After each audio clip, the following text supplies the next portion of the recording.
ಆತ್ಮೀಯ ಕಲಾಭಿಮಾನಿ ಬಂಧುಗಳೇ ಹಾಗೂ ಕಲ್ಲಾಡಿ ವಿಠಲ ಶೆಟ್ಟರ ಎಲ್ಲ ಅಭಿಮಾನಿ ಬಂಧುಗಳಿಗೆ ವಂದನೆ ಅರ್ಪಿಸ್ತಾ ಇದ್ದೇನೆ.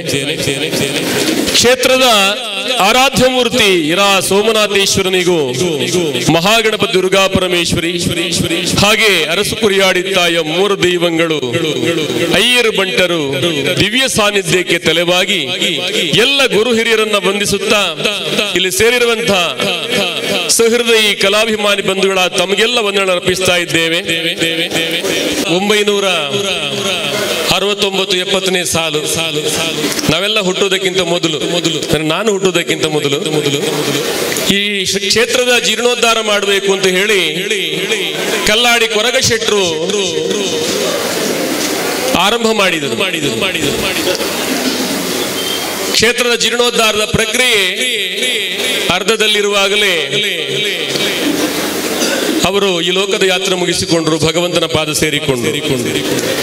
ಆದರೆ ತಂದೆ ಮಾಡಬೇಕಾದಂತ ಯಾವ ಕೆಲಸ ಇತ್ತು ಅದನ್ನ ಪೂರೈಸಿದವರು ಕಲ್ಲಾಡಿ ವಿಠಲ ಶೆಟ್ಟರು.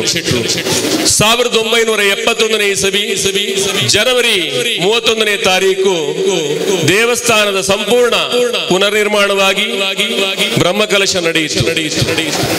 ಮನುಷ್ಯ ಹುಟ್ಟುತ್ತಾ 3 ಋಣಗಳು ಅವನ ಬೆನ್ನ ಹಿಂದೆ ಬರ್ತದಂತೆ. ಒಂದು ದೇವಋಣ, ಮತ್ತೊಂದು ಗುರುವಿನ ಋಣ, ಇನ್ನೊಂದು ಮಾತಾಪಿತೃಗಳ ಋಣ.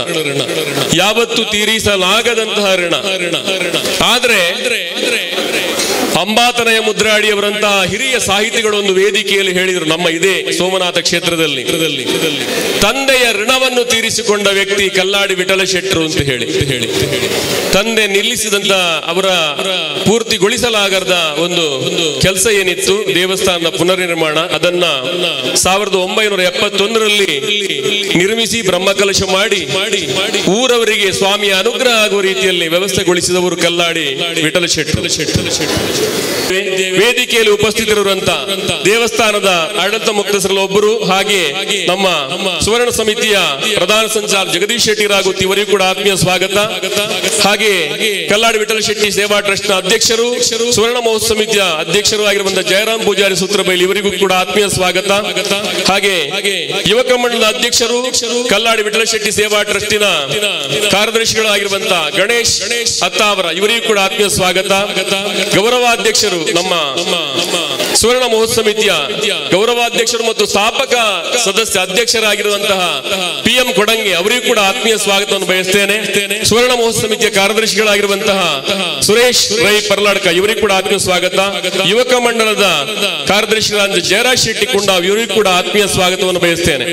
ಬಂಧುಗಳೇ, ನಾನು ಹೆಚ್ಚಿಗೆ ಏನು ಮಾತನಾಡುವುದಕ್ಕೆ ಹೋಗ್ತಾ ಇಲ್ಲ. ಯಾಕಂತ ಹೇಳಿದ್ರೆ ಕಲ್ಲಾಡಿ ವಿಠಲ ಶೆಟ್ಟರ ಸಂಸ್ಮರಣೆಯನ್ನ ಹಿರಿಯ ನಮ್ಮ ಯುವಕ ಮಂಡಲದ ಸದಸ್ಯ ಹಾಗೂ ದೇವಸ್ಥಾನದ ಎಲ್ಲಾ ಚಟುವಟಿಕೆ ತನ್ನನ್ನು ತೊಡಗಿಸಿಕೊಂಡಂತಹ ಸುರೇಶ್ ಕೊಟ್ಟಾರಿ ಅವರು ಸಂಸ್ಮರಣೆಯನ್ನ ಮಾಡಬೇಕು ಅಂತ ಹೇಳಿ ನಾನು ಅವರನ್ನು ವಿನಂತಿಸ್ತೇನೆ. ಆರಾಧ್ಯ ದೈವ ಸೋಮನಾಥನ ಮಹಾಗಣಪತಿನೇ ದುರ್ಗಾ ಪರಮೇಶ್ವರನ್ ಜನೆ ಅಪ್ಪೆ ಅರಸು ಕುರಿಡಿತಾರೆ ಮನಸ್ಸು ಹಸುಗಿ ತಂದು ಕಲ್ಲಾಡಿ ವಿಠಲ ಶೆಟ್ಟರನ್ನ ಬಗೆಟ್ಟು ಪುಷ್ಪರಾಜ್ ಶೆಟ್ಟರ್ ಸುಮಾರು ಒಂದು ಪಾತಿರಿ ಆವಿಷಯಗಳು ಅರ್ನ ಸಂಸ್ಮರಣೆ ಪಡ ಆರು ಎಂಚ ಇತ್ತೀರು ಎಂಚಿನಾಯರು ಅರ್ನ ಕೀರ್ತಿ ಎಂಚಿನ ಪೂರ ಆರು ಬಿಡ್ಪಾಡಬಹುದು ಬಂಡೆ ಯಾರು ಜಾಸ್ತಿ ಪಂದ್ರೆ ಪೋಪು ಕಲ್ಲಾಡಿ ವಿಠಲ ಶೆಟ್ಟಿ ಪರಮ ಪುದರೆ ಒಂಜಿ ಅಯಸ್ಕಾಂತೀಯ ಗುಣತ ಪುದರವು ಯಜಮಾನ್ರೆ ಪಣದೆ ನಮ್ಮಲ್ಲಿ ತಂದುನಾರೆ 2005ನೇ ಇಸವಿಡು ಅಕ್ಟೋಬರ್ 30 ಪಂಡ ಎಲ್ಲ ದಿನಕ್ಕೂ 17 ವರ್ಷ ಕರೀಬಹುದು. 2001ನೇ ಇಸವಿಡು ನಮ್ಮ ಪುದರಡು ಟ್ರಸ್ಟ್ ಮಂತದೆ ಸೋಮವಾರ ಪ್ರತಿ ಸೋಮವಾರ ಒಂಜಿ ಒಣಸ ವ್ಯವಸ್ಥೆ ದೇವಸ್ಥಾನಡು ಅನ್ನಪ್ರಸಾದ ವ್ಯವಸ್ಥೆ ಮಂದಿತ್ತ ಯಜಮಾನ್ರ ಬಗ್ಗೆ ಬಂದ್ಕೊಡೋಣ ಅಂಡ ಯಾನ ಕಡೆ ಪಂಡ್ಲೆಕ್ಕನೆ ಒಂಜಿ ಅಯಸ್ಕಾಂತೀಯ ಶಕ್ತಿ ನಮ್ಮ ಇರಾ ಗ್ರಾಮ ಯಕ್ಷ ಕೈಲಾಸ ಪಣದ ಸುಧರ ಬರೋಣ ಮುಖ್ಯ ಕಾರಣನೇ ಯಜಮಾನ್ರ ಪುಷ್ಪರಾಜರ ಪಂಡ್ಲೆಕ್ಕನೆ ಕರ್ನಾಟಕ ಯಕ್ಷಗಾನ ನಾಟಕ ಸಭಾ ಮೇಳ ಇರ್ತದೆ ಐಟು ನಾಟಕ ಇರಾ ಯುವಕ ಮಂಡಲ ಕಲ್ಲಾಡಿ ವಿಠಲ ಶೆಟ್ಟರಿಗೆಲ್ಲ ಅವಿನಾಭಾವ ಸಂಬಂಧ ಇತ್ತು ಅಂಚಾದಾರೆ ನಾಟಕವನ್ನು ಪ್ರೋತ್ಸಾಹ ಮಂತ್ರಿ ಒವ್ವೇ ವೇದಿಕೆ ಆರು ಭಾಷಣ ಮಂತ್ರಿಯನ್ನು ಏರ್ಲ ಕೇಂದ್ರೀಯ ಇತ್ತ ಕೆಲವು ಸರ್ತಿ ಸೋಮವಾರ ನಾಲ್ಕು ಜನ ಅವಕಾಶ ಉಂಡು ದಯಮಂತದ್ದು ಭಕ್ತಾಭಿಮಾನಿಗಳು ಏತ್ ಬೋರ್ಡ್ನಲ್ಲ ಏತ್ ಸಂಖ್ಯೆಗಳ ಕೊರಲಿ ಒಂದು ಅವಕಾಶ ಇತ್ತು ಉಂಡು ಆಯ್ತಾ ಸದುಪಯೋಗ ಕೊಡು. ವಂದನೆಗಳು. ಈಗ ನಾನು ಗೌರವಾನ್ವಿತ ಶ್ರೀಮಾನ್ ಪೆರುವೆ ನಾರಾಯಣ ಭಟ್ರ ಸಮ್ಮಾನ ಪತ್ರವನ್ನು ತಮ್ಮ ಮುಂದಿಡಲಿಕ್ಕೆ ಇಷ್ಟಪಡ್ತೇನೆ. ಮಹಾಗಣಪತಿ ನಮ ಇರ ಶ್ರೀ ಸೋಮನಾಥೇಶ್ವರ ಪ್ರಸಾದಿತು, ದುರ್ಗಾ ಪರಮೇಶ್ವರಿ ಪ್ರಸಾದಿತು, ಕಲ್ಲಾಡಿ ವಿಠಲ್ ಶೆಟ್ಟಿ ಸೇವರ್ ಟ್ರಸ್ಟ್ ರಿಜಿಸ್ಟರ್ ಕುಂಡ ವೀರ ಸುವರ್ಣ ಮಹೋತ್ಸವ ಸಮಿತಿ ಯುವಕ ಮಂಡಲ ಇರ ರಿಜಿಸ್ಟರ್ ಉಳ್ಳಾಳ ತಾಲೂಕು ದಕ್ಷಿಣ ಕನ್ನಡ ಇದರ ಜಂಟಿ ಆಶ್ರಯದಲ್ಲಿ ಜರುಗಿದ ಕಲ್ಲಾಡಿ ವಿಠಲ್ ಶೆಟ್ಟರ ಸಂಸ್ಮರಣಾ ಕಾರ್ಯಕ್ರಮದಲ್ಲಿ ಯಕ್ಷ ಕೈಲಾಸ ಇರಾಕೊಂಡ ಶ್ರೀ ಸೋಮನಾಥೇಶ್ವರ ದೇವಸ್ಥಾನದ ರಾಜಾಂಗಣದಲ್ಲಿ ಯಕ್ಷ ಕಲಾ ಕ್ಷೇತ್ರದ ಶ್ರೇಷ್ಠ ಮದ್ದಲೆಗಾರರಾದ ಗೌರವಾನ್ವಿತ ಶ್ರೀಮಾನ್ ಪೆರುವೈ ನಾರಾಯಣ ಭಟ್ ಇವರಿಗೆ ಗಣ್ಯರ ಸಮ್ಮುಖದಲ್ಲಿ ಸಮರ್ಪಿಸಿದ ಸಮ್ಮಾನ ಪತ್ರ. ಕಲ್ಲಾಡಿ ವಿಠಲ ಶೆಟ್ಟಿ ಸೇವಾ ಟ್ರಸ್ಟ್ ಸುವರ್ಣ ಮಹೋತ್ಸವ ಸಮಿತಿ ಯುವಕ ಮಂಡಲ ರಿಜಿಸ್ಟರ್ಡ್ ಇರ ಇದರ ಜಂಟಿ ಆಶ್ರಯ ನಡೆಯುತ್ತಿರುವಂತಹ ಕಲ್ಲಾಡಿ ವಿಠಲ ಶೆಟ್ಟಿ ಸಂಸ್ಮರಣಾ ಕಾರ್ಯಕ್ರಮದಲ್ಲಿ ವಿಶೇಷವಾದಂತಹ ಗೌರವದ ಸನ್ಮಾನ, ಶಾಲು ಹಾಕಿ ಹಾರ ತುಡಿಸಿ ಮೈಸೂರು ಪೇಟವನ್ನ ಇಟ್ಟು ಸನ್ಮಾನ ಪತ್ರ ಹಾಗೂ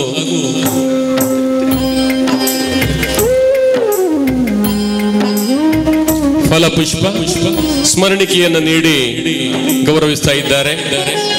ಹಾಗೆ ಆರ್ಥಿಕ ಸಹಾಯವನ್ನು ಕೂಡ ಒದಗಿಸ್ತಾ ಅವರ ಭವಿಷ್ಯದ ಬದುಕು ಬಂಗಾರದ ಬಟ್ಟಲಾಗಲಿ, ಜೀವನ ಶೃಂಗಾರದ ತುಟ್ಟಿಲಾಗಲಿ ಅಂತ ಹೇಳಿ ಭಗವಂತನಲ್ಲಿ ಪ್ರಾರ್ಥಿಸೋಣ.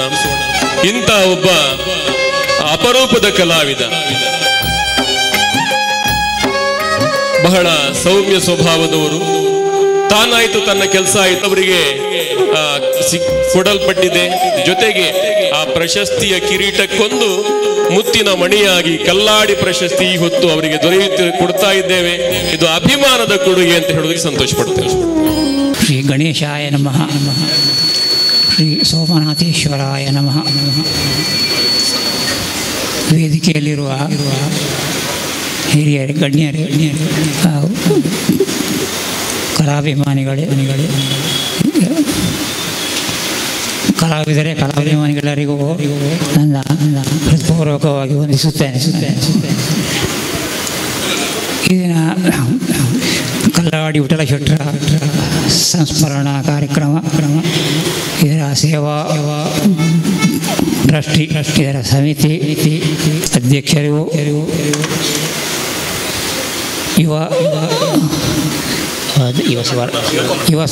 ಯುವಕ ಮಂಡಲ ಸಮಿತಿಯ ಅಧ್ಯಕ್ಷರು, ಕಾರ್ಯದರ್ಶಿಗಳು, ಸದಸ್ಯರು ಹಾಗೂ ಇರ ದೇವಸ್ಥಾನದ ಆಡಳಿತ ಮಂಡಳಿಯ ಅಧ್ಯಕ್ಷರು, ಸದಸ್ಯರು, ಸಂಘ ಸಂಸ್ಥೆಗಳು ಎಲ್ಲರಿಗೂ ನಾನು ಹೃತ್ಪೂರ್ವಕವಾಗಿ ವಂದಿಸುತ್ತೇನೆ. ಈ ವರ್ಷದ 2023ನೇ ಇದರ ವಿಠಲ ಶೆಟ್ಟರ ಸಂಸ್ಮರಣಾ ಕಾರ್ಯಕ್ರಮದಲ್ಲಿ ಅವರ ಪ್ರಶಸ್ತಿಗೆ ನನ್ನನ್ನು ಆಯ್ಕೆ ಮಾಡಿದ್ದಕ್ಕಾಗಿ ನಾನು ಹೃತ್ಪೂರ್ವಕವಾಗಿ ಅವರನ್ನು ನನ್ನ ಹೃತ್ಪೂರ್ವಕ ಕೃತಜ್ಞತೆಗಳನ್ನು ಸಲ್ಲಿಸುತ್ತೇನೆ. ಅಂತ ಚಂದ್ರಶೇಖರ್ ಅವರನ್ನು ನಾನು ವೇದಿಕೆಗೆ ಆಹ್ವಾನಿಸ್ತೇನೆ. ಇಡೀ ಮಂಡಳಿಯ ಎಲ್ಲ ಕಲಾವಿದರಿಗೆ ಕೃತಜ್ಞತೆಗಳು, ಧನ್ಯವಾದ ಅರ್ಪಿಸ್ತಾ ಅವರಿಗೊಂದು ವಿಶೇಷವಾದಂತಹ ಗೌರವವನ್ನು ನಮ್ಮ ಕಡೆಯಿಂದ ನಾವು ಸಲ್ಲಿಸ್ತಾ ಇದ್ದೇವೆ. ಚಂದ್ರಶೇಖರ ಧರ್ಮಸ್ಥಳರವರಿಗೆ ಆತ್ಮೀಯ ಸ್ವಾಗತ. ಒಂದು ಕಾಲಮಿತಿಯ ಯಕ್ಷಗಾನ ಇಳಿ ಮಳೆಗಾಲದಲ್ಲಿ ಸುಮಾರು ಒಂದು 2 ತಿಂಗಳುಗಳ ಕಾಲ ಯಕ್ಷಗಾನ ಪ್ರದರ್ಶನ ನಡೆಯುತ್ತಾ ಉಂಟು.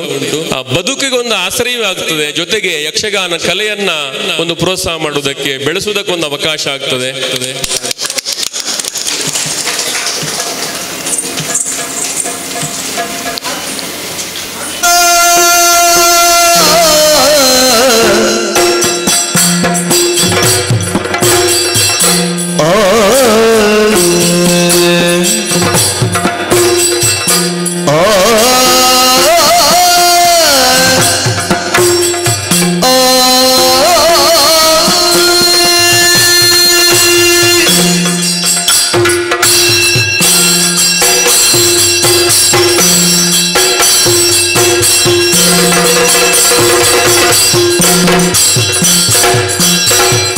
ಮುದದಿಯೋ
ಭಕ್ತಿಯೊಳಂಬಿಕಾ ಸುತ ವಿಘ್ನರಾಜನ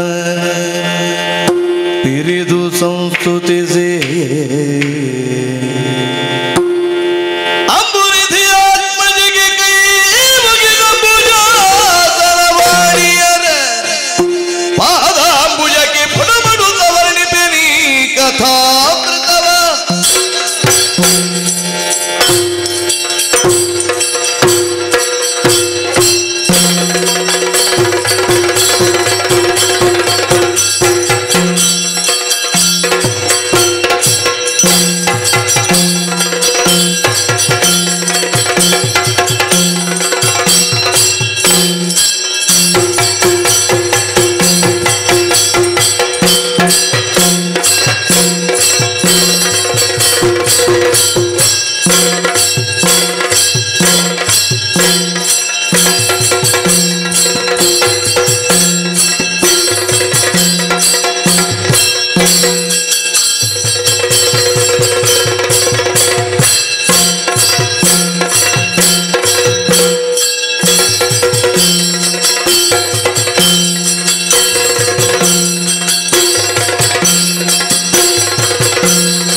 ಸೀತಾ ಸ್ವಾಮಿ ನೋಡಿದಿರಾ ಈ ಪ್ರದೇಶವನ್ನು? ಅದೆಷ್ಟು ಮನೋಜ್ಞವಾಗಿದೆ. ರಮಣೀಯ ವೃಕ್ಷ ಸಂಕುಲ ವಸನ ಶೋಭೆಯಂ ಕಮನೀಯ ಕುಸುಮ ಕಿಸಲೆಯ ರಾಜಿ ರಾರಾಜಿಸುವ ಸೌಂದರ್ಯದಿ ಕೋಟಿ ಪಕ್ಷಿ ತುಮುಲ ಕಲಕಲ ಮಾಧುರ್ಯದಿ ಋಷಿಯಾತ್ಮಕ್ಕೆ ಕವಿಯಾತ್ಮಕ್ಕೆ ಆನಂದವನ್ನು ಸ್ಫೂರ್ತಿಯನ್ನು ನೀಡುತ್ತಾ ಎಷ್ಟು ಸೊಗಸಾಗಿ ನಿಂತಿದೆ.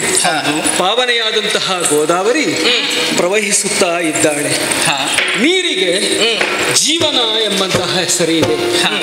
ಹಾಗೆಯೇ ಮನುಷ್ಯನ ಬಾಳ್ವೆಗೂ ಜೀವನ ಎಂದು ಕರೆಯುತ್ತಾರೆ.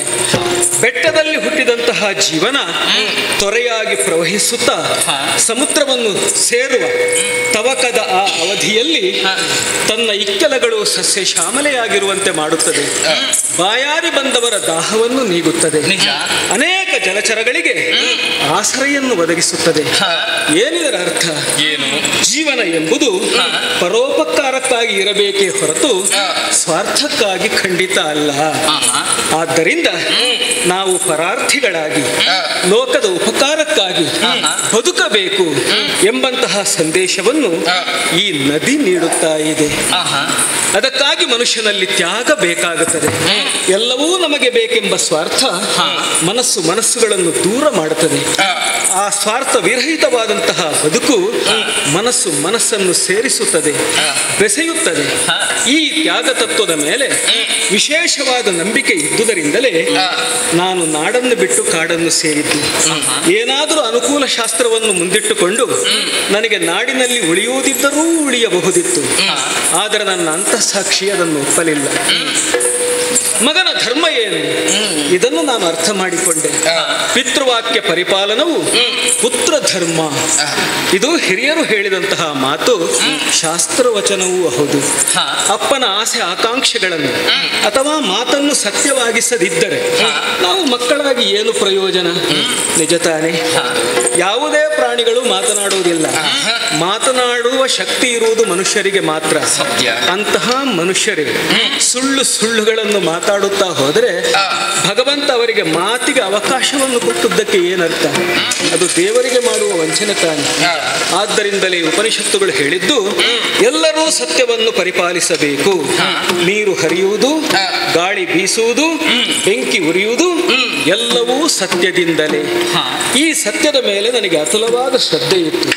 ಆದ್ದರಿಂದ ನಾನು ಸತ್ಯವನ್ನು ಪರಿಪಾಲಿಸುತ್ತೇನೆ, ಹಾಗೆ ಎಲ್ಲರೂ ಸತ್ಯವನ್ನು ಪರಿಪಾಲಿಸಬೇಕು ಎಂಬ ಸಿದ್ಧಾಂತವುಳ್ಳಂತಹ ನಾನು ಪಿತೃ ವಾಕ್ಯವನ್ನು ಸತ್ಯವಾಗಿಸುವುದಕ್ಕಾಗಿ ಸಾಮ್ರಾಜ್ಯ ಸರ್ವಸ್ವವನ್ನು ತೊರೆದು ಕಾಡನ್ನು ಸೇರಿದೆ. ಲಕ್ಷ್ಮಣ, ಅಗ್ರಜ, ನಿನಗೇನೂ ವನವಾಸದ ವೃತ ಇರಲಿಲ್ಲ. ಆದರೆ ನೀನು ನನ್ನನ್ನು ಹಿಂಬಾಲಿಸಿದೆ. ಸತ್ಯ, ನಿಜ ತಾನೆ? ಎಲ್ಲಿ ಅಣ್ಣ ಇದ್ದಾನೋ ಅಲ್ಲಿ ನಾನಿರಬೇಕು. ಅಣ್ಣನ ಸೇವೆಗಾಗಿಯೇ ಬಂದವನ. ರಾಮನಿರುವಲ್ಲಿ ಲಕ್ಷ್ಮಣ. ಈ ಅನ್ಯೋನ್ಯತೆ ಬಹಳ ಸಣ್ಣವರಿರುವಾಗಲೇ ನಮ್ಮಲ್ಲಿ ಇತ್ತು. ಕಾರಣ ಏನು? ನನ್ನ ಅಪ್ಪ ನನ್ನ ಅಮ್ಮನಿಗೆ ನೀಡಿದ ಪ್ರಸಾದದ ಶೇಷ ನೀನಲ್ಲವೇ? ಈ ಕಾರಣದಿಂದಲೇ ಯಾವಾಗಲೂ ನಾವು ಜೊತೆಯಾಗಿಯೇ ಇರುವರು. ಸೂರ್ಯನನ್ನು ಬಿಟ್ಟು ಇರಲಾರದ ಬಿಸಿಲಿನಂತೆ, ಮರವನ್ನು ತೊರೆದು ಇರಲಾರದ ನೆರಳಿನಂತೆ ನೀನು ನನ್ನನ್ನು ಅನುಸರಿಸಿಕೊಂಡು ಬಂದೆ. ಹೃದಯೇಶ್ವರಿ ದೇವ್ರೆ, ನೀನು ಮಾತಿನಲ್ಲಿ ಜಾಣೆ. ಬರಬೇಡ ಕಾಡಿಗೆ, ಅಲ್ಲಿ ಕಷ್ಟ ಕಾರ್ಪಣ್ಯಗಳು ಉಂಟು ಅಂತ ಹೇಳುವಾಗ ನಾನು ನನ್ನ ಅಮ್ಮನಿಗೆ ಯಾವ ಉಪದೇಶವನ್ನು ಮಾಡಿದೆನೋ ಅದನ್ನು ನನಗೇ ಮಾಡಿ ಪತಿ ಸೇವೆಯೇ ಸತಿಯಾದವಳಿಗೆ ಧರ್ಮ ಅಂತ ಹೇಳಿ ನನ್ನ ಬಾಯಿ ಮುಚ್ಚಿಸಿ ನನ್ನ ಬೆನ್ನ ಹಿಂದೆ ನೀನು ಹೊರಟು ಬಂದೆ. ವನವಾಸದಲ್ಲಿ ಅನೇಕ ದಿನಗಳನ್ನು ನಾವು ಕಳೆದೆವು. ಅನೇಕ ಮನೀಷಿಗಳ ಸಂದರ್ಶನದ ಸೌಭಾಗ್ಯ ನಮ್ಮ ಪಾಲಿಗೆ ಆಯಿತು. ಹಾಗೆ ಅಗಸ್ತ್ಯರಂತಹ ಮಹಾಮುನಿಗಳು ಕೋದಂಡವನ್ನು ದಯಪಾಲಿಸಿದರು. ಹಾಗೆ ಅನೇಕ ಮಂತ್ರಾಸ್ತ್ರಗಳನ್ನು ನನ್ನಲ್ಲಿ ಅವರು ನಿಕ್ಷೇಪಿಸಿದರು. ಇದರಿಂದೆಲ್ಲ ನಮ್ಮ ಕರ್ತವ್ಯ ಏನು ಎಂಬಂತಹ ಪ್ರಜ್ಞೆ ಮತ್ತೆ ಮತ್ತೆ ನನ್ನಲ್ಲಿ ಜಾಗೃತವಾಗುತ್ತಾ ಇದೆ. ಅವರೇ ಸೂಚಿಸಿದಂತಹ ಪ್ರದೇಶ ಇದು. ಪಂಚವಟಿ ಅಂತ ಹೇಳಿದ್ದಾರೆ. 5 ಆಲದ ಮರಗಳಿಂದ ಆವೃತವಾದಂತಹ ಈ ಪ್ರದೇಶಕ್ಕೆ ಪಂಚವಟಿ ಎಂಬಂತಹ ಹೆಸರು ಅನ್ವರ್ಥವಾಗಿದೆ. ಇನ್ನು ಮುಂದಿನ ವನವಾಸದ ದಿನಗಳನ್ನು ಕಳೆಯುವುದಕ್ಕೆ ಈ ಪ್ರದೇಶ ಪ್ರಶಸ್ತವಾಗಿದೆ. ನಾವು ಕಾಡಿನಲ್ಲಿದ್ದರೂ ನಾಡಿನಲ್ಲಿದ್ದರೂ ರೂಢಿ ಪಾಲರು ತಾನೆ. ರೂಢಿಯನ್ನು ಮೀರುವುದಕ್ಕಾಗುತ್ತದೆ ಏನು? ಸಣ್ಣದಿರಲಿ ದೊಡ್ಡದಿರಲಿ ವಾಸಕ್ಕೊಂದು ಮನೆ ಬೇಡವೇ? ಗುಹೆಯಲ್ಲಿ ವಾಸಿಸುತ್ತಿರುವ ಮನುಷ್ಯ ಗೃಹವನ್ನು ನಿರ್ಮಾಣ ಮಾಡಿ ಅಲ್ಲಿ ವಾಸಿಸುವುದಕ್ಕೆ ಆರಂಭ ಮಾಡಿದ ಮೇಲೆ ಕೆಲವೆಲ್ಲ ಶಾಸ್ತ್ರಗಳು ಸಂಪ್ರದಾಯಗಳು ಇತ್ಯಾದಿ ಎಲ್ಲ ತಾನಾಗಿಯೇ ಒಡಮೂಡಿದೆ. ಈಗ ಈ ಕಾಡಿನಲ್ಲಿ ಮನೆ ದೊಡ್ಡದು ಕಟ್ಟುವುದಕ್ಕೆ ನಮ್ಮ ಹತ್ರ ಏನೂ ಇಲ್ಲ. ಇಲ್ಲಿ ಲಭ್ಯವಾಗತಕ್ಕಂತಹ ವಸ್ತುಗಳಿಂದಲೇ ಎಲೆಮನೆಯನ್ನು ನಾವು ಕಟ್ಟಬೇಕಾಗಿದೆ. ನಮಗೊಂದು ಮನೆ ನಿರ್ಮಾಣ ಮಾಡುವುದು ಹಾಗೆಯೇ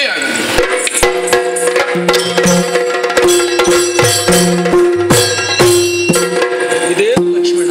ಅಣ್ಣ, ನಮ್ಮ ವಾಸಕ್ಕೆ ಒಂದು ಮನೆ ಮಾಡು ಅಂತ ಅಂದ್ರೆ 2 ಎಲೆಮನೆಗಳನ್ನು ಸಮೀಪದಲ್ಲಿ ನಿರ್ಮಾಣ ಮಾಡಿದ್ಯಲ್ಲೋ? ನಿರ್ಮಿಸಿದ್ದೇನೆ. ಯಾಕೋ ಇದು? ಇದಕ್ಕೆ ಬಲವಾದ ಕಾರಣವಿದೆ. ಏನಪ್ಪ? ಒಂದು ಮನೆಯಲ್ಲಿ ನೀವಿರುವರು ವಾಸ ಮಾಡುವುದಕ್ಕೆ, ಮತ್ತೊಂದು ಮನೆಯಲ್ಲಿ ನಿಮ್ಮ ಸೇವೆಯನ್ನು ಮಾಡುವುದಕ್ಕಾಗಿ ನನಗೆ ವಾಸವಾಗುವುದಕ್ಕೆ ಮನೆ. ನಮ್ಮ ಒಟ್ಟಿಗೆ ನಿನಗೆ ಆಗುವುದಿಲ್ಲ, ಇಲ್ಲ ಬೇರೆಯೇ ಇರಬೇಕು. ಹೌದಣ್ಣ, ಅಡ್ಡಿ ಇಲ್ಲ. ಹೇಗೂ ನನ್ನ ಒಟ್ಟಿಗೆ ನೀನು ಬಂದಿದ್ದಿ. ನಿನ್ನ ಲಕ್ಷ್ಯ ನನ್ನ ರಕ್ಷಣೆ ಅಂತ ಇರುವಾಗ ಎಚ್ಚರದಲ್ಲಿ ಇರಬೇಕಿದ್ರೆ ಪ್ರತ್ಯೇಕವಾಗಿಯೇ ಇರಬೇಕಲ್ವ? ಖಂಡಿತ. ಸರಿ, ಮನೆಯೇನು ನಿರ್ಮಾಣ ಆಯಿತು. ಇನ್ನು ಗೃಹ ಪ್ರವೇಶ. ಯಾರು ನಮಗೆ ಮುಹೂರ್ತ ಹೇಳುವ ಜ್ಯೋತಿಷ್ಯರಿಲ್ಲ, ಹಾಗೆಂತ ಮುಹೂರ್ತವೂ ಇಲ್ಲಿಲ್ಲ. ಅಡ್ಡಿ ಇಲ್ಲ. ಧರ್ಮವನ್ನು ಪಾಲಿಸಿದರೆ ಯಾವ ಮುಹೂರ್ತ ನಕ್ಷತ್ರ ದೋಷಗಳನ್ನು ನೋಡಬೇಕಾದ್ದಿಲ್ಲ. ಅದೇ ತನ್ನಿಂದ ತಾನೇ ನಮ್ಮನ್ನು ರಕ್ಷಣೆ ಮಾಡುತ್ತದೆ. ಧರ್ಮವನ್ನು ಯಾರು ರಕ್ಷಿಸುವುದಿಲ್ಲವೋ ಅವನು ಒಮ್ಮೆ ಮೆರೆಯಬಹುದು ಬಹಳ ದೊಡ್ಡ ವ್ಯಕ್ತಿಯಾಗಿ. ಆದರೆ ಅವನು ಮಾಡಿರತಕ್ಕಂತಹ ಅಧರ್ಮ ಅವನ ಬೆನ್ನನ್ನು ಯಾವ ಕಾಲಕ್ಕೂ ಬಿಟ್ಟು ಬಿಡುವುದಿಲ್ಲ. ನಾವು ಇದು ತನಕ ಅಂದ್ರೆ ಬುದ್ಧಿ ತಿಳಿದ ಅಂದಿನಿಂದ ಇಂದಿನ ತನಕ ಧರ್ಮವನ್ನು ಪರಿಪಾಲಿಸಿಕೊಂಡು ಬಂದವರು, ಯಾರಿಗೂ ಅನ್ಯಾಯ ಮಾಡಿದವರಲ್ಲ. ಆದ್ದರಿಂದ ದಿನದ ಎಲ್ಲಾ ಕ್ಷಣಗಳು ನಮಗೆ ಸುಮೂರ್ತವೆ. ಆದ್ದರಿಂದ ಈ ಎಲೆಮನೆಯ ಮಹಾಲಕ್ಷ್ಮಿ ಗೃಹ ಪ್ರವೇಶ ಮಾಡು. ಸರಿ.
ವನಾಭಿಮುಖನಾದವ ನೀನು. ನಿನ್ನನ್ನು ಅನುಸರಿಸಿ ನಿನ್ನ ಜೊತೆಯಾಗಿ ನಾನು ಬರ್ತೇನೆ ಎನ್ನುವ ಹಾಗೆ ಮೊದಲಾಗಿ ಹೇಳಿಕೊಂಡೆ. ಆ ಸಂದರ್ಭದಲ್ಲಿ ಬರುವುದು ಬೇಡ ಎನ್ನುವ ಹಾಗೆ ನಿನ್ನ ಮಾತು. ಆದರೂ ನನ್ನ ಹಠ ಬಿಡಲಿಲ್ಲ. ಬರ್ತೇನೆ ಎನ್ನುವ ಹಾಗೆ ಹೇಳಿದೆ. ಎಷ್ಟು ಸಿಟ್ಟಿನಿಂದ ಬುಸುಗುಟ್ಟಿದೆ ನೀನು. ಆದರೂ ಕೊನೆಗೆ ಆಗುವಾಗ ಆದಿತ್ತು ಎನ್ನುವ ಹಾಗೆ ನೀನೇ ಹೇಳಿದ್ದಿ. ಈ ವಿಚಾರವನ್ನು ನನ್ನ ತಾಯಿಯಲ್ಲಿ ಹೇಳಿಕೊಳ್ಳುವುದಕ್ಕೆ ಹೋದವ ನಾನು. ಆ ಸಂದರ್ಭದಲ್ಲಿ ನನ್ನ ತಾಯಿ ಆಡಿದಂತಹ ಮಾತು ಏನಪ್ಪ? ಮಗ ಲಕ್ಷ್ಮಣ, ಶ್ರೀರಾಮಚಂದ್ರನನ್ನು ದಶರಥ ಚಕ್ರವರ್ತಿಯಂತೆ ಕಾಣು, ಸೀತಾಮಾತೆಯನ್ನು ನನ್ನಂತೆ ಕಾಣು. ನೀವು ಹೋದಂತಹ ಸ್ಥಳವೇ ಅಯೋಧ್ಯೆ ಎನ್ನುವ ಹಾಗೆ ಭಾವಿಸಿಕೋ ಎನ್ನುವ ಹಾಗೆ ತಾಯಿ ಆಡಿದಂತಹ ಮಾತು. ಅಂತಹ ಅಮ್ಮನಿಗೆ ಹುಟ್ಟಿದ ಮಗ ಹೀಗಲ್ಲದೆ ಇಲ್ಲದೆ ಮತ್ತೆ ಹೇಗೆ ಇರಬೇಕು ಹೇಳಿ? ಹೌದಲ್ವೇ? ಮಾತೆಯೇ ಮೊದಲ ಗುರು ಅಂತ ಒಂದು ಮಾತಿದೆ. ಒಂದು ಮಗುವಿನ ಭವಿಷ್ಯ 18 ತಿಂಗಳಲ್ಲಿ ನಿರ್ಮಾಣವಾಗಿರ್ತದೆ ಅಂತ ಆ ಊರಿನಲ್ಲಿ ಕಲ್ತದ್ದು ಮನಃಶಾಸ್ತ್ರಜ್ಞರ ಮಾತು. ಆದ್ದರಿಂದ ಒಬ್ಬ ಸುಸಂಸ್ಕೃತ ಪ್ರಜೆಯನ್ನು ಸಮಾಜಕ್ಕೆ ಕೊಡತಕ್ಕಂತಹ ಹೆಣ್ಣಿಗೆ ವಿಶೇಷವಾದ ಹೊಣೆಗಾರಿಕೆ ಇದೆ. ಗಂಡಿಗಿಂತ ಹೆಚ್ಚಿನ ಹೊಣೆ ಅವಳದ್ದು. ಆದ್ದರಿಂದಲೇ ಸ್ತ್ರೀ ಧರ್ಮ ಬೇರೆ, ಪುರುಷ ಧರ್ಮ ಬೇರೆ. ಗಂಡು ತಪ್ಪಿದ್ರೂ ತೊಂದರೆ ಇಲ್ಲ, ಹೆಣ್ಣಂತೂ ಯಾವತ್ತೂ ತಪ್ಪಕೂಡದು ಶಾಸ್ತ್ರಕಾರರ ಮಾತು. ಹೌದು. ನಿನ್ನ ಸೇವೆಗಾಗಿಯೇ ನಿನ್ನ ಜೊತೆಗಾಗಿ ಬಂದವ ನಾನು. ದಿನನಿತ್ಯವೂ ಹಸಿವೆಯನ್ನು ನೀಗಿಸುವುದಕ್ಕಾಗಿ ಹಣ್ಣು ಕಂದಮೂಲಾದಿಗಳನ್ನು ತರುವವ ನಾನು. ಈ ಸಂದರ್ಭದಲ್ಲಿ ತರುವುದಕ್ಕಾಗಿ ಹೊರಟು ನಿಂತಿದ್ದೇನೆ. ಅನುಮತಿಯನ್ನು ಕೊಡನು. ಈಗಲೇ ಸೇವೆ ಆರಂಭವೇ ಆಗಲಿ ತಮ್ಮ. ಆದ್ರೆ ಹೆಚ್ಚು ದೂರ ಹೋಗಬೇಡ, ಕೂಗಳಗತ್ತೆಗಿಂತ ಆಚೆಗೆ ಹೋಗಬೇಡ. ಆದಿತ್ತು, ಗೊತ್ತಾಯ್ತಲ್ಲ? ಆದಿತ್ತು. ಕೂಗಿ ಕರೆಯುವಾಗ ಇಲ್ಲಿ ಇರಬೇಕು. ಆದಷ್ಟು ಬೇಗ ಹೋಗಿ ಬರ್ತೇನೆ. ಸರಿಯಪ್ಪ, ಹೋಗಿ ಬಾ. ಒಂದು ದಿನ ಅಲ್ಲಿರುವ ಋಷಿಗಳು ಬಂದು ರಾಮನ ಚರಣಗಿರಗುತ್ತಾರೆ.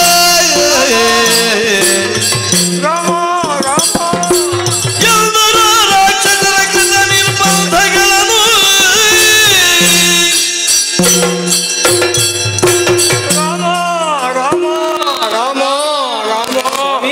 ಕಾಪಾಡ ರಾಮ. ನೀವೆಲ್ಲ ಋಷಿಗಳು, ನನಗೆ ನೀವು ನಮಸ್ಕರಿಸಕೂಡದು. ನಿಮ್ಮ ದಿವ್ಯ ಮಹಿಮೆಗೆ ನನ್ನ ಶಿರವೂ ಬಾಗಿ.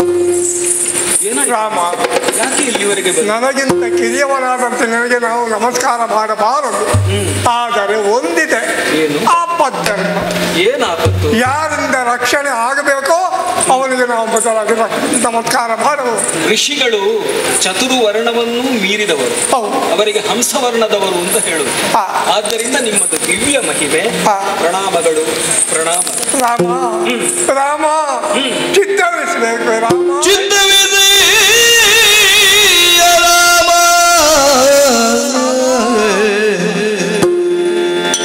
ಧೂರ್ತತನು ಜೇನುಪ್ಪದ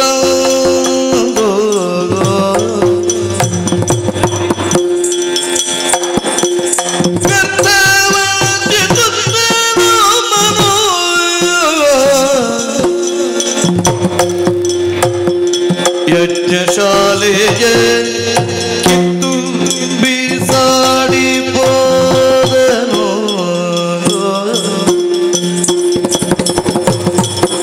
ಚಿತ್ತವಿದೆ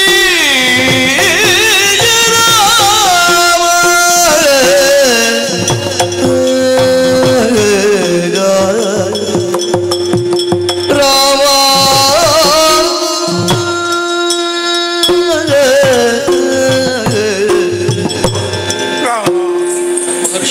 ನಾವೆಲ್ಲ ಇಲ್ಲೇ ಇರುವ ಋಷಿಗಳು ಯಾಗ ಯಜ್ಞಾದಿಗಳನ್ನು ಮಾಡುತ್ತಾ ಲೋಕದ ಕ್ಷೇಮವನ್ನು ಬಯಸುತ್ತಿರುವವರು.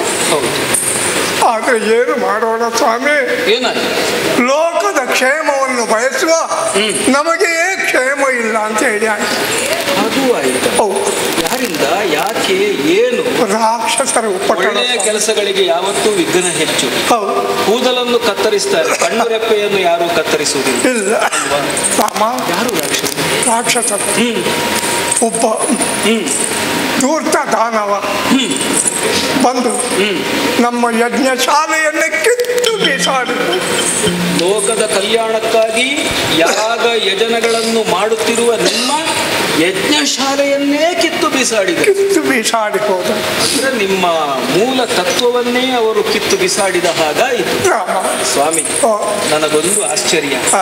ಒಬ್ಬ ರಾಕ್ಷಸ ಅಂತ ನೀವು ಹೇಳ್ತೀವಿ, ಇಷ್ಟು ಮಂದಿಗಳು ಇದ್ದೀರಿ, ನೀವು ಒಬ್ಬ ರಾಕ್ಷಸನನ್ನು ಕೊಲ್ಲುವುದಕ್ಕೆ ಅಥವಾ ಮಟ್ಟ ಹಾಕುವುದಕ್ಕೆ ನಿಮ್ಮಿಂದ ಆಗಲಿಲ್ಲ. ಇದು ಒಬ್ಬನ ವಿಷಯ. ಮತ್ತೊಬ್ಬ ಇರ್ತಾನೆ, ಮತ್ತೊಬ್ಬ ಖಳನು ದೂರ ನಿಂತುಕೊಂಡು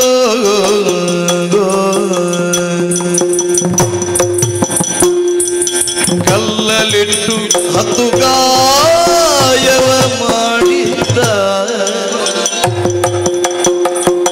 ಕಲ್ಲಲಿಟ್ಟು 10 ಗಾಯವ ಮಾಡಿದೆ. ಮೂಗಿಂದ ಬಗ ಮೆತ್ತರ ನೀನು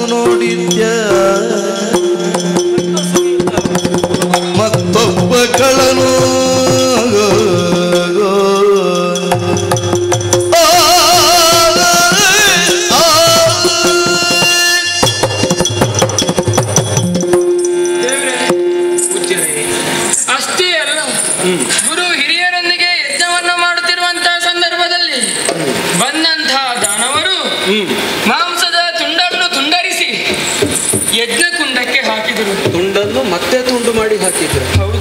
ಯಾವ ಮಾಂಸ ಯಾವುದು ಅಂತ ನಮಗೆ ಗೋಚರಕ್ಕೆ ಬರಲಿಲ್ಲ. ಮಾಂಸ ಯಾವುದು ಅಂತ ನಮಗೆ ಗೊತ್ತಾಗ್ತದ? ತಂದು ಹಾಕಿದ್ದಾರೆ, ನೀವು ನೋಡ್ಲಿಲ್ಲ. ಇಲ್ಲ. ಮಾಡುತ್ತಿರುವಂತಹ ಯಜ್ಞವನ್ನೆಲ್ಲ ಹಾಳುಗೆಡವಿದರು.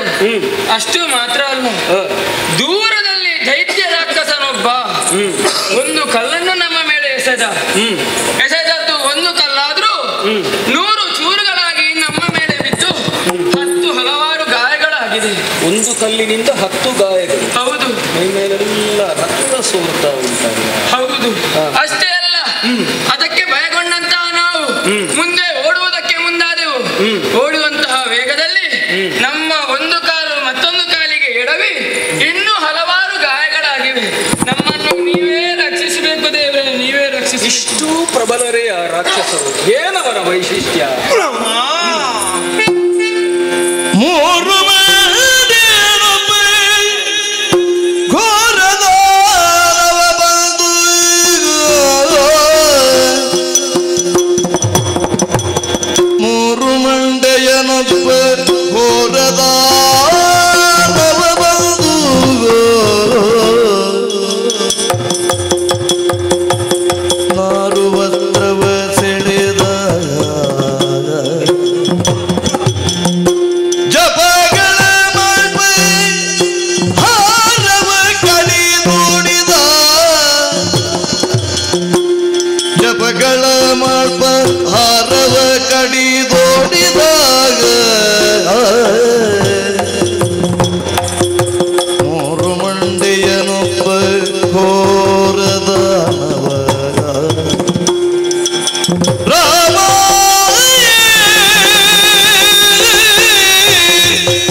ದೂರದಲ್ಲಿ ನಿಲ್ಲುವುದು, ನಮ್ಮ ಹತ್ತಿರ ಬರುವುದಿಲ್ಲ. ದೂರದಲ್ಲೇ ನಿಂತು ಕಲ್ಲನ್ನು ಬಿಸಾಡುವುದು ಮಾತ್ರವಲ್ಲ, ಕೆಲವರ ಬಳಿಗೆ ಬಂದು ನಮ್ಮ 4 ವಸ್ತ್ರಗಳನ್ನೇ ಸೆಳೆದುಕೊಂಡು ಹೋಗ್ತಾನೆ ರಾಮ. ಕಲ್ಲು ಬಿಸಾಡುವುದು, ನಮ್ಮ ವಸ್ತ್ರವನ್ನು ಸೆಳೆದುಕೊಂಡು ಹೋಗುವುದು, ಜಪ ಮಾಡುವುದಕ್ಕಿರುವಂತಹ ಜಪ ಸರಗಳನ್ನು ಕಡಿದು ಓಡಿ ಹೋಗುವುದು ರಾಮ. ಅಂತೂ ರಾಕ್ಷಸರಿಂದ ನೀವೆಲ್ಲ ತೊಂದರೆಯನ್ನು ಅನುಭವಿಸಿ. ರಾಕ್ಷಸರ ಉಪಟಳವಾಗಿದೆ, ನಿನ್ನಿಂದ ಪರಿಹಾರ ಆಗ್ತದೆ ಅಂತ ನಾವಿಲ್ಲಿಗೆ ಬಂದಿದ್ದೇವೆ. ಎಂದು ಹುಯಿಲಿಟ್ಟ ಋಷಿಗಳ ಮಾತ ಕೇಳು, ಎಂದು ಹುಯಿಲಿಟ್ಟ ಋಷಿಗಳ ಮಾತ ಕೇಳು, ರಘುನಂದನನು ನಸು ನಗುತ್ತ, ರಘುನಂದನನು ನಸು ನಗುತ್ತ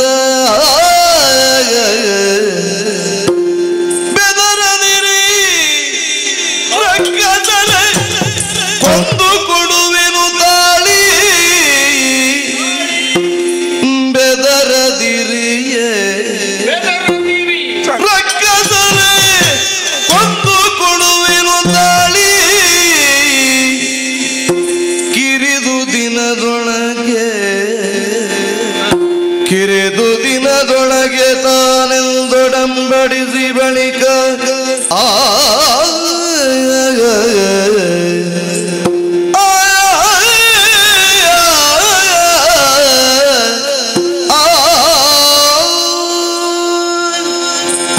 ಋಷಿಗಳೇ, ನಿಮ್ಮ ಒಡಲು ನಡುಗುತ್ತಿರುವುದನ್ನು ಕಂಡರೆ ನೀವೆಷ್ಟು ಭೀತಿಗೊಂಡಿರುವಿರಿ ಅಂತ ಸ್ಪಷ್ಟವಾಗುತ್ತಾ. ಹೌದು ಸ್ವಾಮಿ. ನೀವಾರು ಹೆದರಬೇಕಾದ್ದಿಲ್ಲ. ನಿಮ್ಮನ್ನೆಲ್ಲ ರಕ್ಷಿಸುವ ಹೊಣೆಯುಳ್ಳ ನಾನಿರುವಾಗ ನಿಮಗೆ ಆಟಕ್ಕೆ ಭಯ? ಕ್ಷತಾತ್ರಾಯತೆ ಇತಿ ಕ್ಷತ್ರಿಯ. ಈ ಪ್ರಜ್ಞೆ ನನ್ನಲ್ಲಿ ಸದಾ ಜಾಗೃತವಾಗಿದೆ. ನಾನು ಕೈಯಲ್ಲಿ ಧನುಸ್ಸನ್ನು ಹಿಡಿದಿರುವುದು ಶೋಭೆಗಲ್ಲ. ಎಲ್ಲಿ ಗೋವುಗಳಿಗೆ ಹಿಂಸೆಯಾಗುತ್ತದೆಯೋ, ಬ್ರಾಹ್ಮಣರಿಗೆ ತೊಂದರೆಯಾಗುತ್ತದೆಯೋ, ಹೆಂಗಸರು ಕಂಬನಿಯನ್ನು ಮಿಡಿಯುವ ಸಂದರ್ಭ ಎಂದು ಬರುವುದು, ಆಗ ನಾನು ಮೂಕ ಪ್ರೇಕ್ಷಕನಾಗಿರುವುದಕ್ಕೆ ಸಾಧ್ಯವೇ ಇಲ್ಲ. ಅಂತವರ ನಿಗ್ರಹವನ್ನು ನಾನು ಮಾಡಲೇಬೇಕು. ಋಷಿಗಳಾದಂತಹ ನೀವು ಲೋಕದ ಕಲ್ಯಾಣಕ್ಕಾಗಿ ಯಜ್ಞ ಯಾಗಾದಿಗಳನ್ನು ಮಾಡುವವರು. ನಿಮ್ಮ ಬಗೆಗೆ ನನಗೆ ವಿಶೇಷವಾದ ಗೌರವ ಇದೆ. ಕಾಲೇ ವರ್ಷತು ಪರ್ಜನ್ಯ ಪೃಥ್ವೀ ಸಸ್ಯಶಾಲಿನಿ ದೇಶೋಯಂ ಕ್ಷೋಭರಹಿತ ಸಜ್ಜನ ಸಂತು ನಿರ್ಭಯ. ಇದು ನೀವು ಮಾಡತಕ್ಕಂತಹ ಅನೇಕ ಪ್ರಾರ್ಥನೆಗಳಲ್ಲಿ ಒಂದು. ಏನಿದೆ ಇದರಲ್ಲಿ? ಕಾಲ ಕಾಲಕ್ಕೆ ಮಳೆ ಬರಲಿ, ಭೂಮಿ ಹಸಿರಾಗಲಿ, ಎಲ್ಲರೂ ಆಹಾರವನ್ನು ಸ್ವೀಕರಿಸಿ ನೆಮ್ಮದಿಯಿಂದ ಕ್ಷೋಭೆ ಇಲ್ಲದೆ ಬಾಳುವಂತಾಗಲಿ. ಇಷ್ಟೇ ತಾನೆ? ಇದು ಯಾವ ದೇಶಕ್ಕೆ ಬೇಡ, ಯಾವ ಕಾಲಕ್ಕೆ ಬೇಡ, ಯಾವ ಜನಾಂಗಕ್ಕೆ ಬೇಡ, ಯಾವ ಸಂದರ್ಭಕ್ಕೆ ಬೇಡ. ಇಂತಹ ಶ್ರೇಷ್ಠವಾದ ಋಷಿಧರ್ಮವನ್ನು ನಾನು ಬಹಳವಾಗಿ ಗೌರವಿಸುತ್ತೇನೆ.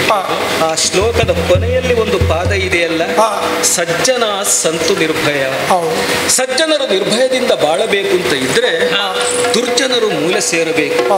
ದುರ್ಜನರೇ ಸಮಾಜದ ಮುಖ್ಯ ವಾಹಿನಿಯಲ್ಲಿ. ನಮ್ಮನ್ನು ಹೇಳುವವರು ಕೇಳುವವರು ಯಾರೂ ಇಲ್ಲ ಅಂತ ಹೇಳಿ ಮೀಸೆಯ ಮೇಲೆ ಕೈಯಾಡಿಸಿ ಎದೆ ಸೆಟಸಿ ನಡೆಯುವಂತಾದರೆ ಸಜ್ಜನರ ಪಾಡೇನು? ಆದ್ದರಿಂದ ದುರ್ಜನರ ನಿರ್ಮೂಲನ ಆಗಲೇಬೇಕು. ನಿಮ್ಮ ಯಜ್ಞ ಯಾಗಾದಿಗಳಿಗೆ ತೊಂದರೆಯನ್ನು ಉಂಟು ಮಾಡಿದರೆ ಲೋಕಕ್ಷೋಭೆ ಉಂಟಾಗುತ್ತದೆ. ಸ್ವರ್ಗದಲ್ಲಿ ದೇವತೆಗಳು ಹಿತವಾಗಿ ಸುಖವಾಗಿ ಬದುಕುವುದಕ್ಕೆ ಸಾಧ್ಯವಿಲ್ಲ. ಈ ಲಕ್ಷ್ಯ ಅವರಿಗೆ. ಆದ್ದರಿಂದ ಈ ದುಷ್ಟ ಬೀಜಗಳನ್ನು ಆದಷ್ಟು ಬೇಗ ಕಿತ್ತು ಬಿಸಾಡಲೇಬೇಕಾಗಿದೆ. ಇಲ್ಲದೆ ಹೋದರೆ ಈ ಮೂರು ಲೋಕಗಳ ತೋಲ ತಪ್ಪಿಬಿಡುತ್ತದೆ, ಅಲ್ಲೋಲ ಕಲ್ಲೋಲ ಆಗಿಬಿಡುತ್ತದೆ. ಅಂಥದ್ದಕ್ಕೆ ನಾವು ಖಂಡಿತ ಅವಕಾಶವನ್ನು ಕೊಡುವುದಿಲ್ಲ. ಭೂಮಿಯ ವ್ಯವಸ್ಥೆ ಕೆಟ್ಟು ಹೋದರೆ ಧರ್ಮ ಹಾಳಾಗಿದೆ ಅಂತಲೇ ಅರ್ಥ. ಕಾಲ ಕಾಲಕ್ಕೆ ಮಳೆ ಬರಬೇಕು ಅಂತ ಇದ್ರೆ, ಬೆಳೆ ಬೆಳೆಯಬೇಕು ಅಂತ ಇದ್ರೆ ಧರ್ಮ ಸ್ಥಿರವಾಗಿರಬೇಕು. ಅದು ಒಂದು ವ್ಯವಸ್ಥೆ. ಆದ್ದರಿಂದ ಆ ವ್ಯವಸ್ಥೆಯನ್ನು ಕಾಪಾಡಬೇಕಾದ್ದು ಪ್ರತಿಯೋರ್ವನ ಕರ್ತವ್ಯ. ಅದರಲ್ಲೂ ಕ್ಷತ್ರಿಯನಾಗಿ ಎಲ್ಲರೂ ಅವರವರ ಧರ್ಮವನ್ನು ಪಾಲಿಸುವುದಕ್ಕೆ ಅವಕಾಶವನ್ನು ಮಾಡಿಕೊಡಬೇಕಾದ್ದು ನನ್ನ ಮೊದಲ ಕರ್ತವ್ಯವಾಗಿರುತ್ತದೆ. ಅವರು ನಿಮ್ಮನ್ನು ಹೆದರಿಸುವುದು ಒಳ್ಳೆಯ ಕೆಲಸ ಮಾಡದ ಹಾಗೆ. ಭಯೋತ್ಪಾದಕರವರು. ಇನ್ನು ಯೋಚನೆ ಮಾಡುವುದು ಬೇಡ. ಇನ್ನು ಕಿರಿದು ದಿನದ ಅವಧಿಯೊಳಗೆ ಅವರೆಲ್ಲರನ್ನು ನಿಮಗೆ ಶಾಂತಿ ನೆಮ್ಮದಿಯನ್ನು ನಾನುಂಟು ಮಾಡುತ್ತೇನೆ. ಒಂದೇ ಒಂದು ಕೇಳಿಕೆ ಸ್ವಾಮಿ. ಏನು? ಅವರನ್ನು ಕೊಲ್ಲುವುದೇ, ಅವರು ಸಾಯುವುದೇ ನಮಗೆ ಉದ್ದೇಶ ಅಲ್ಲ. ಅವರನ್ನು ಕೊಲ್ಲುವುದಿದ್ರೆ ನಿನ್ನಲ್ಲಿ ಹೇಳಬೇಕಾಗಿಲ್ಲ. ಒಂದೇ ಒಂದು ಶಾಪವಾಕ್ಯದಿಂದ ಅವರನ್ನೆಲ್ಲ ಕೊಂದು ಬಿಡುವುದು.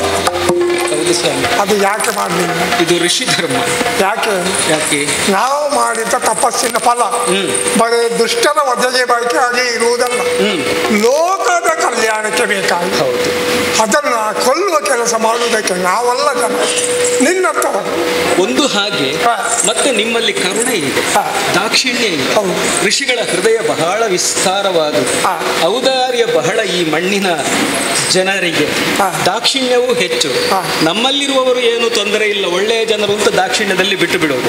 ಅವರು ಬೆಳೆದು ಅವರ ಸಂಖ್ಯೆ ಹೆಚ್ಚಾದ ಮೇಲೆ ಗೊತ್ತಾಗುದು ಅವರು ಎಷ್ಟು ಅಪಾಯ ಅಂತ. ಆದ್ದರಿಂದ ಆ ದುಷ್ಟರು ಭಯೋತ್ಪಾದಕರು ಯಾವುದೇ ದಾಕ್ಷಿಣ್ಯಕ್ಕೆ ಅರ್ಹರಲ್ಲ, ಕರುಣೆಗೆ ಅರ್ಹರಲ್ಲ. ಅವರಲ್ಲಿ ಕರುಣೆ ತೋರಿದರೆ ಹೇಗಾಗುತ್ತದೆ ಗೊತ್ತುಂಟ? ಅದು ಅವಿಚಾರಿತ ಕಾರುಣ್ಯ, ಅಪಾತ್ರ ಕಾರುಣ್ಯ, ಪ್ರಾಕೃತ ಕಾರುಣ್ಯ ಆಗುತ್ತದೆ. ಅಂತಹದ್ದಕ್ಕೆ ಅವಕಾಶ ಕೊಡಬಾರದು. ಯಾಕೆಂದ್ರೆ ನಾವು ಮನುಷ್ಯರು, ವಿವೇಕಿಗಳು. ನಮ್ಮ ಕರುಣೆಯೂ ವಿವೇಕದಿಂದ ಕೂಡಿರಬೇಕು. ಅಳ್ತಾರೆ, ಬೊಬ್ಬೆ ಹೊಡೆಯುತ್ತಾರೆ, ಅವರು ಸಾಯ್ತಾರೆ, ಇವರು ಸಾಯ್ತಾರೆ ಇಲ್ಲ, ಕರುಣೆ ತೋರ್ಲಿಕ್ಕೆ ಕೂಡದು. ಅವರೆಲ್ಲರ ಸಂಹಾರವನ್ನು ಮಾಡಬೇಕು. ನಾನದನ್ನು ಮಾಡುತ್ತೇನೆ. ನೀವು ಧೈರ್ಯಸ್ಥರಾಗಿರಿ. ಇಲ್ಲಿ ಮಾತ್ರವಲ್ಲ, ವಿಶ್ವ ಭಯೋತ್ಪಾದನೆಯ ಮೂಲೋತ್ಪಾಟನವೇ ನನ್ನ ಚರಮದ. ಅದನ್ನು ಮಾಡಿ ಆದಷ್ಟು ಬೇಗ ನನ್ನ ಅಯೋಧ್ಯೆಯ ರಾಮ ಮಂದಿರದಲ್ಲಿ ನಾನು ನೆಲೆಯಾಗುತ್ತೇನೆ. ಶುಭವಾಗಲಿ ರಾಮ ರಾಮ ರಾಮ.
ಬಳಿರೇ ನೀರವಯ್ಯಾರೆ ಇರುವಂತಹ ಸ್ಥಳ ನಾವು ಲಂಕಾ ಸಾಮ್ರಾಜ್ಯಕ್ಕೆ ಯಾರು ಎನ್ನುವ ಹಾಗೆ ರಾವಣೇಶ್ವರಿ ಮಹದೇವಿ. ಅದೇನು ರಾವಣ ಎಂದು ಬಲ್ಲೆವು. ರಾವಣನದ್ದು ಮಾತ್ರ ಪರಿಚಯ ಇರುವುದು. ಮತ್ತೆ ಮತ್ತೆ ನಿಮಗೆಲ್ಲ ಹೆಮ್ಮಕ್ಕಳ ಬಗ್ಗೆ ತಾತ್ಸಾರ ಭಾವನೆ. ಆತನಿಗೊಬ್ಬಾಕೆ ಸಹಜ ಇದ್ದಾಳೆ. ಗೊತ್ತುಂಟ ಪರಿಚಯ? ಹೌದು. ಯಾರು ಗೊತ್ತಿಲ್ಲ? ಶೂರ್ಪನಖೆ ಅಂತ ಹೇಳಲಿಕ್ಕೆ ನಿಮ್ಮ ಮೂಗಿನ ಹೊಳ್ಳೆಯಿಂದ ಬಿದ್ದವಳ. ಮತ್ತೆ ಮತ್ತೆ ಶೂರ್ಪನಖೆ ಅಂತದು. ಶೂರ್ಪನಖ ದೇವಿಯವರು. ದೇವಿಯ ದೇವಿ ಗುಡಿಯಲ್ಲಿ ದೇವಿ ಗುಡಿಯಲ್ಲಿ ಕಷ್ಟ ಆಗುತ್ತದೆ ನಿಮಗೆ. ಬೇಡ, ಶೂರ್ಪನಖ ಅಮ್ಮನವರು ಅಂತಾದ್ರೂ ಕರಿಬಹುದಲ್ಲ. ಅಮ್ಮ ಮಕ್ಕಳಿಗೆ ಅಮ್ಮ ಮಕ್ಕಳಿಗೆ ಅದು ಬೇಡ. ಶೂರ್ಪನಖ ಅಕ್ಕ ಅಂತಾದ್ರೂ ಕರಿಬಹುದಲ್ಲ. ಅಕ್ಕ ತಮ್ಮಂದಿರಿಗೆ ಅಕ್ಕ ತಮ್ಮಂದಿರಿಗೆ ಮಾತು ಮಾತಿಗೆ ನನ್ನನ್ನು ನಿಂದಿಸ್ತಾ ಇದ್ದೀರಿ. ನೀವೇ ಇಷ್ಟು ಅಣಕಿಸುವಾಗ ನಿಮ್ಮನ್ನು ನೋಡಿದಂತಹ ಉಳಿದವರೆಲ್ಲ ನನ್ನನ್ನು ಎಷ್ಟು ಅಣಕಿಸುವುದಕ್ಕೆ ಸಾಧ್ಯ ಉಂಟು? ಹಾಗಾದ್ರೆ ಹೀಗಲ್ಲ, ಮೊದಲಾಗಿ ನಿಮ್ಮ ಗೋಣು ಮುರಿದು ರಕ್ತವನ್ನು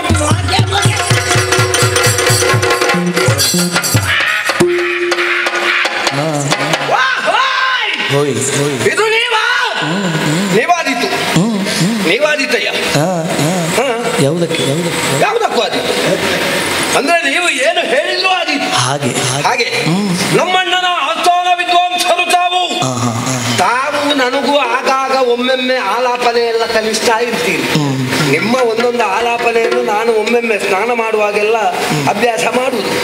ಹಾಗಾಗಿ ನೀವು ಏನು ಹೇಳಿದ್ರು ಆದೀತು. ಗಾನ ಗಂಧರ್ವರು, ಸಂಗೀತ ವಿದ್ವಾಂಸರು, ಓ ಹೋ ಹೋ ಹೋ ಹೋ, ನಿಮ್ಮ ಜೊತೆಯಾಗಿ ಇವರು ಇದ್ದಾರೆ.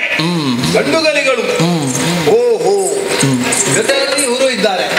ತಮ್ಮ ಪ್ರತಿಭೆಯಿಂದಲೇ ಮೊನ್ನೆ ವಿದೇಶ ಪ್ರಯಾಣ ಮಾಡಿ ಬಂದವರು. ಅಯ್ಯೋ, ನೀವು ಮೂವರು ಒಂದಾದಿರಿ ಅಂತಾದ್ರೆ ನಿಮ್ಮನ್ನು ಗೆಲ್ಲಬಲ್ಲಂತಹ ಸಾಮರ್ಥ್ಯ ಪ್ರಪಂಚದಲ್ಲಿ ಯಾರಿಗೂ ಇಲ್ಲ. ನಿಮ್ಮ ಬಗ್ಗೆ ನನಗೆ ಇಷ್ಟು ಗೊತ್ತುಂಟು, ನನ್ನ ಬಗ್ಗೆ ನಿಮಗೇನು ಗೊತ್ತುಂಟು? ಏನು ಗೊತ್ತುಂಟು? ಏನು ಗೊತ್ತಿಲ್ಲ.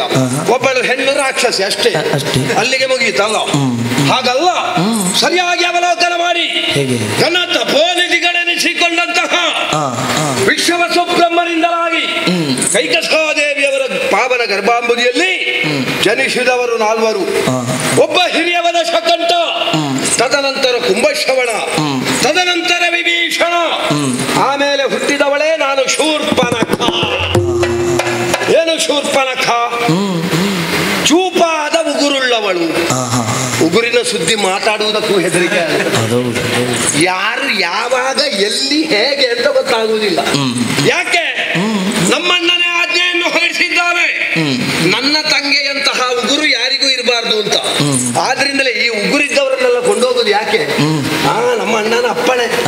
ನನ್ನಂತಹ ಸೌಂದರ್ಯವತಿಯರಿಗೆ ಮಾತ್ರ ಉಗುರು ಶೋಭೆ, ಬೇರೆ ಯಾವ ಹೆಣ್ಮಕ್ಕಳಿಗೂ ಇರಬಾರ್ದು ಎನ್ನುವುದು ಅಣ್ಣನ ಅಭಿಯೋಚನೆ. ಆದ್ರೆ ಆಲೋಚನೆ ಮಾಡುವುದು ಅದನ್ನಲ್ಲ.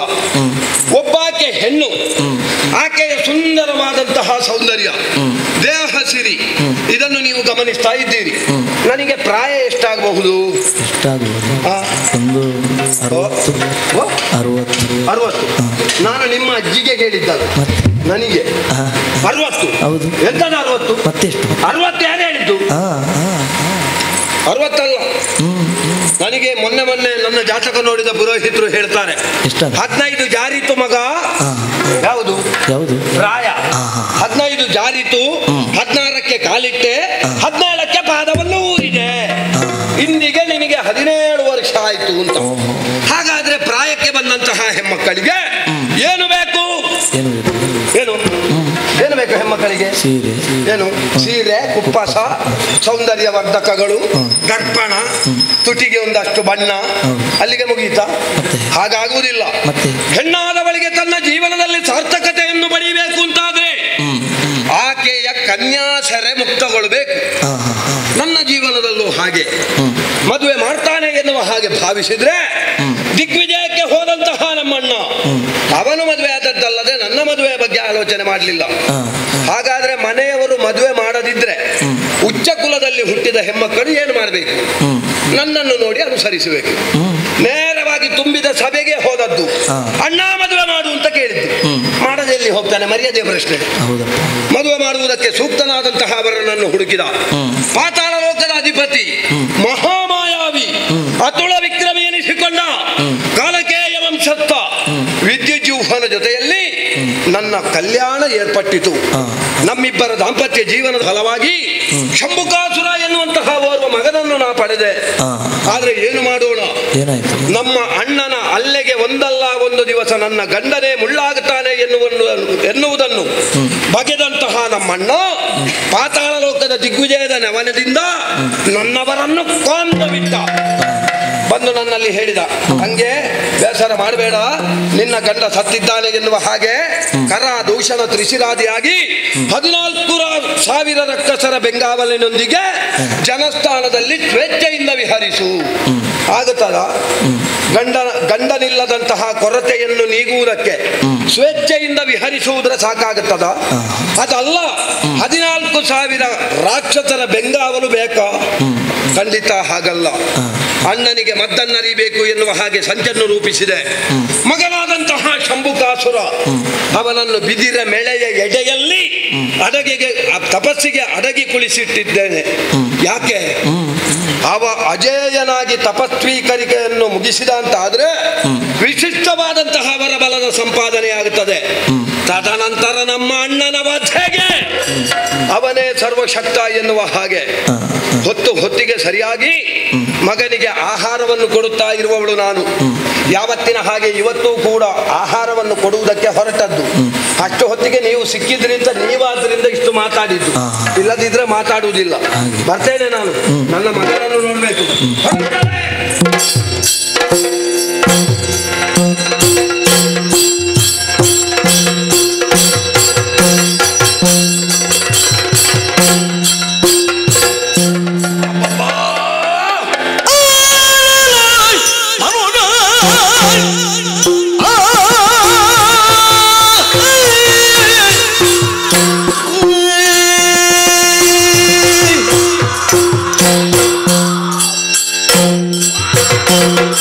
Oh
ಬಿದಿರ ಮೇಳೆಯ ಕತ್ತರಿಸಲ್ಪಟ್ಟಿದೆ.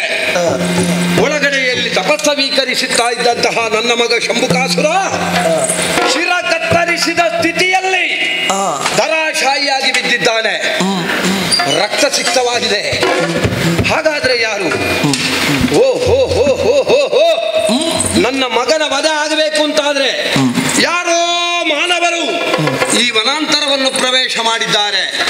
ಪ್ರವೇಶ ಮಾಡಿದವರು ನನ್ನ ಮಗನ ಪ್ರಾಣವನ್ನು ಅಪಹರಿಸಿದ್ದಾರೆ ಎನ್ನುವುದೇ ಸತ್ಯ.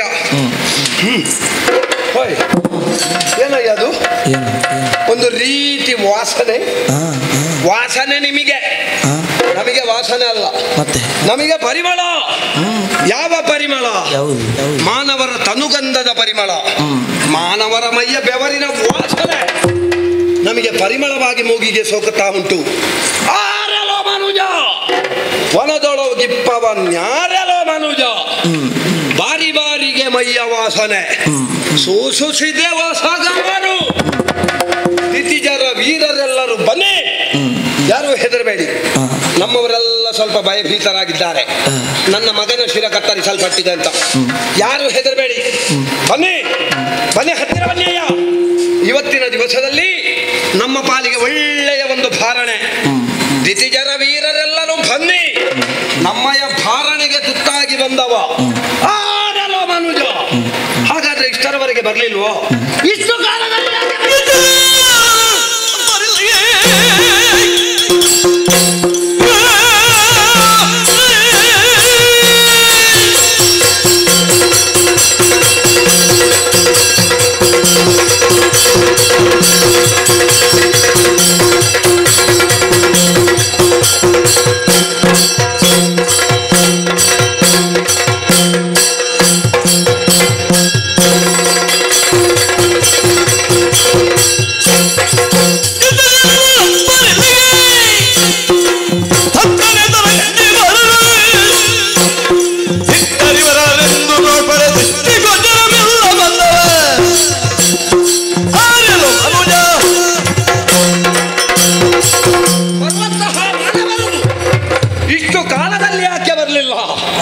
ಎನ್ನುವುದನ್ನು ಮಾನವರು ಎನ್ನುವುದನ್ನು ಬಿಡೋಣ.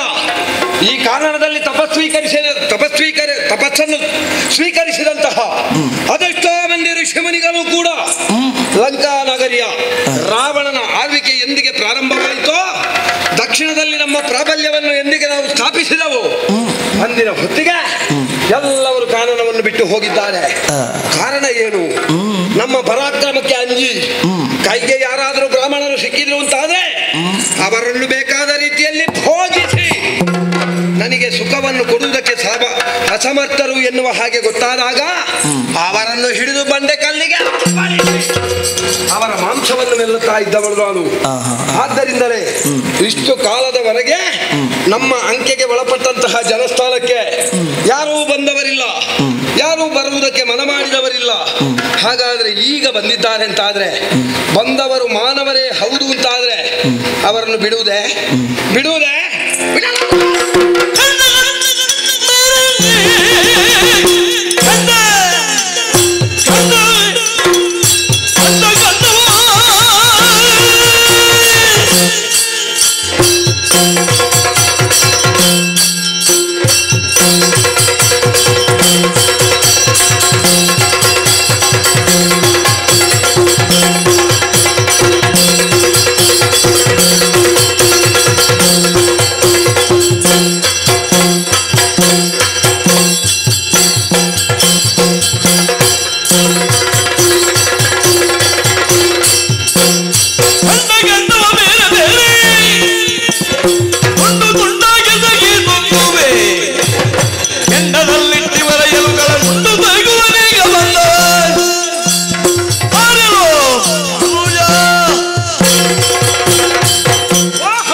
ಹಾಗಾದ್ರೆ ಏನು ಮಾಡೋಣ?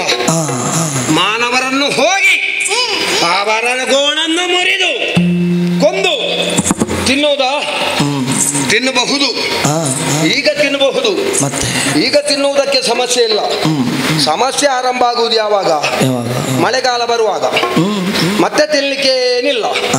ಆಗ ಯಾವಾಗ ಒಳ್ಳೆಯ ಊಟ ಸಿಗುತ್ತದೆ ಅಂತ ಕಾಯುವುದು. ಹಾಗಾದ್ರೆ ನಾವು ಹಾಗೆ ಮಾಡಬಾರ್ದು. ಮಳೆಗಾಲಕ್ಕೂ ಬೇಕಾದಷ್ಟು ಶೇಖರಿಸಿಡಬೇಕು. ಆದ್ದರಿಂದ ಏನು ಮಾಡೋಣ, ಮೊದಲಾಗಿ ಮಾನವರನ್ನು ಕೊಂದು ಅವನ ಕಾಲಿಗೊಂದು ಬಳ್ಳಿಯಲ್ಲಿ ಬಿಗಿದು ಮರವೊಂದರಲ್ಲಿ ತಲೆ ಮೇಲೆ ಕಾಲು ಮೇಲೆ ತಲೆ ಕೆಳಗೆ ಮಾಡಿ ನೇತು ಹಾಕುವುದು. ತಲೆಯಲ್ಲೊಂದು ತೂತು ಮಾಡುವುದು. ಕೆಳಗಡೆಯಿಂದ ನಾನು ಮಲಗುವುದು. ಅವನ ಶಿರದಿಂದ ತೊಟ್ಟಿಕ್ಕುತ್ತದೆ ರಕ್ತ. ಆಯ್ತಾ? ಬಾಯಿಯಲ್ಲಿ ಒಂದಿಷ್ಟು ಮಂಜುಗಡ್ಡೆಯ ತುಂಡನ್ನು ಹಾಕಿಕೊಳ್ಳುವುದು. ಈ ರಕ್ತ ಬಿಂದು ಬಿಂದುವಾಗಿ ನನ್ನ ನಾಲಿಗೆಯನ್ನು ಸೋಕ್ತದೆ. ಜೊತೆಗೊಂದಿಷ್ಟು ಮಂಜುಗಡ್ಡೆ. ಈ ವಾತಾವರಣಕ್ಕೆ ತಂಪು ಪಾನೀಯ ಬೇರೆ ಬೇಕು ಅಂತಲೇ ಇಲ್ಲ. ಮಾನವರ ರಕ್ತ ಸಾಕಾಗುತ್ತದೆ. ಆಮೇಲೆ ಮಾನವರ ಮಾಂಸವನ್ನೇನು ಮಾಡೋಣ? ಹರಿ ಅದನ್ನು ಖಂಡವಾಗಿ ಬೇರ್ಪಡಿಸಿ ಬಿದಿರ ಓಟೆಯೊಳಗೆ ತುರುಕಿಡುವುದು. ಜೋರು ಮಳೆಗಾಲದಲ್ಲಿ ಮಳೆ ಬರುವಾಗ, ಸಿಡಿಲೆಲ್ಲ ಬರುವಾಗ ಅದನ್ನು ಒಂದೊಂದನ್ನೇ ತೆಗೆಯುವುದು. ಒಂದು ಕಲ್ಲಿನಲ್ಲಿ ಬೆಂಕಿಯನ್ನು ಕಾಯಿಸಿ ಆ ಕಲ್ಲಿನ ಮೇಲೆ ಈ ಮಾಂಸವನ್ನು ಇಟ್ಟು ಅರೆ ಬೇಯಿಸಿ ಬಿದಿರ ಮೆಳೆಯ ಮುಳ್ಳಿನಿಂದ ಚುಚ್ಚಿ ಅದನ್ನು ತಿನ್ನಬೇಕು. ಅದೊಂದು ಈಗ ಅರೆ ಬೇಯಿಸಿದ್ದೆಲ್ಲ ತಿನ್ನಲಿಕ್ಕೆ ಒಂದು ರುಚಿ ಆಗುವುದು, ಹೇಳಿ ಪ್ರಯೋಜನ ಇಲ್ಲ. ಆಮೇಲೆ ಮಾನವರ ಕಣ್ಣನ್ನೇನು ಮಾಡೋಣ? ಕಣ್ಣಿನ ಉಪ್ಪಿನಕಾಯಿ. ಕಣ್ಣಿನದು ಉಪ್ಪಿನಕಾಯಿ. ಒಂದು ಉಪ್ಪಿನಕಾಯಿ ಆಗಬೇಕು, ಅಪ್ಪೆ ಮಿಡಿಯ ಉಪ್ಪಿನಕಾಯಿ ಸತ್ತು ಹೋಗಬೇಕು. ಯಾಕೆ? ಒಂದು ಉಪ್ಪಿನಕಾಯಲ್ಲಿ 4 ಮಳೆಗಾಲ ಕಲಿಬೇಕು ಅಂತಹ ಉಪ್ಪಿನಕಾಯಿ. ಆಮೇಲೆ ಮಾನವರ ಕಿವಿಯನ್ನೇನು ಮಾಡೋಣ? ಒಂದು ಕೆಲಸ ಮಾಡುವ. ಕಲ್ಪವೃಕ್ಷದ ಫಲವನ್ನು ಕೊಯ್ದು ಜಜ್ಜಿ ಅದರ ತೈಲವನ್ನು ಒಂದು ಪಾತ್ರೆಯಲ್ಲಿ ತುಂಬಿಸಿ ಚೆನ್ನಾಗಿ ಕಾಯಿಸಿ ಕಡಲೆಯನ್ನು ಒಣಗಿಸಿ ಅದನ್ನು ಹಿಟ್ಟನ್ನಾಗಿ ಪರಿವರ್ತಿಸಿ ಚೆನ್ನಾಗಿ ನೀರಿನಲ್ಲಿ ಕಲಸುವುದು. ಈ ಕಿವಿಯನ್ನು ಕತ್ತರಿಸಿ ಆ ಕಡಲೆಯ ಹಿಟ್ಟಿನಲ್ಲಿ ಹಾಕುವುದು. ಆಚೆ ಈಚೆ ಅದಕ್ಕೆ ಸರಿಯಾಗಿ ಅಂಟು ಬರುವ ಹಾಗೆ ಅದನ್ನೆಲ್ಲ ಹಚ್ಚುವುದು. ಕಲ್ಪವೃಕ್ಷದ ತೈಲಕ್ಕೆ ಎಸೆಯುವುದು. ಕಿವಿ ಬಜ್ಜಿಗಳು ತಿಂದಿದ್ದೀರಾ? ತಿಂದ್ರೆ ನೀವು ಮತ್ತೆ ನನಗೆ ತಿನ್ಲಿಕ್ಕೆ ಬಿಡ್ಲಿಕ್ಕಿಲ್ಲ. ಯಾಕಂದ್ರೆ ಮಾನವರಿಗೆ ಇರುವುದು 2 ಕಿವಿ. ಅದರಲ್ಲಿ ಒಂದು ನೀವು ತಿಂದ್ರೆ, ಒಂದು ನಾನು ತಿಂದ್ರೆ ಮತ್ತೆ ಉಳಿದದ್ದು ಇಲ್ಲ. ಹಾಗಾಗಿ ನೀವು ತಿನ್ನುವುದು ಬೇಡ. ಹಾಗಾದ್ರೆ ಮಾನವರ ಕರುಳನ್ನೇನು ಮಾಡೋಣ? ಹರಿ ಅದನ್ನೊಂದು ಇಷ್ಟಿಷ್ಟು ದೊಡ್ಡ ತುಂಡನ್ನಾಗಿ ಕತ್ತರಿಸುವುದು. ನೋಡಿದ್ದೀರಾ ನೀವು? ಅಲ್ಲಲ್ಲಿ ಬರೆದು ಹಾಕಿದ್ದಾರೆ, ಇಲ್ಲಿ ವೇಗದ ಆಹಾರ ದೊರೆಯುತ್ತದೆ ಅಂತ. ವೇಗದ ಆಹಾರದಲ್ಲಿ ದೊರಕುವುದು ಇಂಥದ್ದೇ ಮಾನವರ ಕರುಳು. ಹೌದು, ಅದರಲ್ಲಿ ಬಿರಿದನ್ನ, ಹುರಿದನ್ನ ಇದನ್ನೆಲ್ಲ ಮಾಡಿ ಅದರ ಮಧ್ಯದಲ್ಲಿ ಈ ಕರುಳ ತುಂಡುಗಳು ಮಾಂಸವನ್ನು ತುಂಡುಗಳನ್ನಾಗಿ ಮಾಡಿ 3 ಮೊನೆಯ ಆಯುಧದಲ್ಲಿ ಚುಚ್ಚುವುದು, ತಿನ್ನುವುದು, ಚುಚ್ಚುವುದು, ತಿನ್ನುವುದು. ಅದರ ಒಂದು ರುಚಿ ಪ್ರಯೋಜನ ಇಲ್ಲ. ಆಮೇಲೆ ಮಾನವರ ತಲೆ ಕೂದಲು, ಅದನ್ನೊಂದು ಕೆಲಸ ಮಾಡುವ. ಒಂದು ಕೃತಕ ತಲೆ ಕೂದಲಿನ ವ್ಯವಸ್ಥೆಯನ್ನು ಮಾಡುವ. ನಮಗೊಮ್ಮೆ ಜೋರು ಮಂದವಾದ ವಾತಾವರಣ ಇರುವಾಗ ಚಳಿಗೆಲ್ಲ ಬೇಕಾಗ್ತದೆ. ಆ ಕಾರಣದಿಂದ ಉಪಯೋಗಿಸ್ತೇನೆ. ಮಾನವರ ಉಗುರು ಹೇಗೆ ಉಂಟಲ್ಲ, ಅದು ಬೇಕಾಗ್ತದೆ ಯಾವುದಕ್ಕಾದ್ರೂ. ಸರಿ, ನಿಮ್ಮಲ್ಲಿ ಮಾತಾಡಿದೆ ಅಂತಾದ್ರೆ ಬೇಟೆ ಕೈತಪ್ಪಿ ಹೋದೀತು. ಬೇಟೆಯನ್ನು ಮೊದಲಾಗಿ ಮುಗಿಸಬೇಕು. ಮುಂದುವರಿತಾರ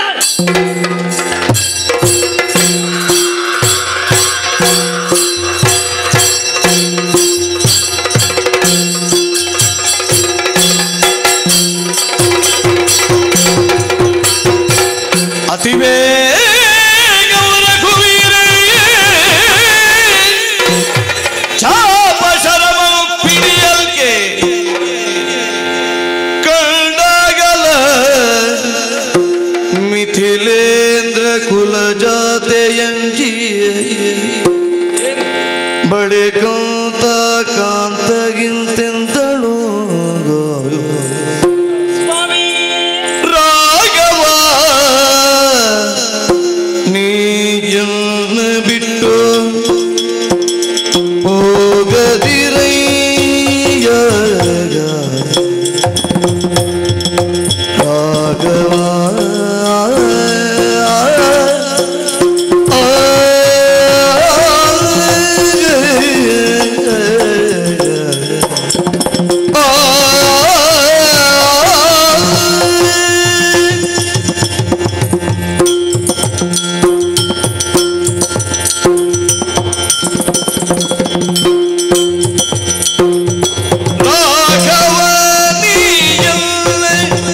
ಭಕ್ಷಿಪಳು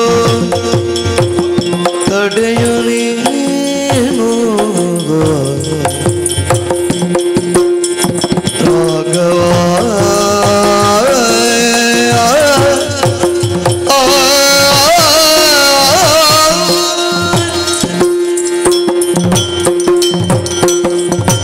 ಸ್ವಾಮಿ ಕ್ಷಾಮೋದರಿ, ಏನಾಶ್ಚರ್ಯವನ್ನು ಕಾಣುತ್ತಾ ಇದ್ದೇನೆ ದೇವ. ಏನು? ಒಮ್ಮಿಂದ ಮೇಲೆ ರಕ್ಕಸಿಯೋರ್ವಳ ಆರ್ಭಟ ಕಿವಿಗೆ ಕೇಳಿಸ್ತಾ ಉಂಟು. ಕಿವಿಗೆ ಕೈ ಹಿಡಿದರು ಕರ್ಣ ಕಪಟದಕ್ಕೆ ಬಡೀತಾ ಉಂಟು ದೇವ.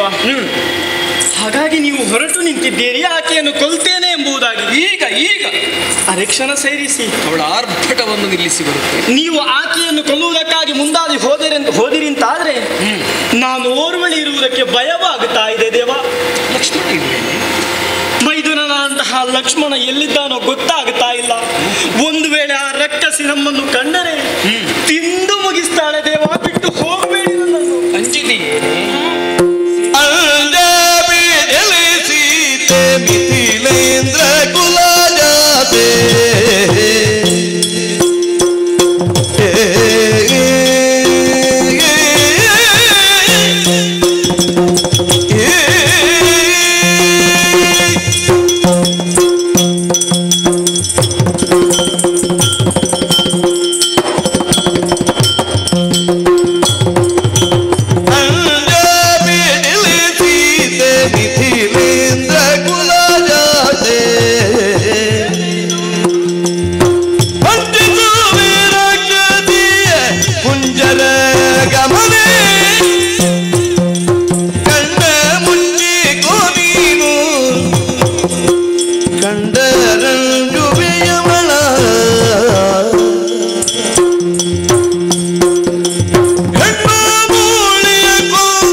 ಮಿಥಿಲೇಂದ್ರ ಕುಲಜಾತೆ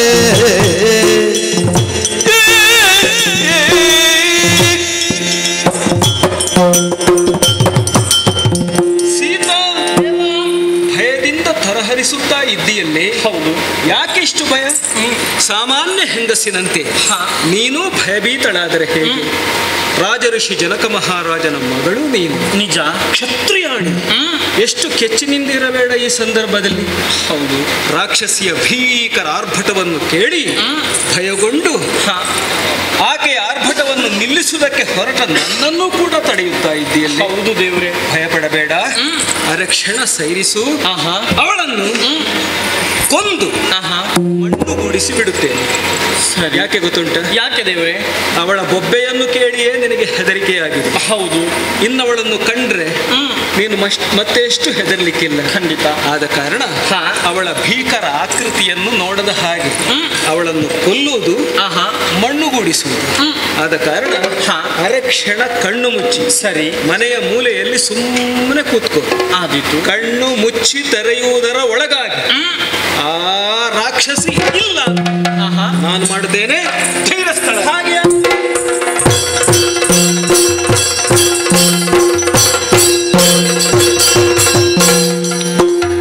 ಎಂದು ಧೈರ್ಯವ ಬೇಳೆ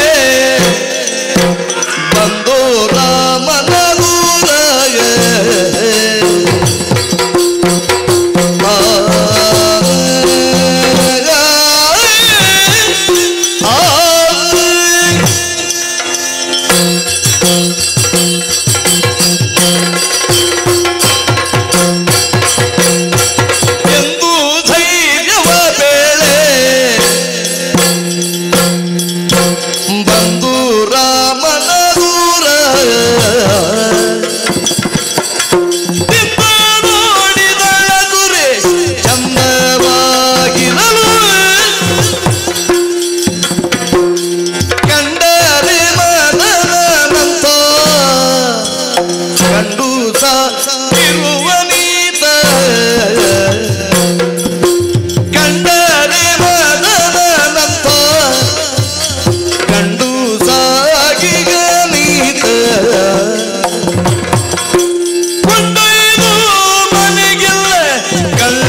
ಅಂತಾದ್ರೆ ದೂರದಲ್ಲಿ ಒಂದು ಪರ್ಣಶಾಲೆ ಕಾಣಿಸ್ತಾ ಇದೆ.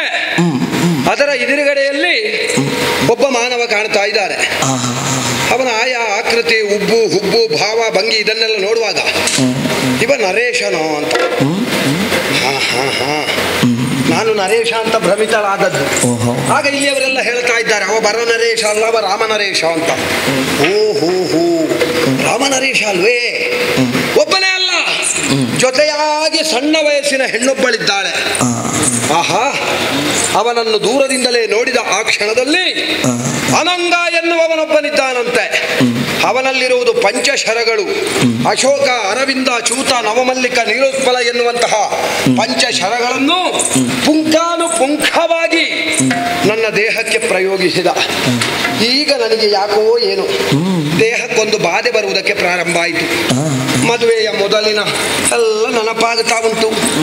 ನಾನು ಮತ್ತೆ ನನ್ನವರು ಮಧುಚಂದ್ರಕ್ಕೆ ಹೋದದ್ದು, ಅಲ್ಲೆಲ್ಲ ನಾವು ವಿಹರಿಸಿದ್ದು, ನಾವೆಲ್ಲ ಹಾಡು ಹಾಡಿದ್ದು ಈಗೆಲ್ಲ ನೆನಪಾಗುತ್ತಾ ಉಂಟು.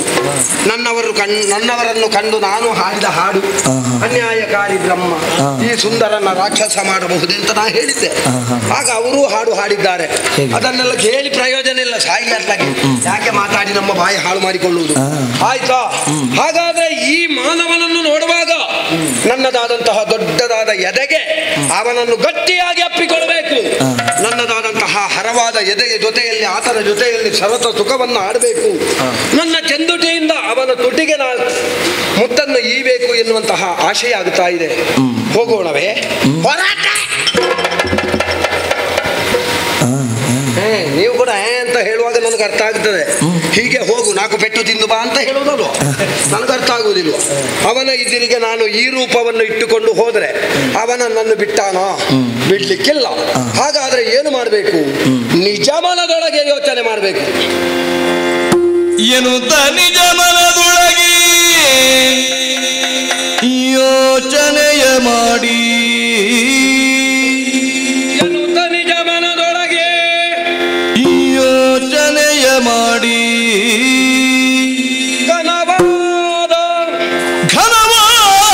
ದೇಹವನ್ನು ಕುಣಿಸಿ ಮರೆ ಮಾಡಿ,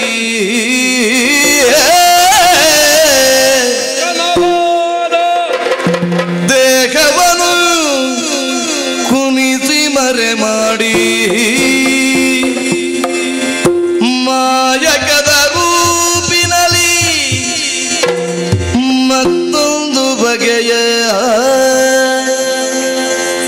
ಕಾಯವನ್ನು ಧರಿಸಿದಳು, ಕಪಟದ ಕೃತಿಯ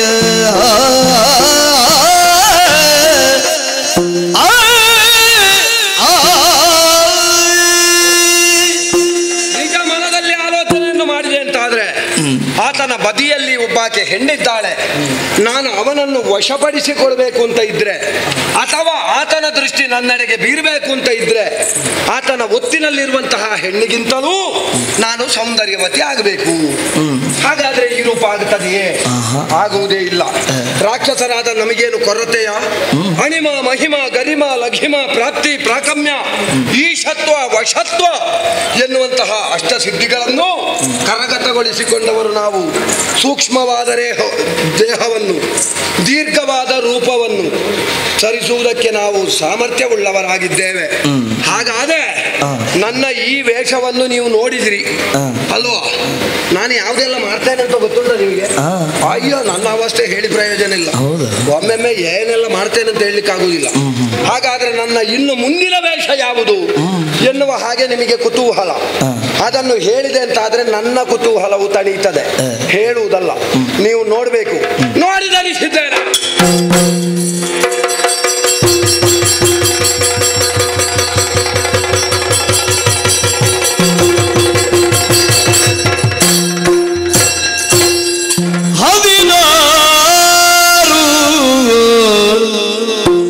ವತ್ಸರದೆ ಹೆಣ್ಣಾದಳವಳು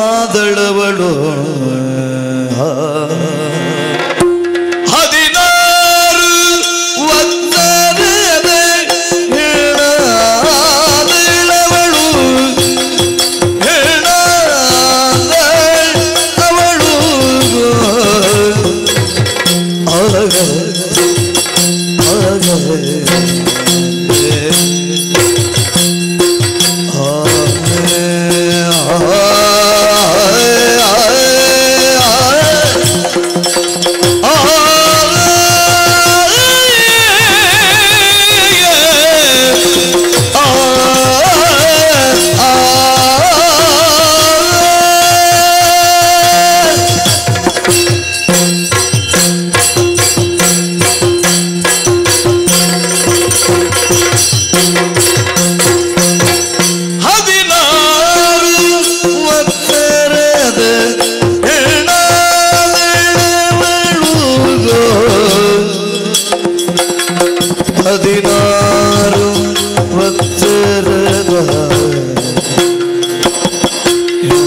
ಭೂಗೋಲನುರು ಪಟ್ಟದಾನೆಯಂದಲೇ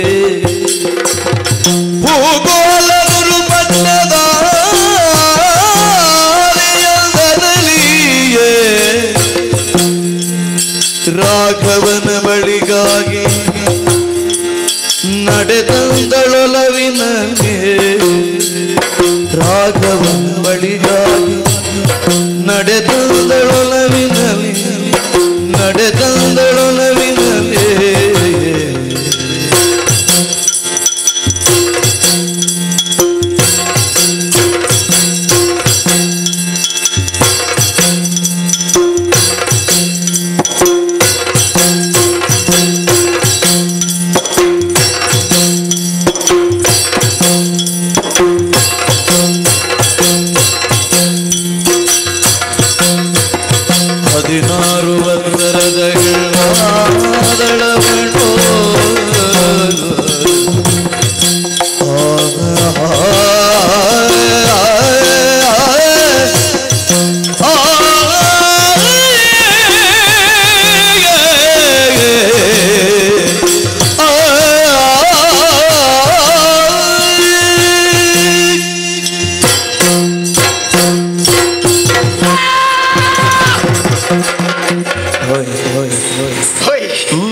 ನಮ್ಮ ಅಭ್ಯಾಸನ ಬಿಡುವುದಕ್ಕೆ ಆಗುವುದಿಲ್ಲ.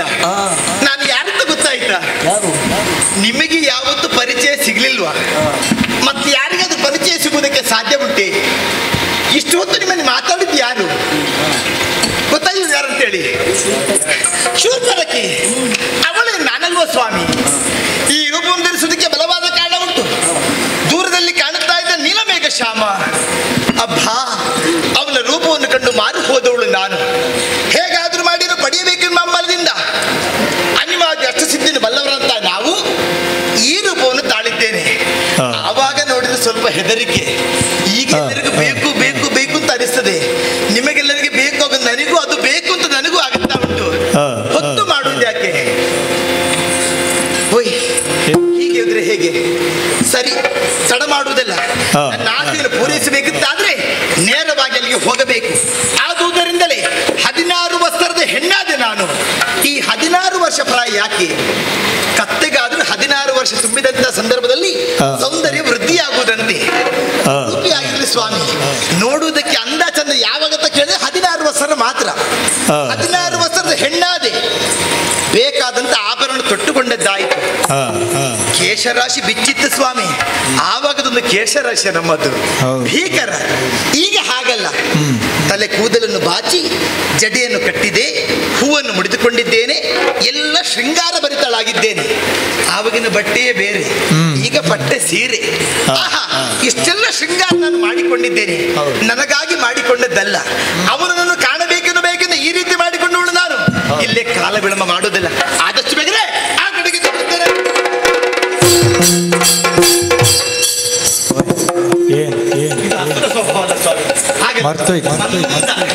ರಾಗ ಮಾಡಿ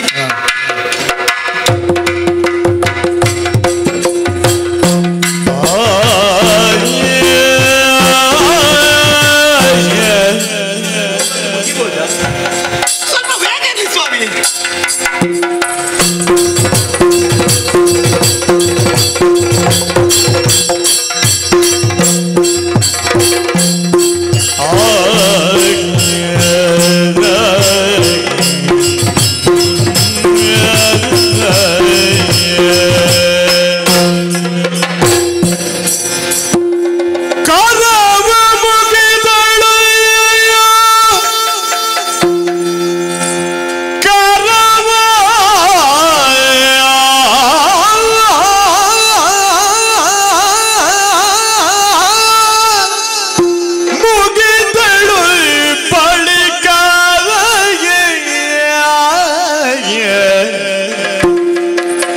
ಕಂಡು ರಘುಪತಿಯ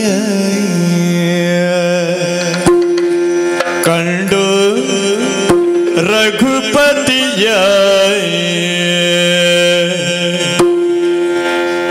ಆರುಹಿದಳು ಕಾರ್ಯಗಳ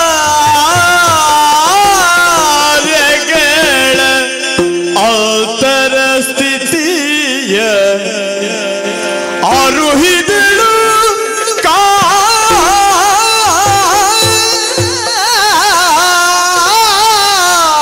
ಕಾರ್ಯಗಳ ಔತರ ಸ್ಥಿತಿಯ ಕರವ ಮುಗಿದಳು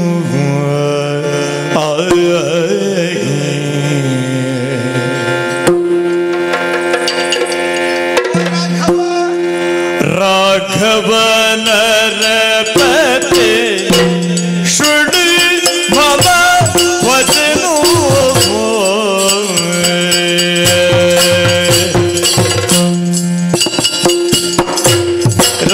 ರಾಘವನರ ಪತೆ ಶುಡು ಮಮ ವಚನೋ ರಾಘವ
ರಾಘವ ನರಪತೆ ಶೃಣು ಮಮ ವಚನೋ ಶೃಣು ಮಮ ವಚನೋ ಶೃಣು ಮಮ ವಚನೋ ರಾಘವ ರಾಘವ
ವಂದಿಸಿಕೊಂಡಿದ್ದೇನೆ.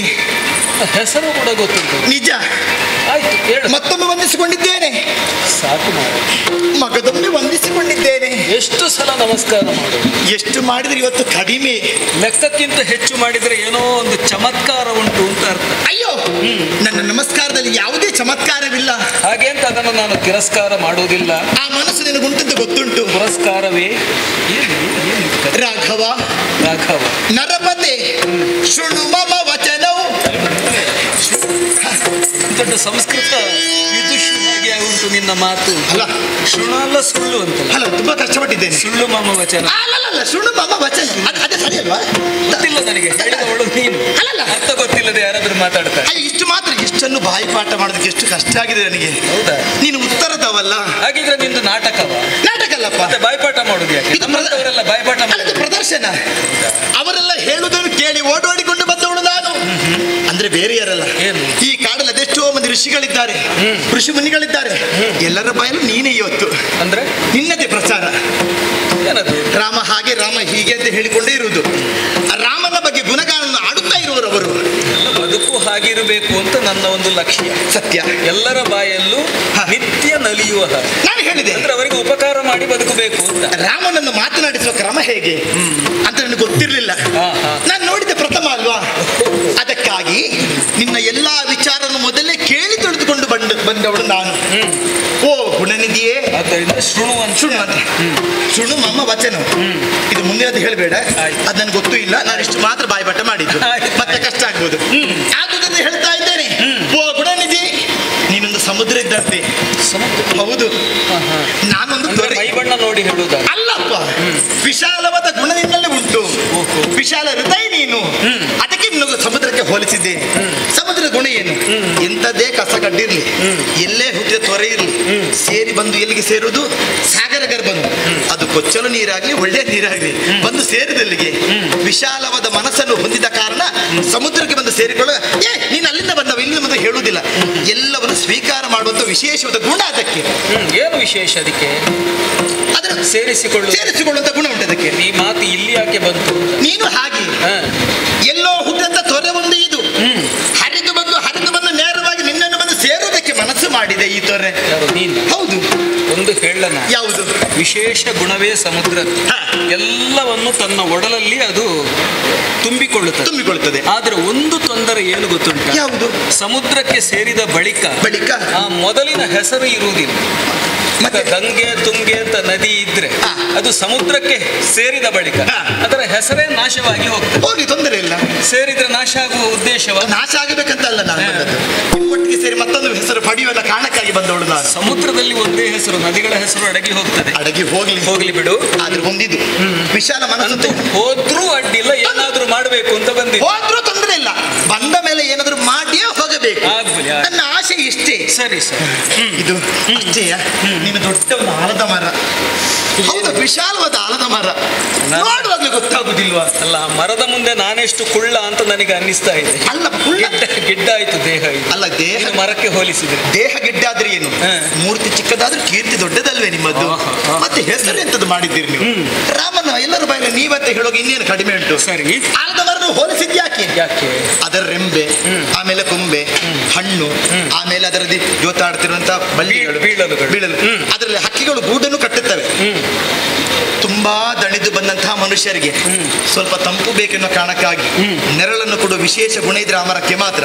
ಮರದ ಅಡಿಯಲ್ಲಿ ಕುಳಿತುಕೊಂಡು ವಿಶ್ರಾಂತಿಯನ್ನು ಪಡೀತಾರೆ. ಆದ್ರೆ ಆ ಮರದ ಅಡಿಗೆ ಯಾರು ಹೋಗುದಿಲ್ಲ ರಾತ್ರಿ. ರಾತ್ರಿ ಹೋಗುದಿಲ್ಲ. ಯಾಕೆ? ಅಲ್ಲಿ ಬ್ರಹ್ಮ ರಾಕ್ಷಸ ಉಂಟು ಅಂತ ಹೇಳೋದು ಕೇಳಿ. ನೋಡಿ ನೋಡಿ, ಅದಕ್ಕೊಂದು ವಿಶೇಷ ಗುಣ ನೋಡು. ಏನು? ಹಗಲು ಹೊತ್ತಿನಲ್ಲಿ ಬೇರೆ, ರಾತ್ರಿ ಹೊತ್ತಿನಲ್ಲಿ ಬೇರೆ. ರಕ್ಕಸರಿಗೂ ಬ್ರಹ್ಮ ರಕ್ಕಸರಿಗೂ ಆಗುತ್ತದೆ. ಒಳ್ಳೆಯವರನ್ನು ಸ್ವೀಕರಿಸೋ ಗುಣ ಅದಕ್ಕೆ ಮಾತ್ರ ಮತ್ತೆ ಉಂಟೆ. ಹೌದು ಹೌದು. ಹಾಗೆ ನೀನು ಬಂದದ್ದು. ಅದು ನೀನು ಆಳದ ಮರ ಅಂದ್ರೆ ಒಳ್ಳೆಯವರಿಗೂ ಆಗ್ತದೆ ರಾಕ್ಷಸರಿಗೂ ಆಗ್ತದೆ ಅಂತ ಬಂದದ್ದು ನೀನು. ರಕ್ಕಸರು ಹೌದಪ್ಪ. ಯಾರು ಬೇಕಿದ್ರು ಬರಬಹುದು ಅದರ ಅಡಿಗೆ ಅಂತ. ಹೌದು. 5 ಆಲದ ಮರಗಳು ತೋರ್ತಾ ಉಂಟು. ನಿಜ ನಿಜ. ಯಾವ ಮರದ ಅಡಿಯಲ್ಲಿ ಬೇಕಿದ್ರು ಕೂತ್ಕೊಂಡು. ಯಾರು? ನಾನು ಇಲ್ಲ, ನಾನು ನಿನ್ನ ಅಡಿಯಲ್ಲಿ ಕುಳಿತುಕೊಂಡು ಬಯಕೆ ನನ್ನದು. ನಾವಿಬ್ಬರು ಕೂತ್ಕೊಂಡು ಮಾತಾಡಿದ್ರೆ ಒಳ್ಳೇದಲ್ವ ಹಾಗೆ. ಮತ್ತೆ ನಾನು ಇಲ್ಲೇ ಬಿಡಲ್ಲ, ನೋಡುವುದ್ರೆ ಗೊತ್ತಾಗುದಿಲ್ವಾ? ನಾನು ಶ್ರೇಷ್ಠ ಕುಲದಲ್ಲಿ ಹುಟ್ಟಿದವಳು. ನೀನು ಶ್ರೇಷ್ಠ ಕುಲ ಅಂದ್ರೆ ನೀನು ಬ್ರಾಹ್ಮಣತೀಯ. ನಿಮ್ಗೆ ಗೊತ್ತಾಗ್ಲಿಲ್ವಾ? ಬ್ರಾಹ್ಮಣರ ಹಾಗೆ ಕಾಣುತ್ತೀನಿ. ಹೌದಲ್ವಾ? ಸಂಶಯ ಇಲ್ವಲ್ಲ? ಸತ್ಯ ಸತ್ಯ. ಹೌದು. ಹಬ್ಬ ಮಾಡಿದ್ದಕ್ಕೆ ಸಾರ್ಥಕ. ಅಲ್ಲ, ಈ ರೂಪ ಈ ವರ್ಚಸ್ಸು ಅಪರೂಪವೇ. ಒಂದ ಬ್ರಾಹ್ಮಣರಲ್ಲಿ, ಅದಿದ್ರೆ ಬಂಟರಲ್ಲಿ. ಏನು ಅದಾಗಿರಲೂಬಹುದು, ಹೇಳಲಿಕ್ಕೆ ಆಗುದಿಲ್ಲ. ಹೌದೌದು. ಅದು ನಿಮಗೆ ಮಾತ್ರ, ನನಗೆ ಗೊತ್ತಿಲ್ಲ. ನಾವು ನೋಡಿದ್ರೆ ನನಗೆ ಆ ಪ್ರಜ್ಞೆ ಇಲ್ಲ. ನನಗೆ ಹೀಗೆ. ಸರಿ ಸರಿ ಸರಿ. ಹಾಗಂತೇಳಿ ಅತಿಕುಲದಲ್ಲಿ ಹುಟ್ಟಿದವಳು ನಾನು.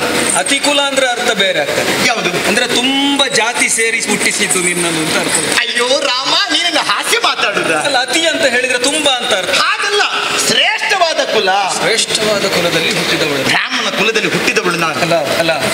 ಅತಿ ಕುಲವತಿ ನಾನಾದರೆ ಈ ಪೃಥ್ವಿಗೆ ಪಾಲಕ ಅಂತ ಒಬ್ಬನು ಬೇಡವಾ? ಅವನಾರು? ಅವ ನೀನೆ. ಹೌದು, ನೀನು. ಹೌದು. ಆಮೇಲೆ ನಾನು ನಿನಗೆ ಹೇಗೆ ಕಾಣ್ತೇನೆ?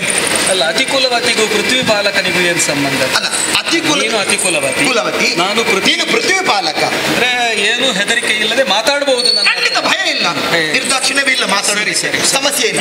ನಾನು ನೋಡು ನೋಡು, ಏನೇ ರತಿದೇವಿ. ಮತ್ತೇನು? ನೀನು ರತಿ, ನಾನು ರತಿ. ಮೆಚ್ಚಲೇಬೇಕು. ಅಂದ್ರೆ ರೂಪಸಿಯಾದಂತಹ ಹುಡುಗಿಯನ್ನು ಹೋಲಿಸುವುದು ರತಿ. ನಿಜ. ರತಿಗಿಂತ ಚಂದದ ಹುಡುಗಿ ಯಾರೂ ಇಲ್ಲ ಅಂತ. ನಿಜ ಅಲ್ವಾ? ಹೌದೌದು, ಸಿದ್ಧಾಂತವೇ ಸತ್ಯ. ಆದರೆ ರತಿಗಿಂತ ಚೆಲುವೆ ಅಂತ ಹೇಳುವುದು ಯಾಕೆ? ಯಾಕೆ? ಈಕೆಯ ರೂಪದ ಪಾರಮ್ಯವನ್ನು ಮನದಟ್ಟು ಮಾಡುವುದಕ್ಕೆ. ಹೌದೌದು. ಅದಕ್ಕೆ ನಿಂದಾಸ್ತುತಿ ನ್ಯಾಯ ಅಂತ ಹೆಸರು. ಸರಿ. ಹಾಗೆ ನೀನು ರತಿಯಂತೆ ಚೆಲುವೆಯಾಗಿರುವೆ. ನಾನು ರತಿಯಂತೆ ಚೆಲುವಾಗಿ. ರತಿಗೆ ಚೆಲುವೆಯಾಗಿದ್ರೆ ಅವ ಸುಂದರವಾದ ಹುಡುಗ ಬೇಡುವ? ಅವ ಮನ್ಮಥ ಮಾತ್ರ ಅಲ್ಲ. ಆ ಮನ್ಮಥ ಯಾರು? ಮನ್ಮಥ ನೀನೇ ಇವತ್ತು. ಅದು ಹೇಗೆ? ನೀನು ರತಿ ಆದ್ರೆ ನಾನು ಮನ್ಮತೆ ಆದ್ರೆ? ರತಿ ಮತ್ತು ಮನ್ಮಥ ಯಾವುದು ಜೊತೆಯಲ್ಲೇ ಇರುವವರು? ಹೌದು, ಅವರು ಗಂಡ ಹೆಂಡತಿ ಸಂಬಂಧ. ಅದು ನಾವು ಆಗುವ ಅಂತ ಹೇಳಿ ಮತ್ತೆಂತದ್ದು? ಒಟ್ಟು ಮಾತ್ರ ಗೊತ್ತಾಗ್ಲಿಲ್ವಾ ನಿನಗೆ? ಮದುವೆ ಆಗಲಿ. ನನಗೆ ಮದುವೆ ಮದುವೆ ಅಲ್ಲ, ಕೊರಳಲ್ಲಿ ಕರಿಮಣಿ ಇಲ್ಲ. ತೆಂಕಲಾಗಿಗೆ ಹೋದ್ರೆ ಯಾರು ಕರಿಮಣಿ ಹಾಕುವುದಿಲ್ಲ. ಕಡೆಯಿಂದ ಎಲ್ಲಿಯಾದ್ರೂ ಬಂದಿಯೋ? ನನ್ನ ಮದುವೆ ಆಗಲಿಲ್ಲ. ಆಗಲಿಲ್ವ? ಇಲ್ಲ. ಏನದು? ನನಗೆ ಮದುವೆ ಕಾರಣ ಉಂಟು. ಏನೇ? ಎಲ್ಲಿ ನೋಡಿದರೆ ಎನಗಿಲ್ಲ ಒಪ್ಪುವ ಜನ, ಎನಗೆ ಇಲ್ಲ ಒಪ್ಪುವ ಜನ. ಆಯ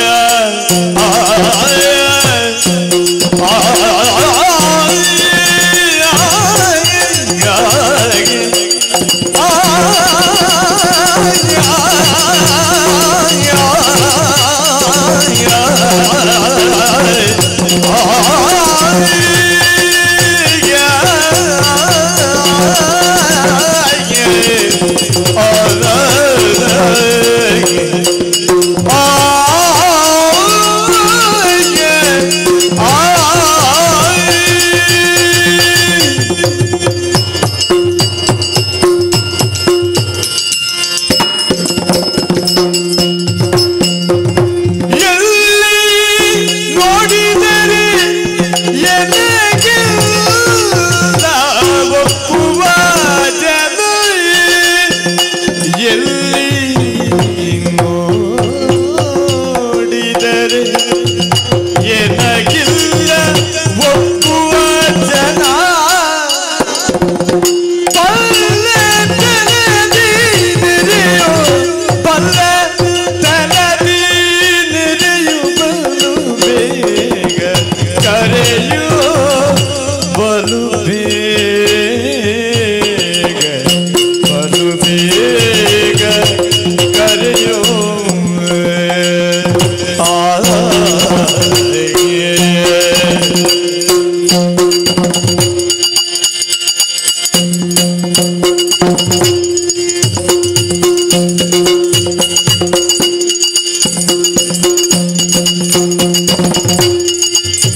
ಬಹಳ ಬಹಳ ತಿರುಗಾಡಿದ್ದೀನಿ. ಮಾತು ಮೂಕವಾಯಿತು, ಮಾತಾಡ್ಲಿಕ್ಕೆ ಬರುವುದಿಲ್ಲ. ನೀನಾ ಎಲ್ಲೆಲ್ಲ ಕಲ್ತದ್ದಪ್ಪ, ಯಾವ ದೇಶಕ್ಕೆಲ್ಲ ಹೋಗಿ ತಿರುಗಾಟ ಮಾಡಿದ?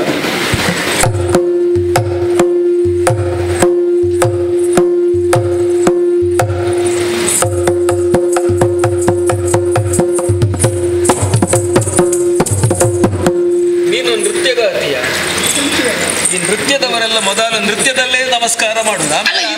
ಅರ್ಥ ಆಗುದು ನಾನು ಯಾವ ಊರು ನೋಡಿ ಏನಂತ ಹೇಳಿ ಗೊತ್ತಾಗುದಿಲ್ಲ. ಎಂತದಂತ ಕೇಳುದಲ್ಲ, ಇದು ನಮ್ಮದು ಹೀಗೆ ಯಾವಾಗಲೂ ಹೀಗೆ ಅಲ್ಲಪ್ಪ. ನಿನ್ನನ್ನು ಕಂಡು ಹೀಗೆ, ನನ್ನನ್ನು ಕಂಡು ಹುಚ್ಚೆ. ಇವತ್ತು ಅಮಾವಾಸ್ಯ, ಹುಣ್ಣಿಮೆಯ, ಸಂಕ್ರಮಣ, ಅದು ಗ್ರಹಣ ಕಳೆದಾಯ್ತು. ಇನ್ನೆಲ್ಲಿಗೆ? ಇಲ್ಲಪ್ಪ. ಇದರ ದೋಷ ಪರಿಹಾರ ಎಲ್ಲ ಮಾಡಿದ್ದೀಯಾ? ಇಲ್ಲ, ಚಂದ್ರನ ಮುಖದಲ್ಲಿ ಅಂತ ಹೇಳುದಲ್ಲ ನಾನು, ನೀನು ಸೂರ್ಯ ನಿಮಗಿನ ಮುಖದಲ್ಲಿ. ಹೌದಪ್ಪ, ಸೂರ್ಯ ಪ್ರಭಾವವಾದ ಕಿರಣಗಳು ಎದ್ದು ಕಾಣ್ತಾ ಉಂಟು. ಅಯ್ಯ ಹೇಳಿದ್ಯಲ್ಲ, ಮದುವೆ ಆಗಿಲ್ವಾ ರಾಮ? ಹೀಗೆ ಬಾ. ನಾನು ಹೌದು, ಕೊರಳು ನೋಡಿಗೆ ಕಿವಿ ಕೇಳ್ತದೆ. ಹಾಗಲ್ಲ, ಕೊರಳು ನೋಡು. ಕರಿಮಣಿ ಇಲ್ಲ. ನನ್ನ ಕಾಲು ನೋಡು. ಇಲ್ಲ ಇಲ್ಲ ಅಲ್ಲ, ಈಚೆಗೆಲ್ಲ ಹಾಕುದಿಲ್ಲ ಕೆಲವರು, ಅಂದ್ರೆ ತಿಂಕಿಗೆ ಬಂದ ಹಾಗೆ. ಯಾರು? ಕರಿಮಣಿ. ಅದು ಸ್ವಲ್ಪ ಶ್ರೀಮಂತರು ಮಾತ್ರ, ನಮ್ಮಲ್ಲಿ ಇಷ್ಟೇ ಇರು. ಕೆಲವರಿದ್ದಾರೆ ಹಾಗೆ. ಅಲ್ಲಪ್ಪ, ಕಳ್ಳರಿಂದ ಏನು ಬರಬಾರದನ್ನು ಕಾರಣಕ್ಕಾಗಿ ಹಾಗೆ ಮಾಡುದುಂಟು. ನಮ್ಮದಲ್ಲಿ ಸಪೂರದ್ದು ಒಳಗೆ ಹಾಕಲು ತೋರಿಸ್ಲಿಕ್ಕಿಲ್ಲ. ಕೆಲವರದ್ದು ಸಂಪ್ರದಾಯ ಇರ್ತದೆ. ಹೌದು. ಏನೇ ಇರಲಿ, ನಿನಗೆ ಮದುವೆ ಆಗಿ? ನನಗೆ ಮದುವೆ ಆಗ್ಲಿಲ್ಲ. ನಾನು ಹೀಗೆ ಗ್ರಹಿಸಲು. ಹೇಗೆ? ನೀನು ಬ್ರಾಹ್ಮಣತಿ ಅಲ್ವಾ? ಹೌದು. ಬ್ರಾಹ್ಮಣರಲ್ಲಿ ಒಂದು ಸಂಪ್ರದಾಯ ಉಂಟು. ಯಾವುದು? ಅವಳು ಹೆಣ್ಣು ಹೋಗಿ ಹೆಂಗುಸಾಗುವ ಮೊದಲು ಅವರಿಗೆ ಮದುವೆ ಆಗಬೇಕು. ನಿಜ.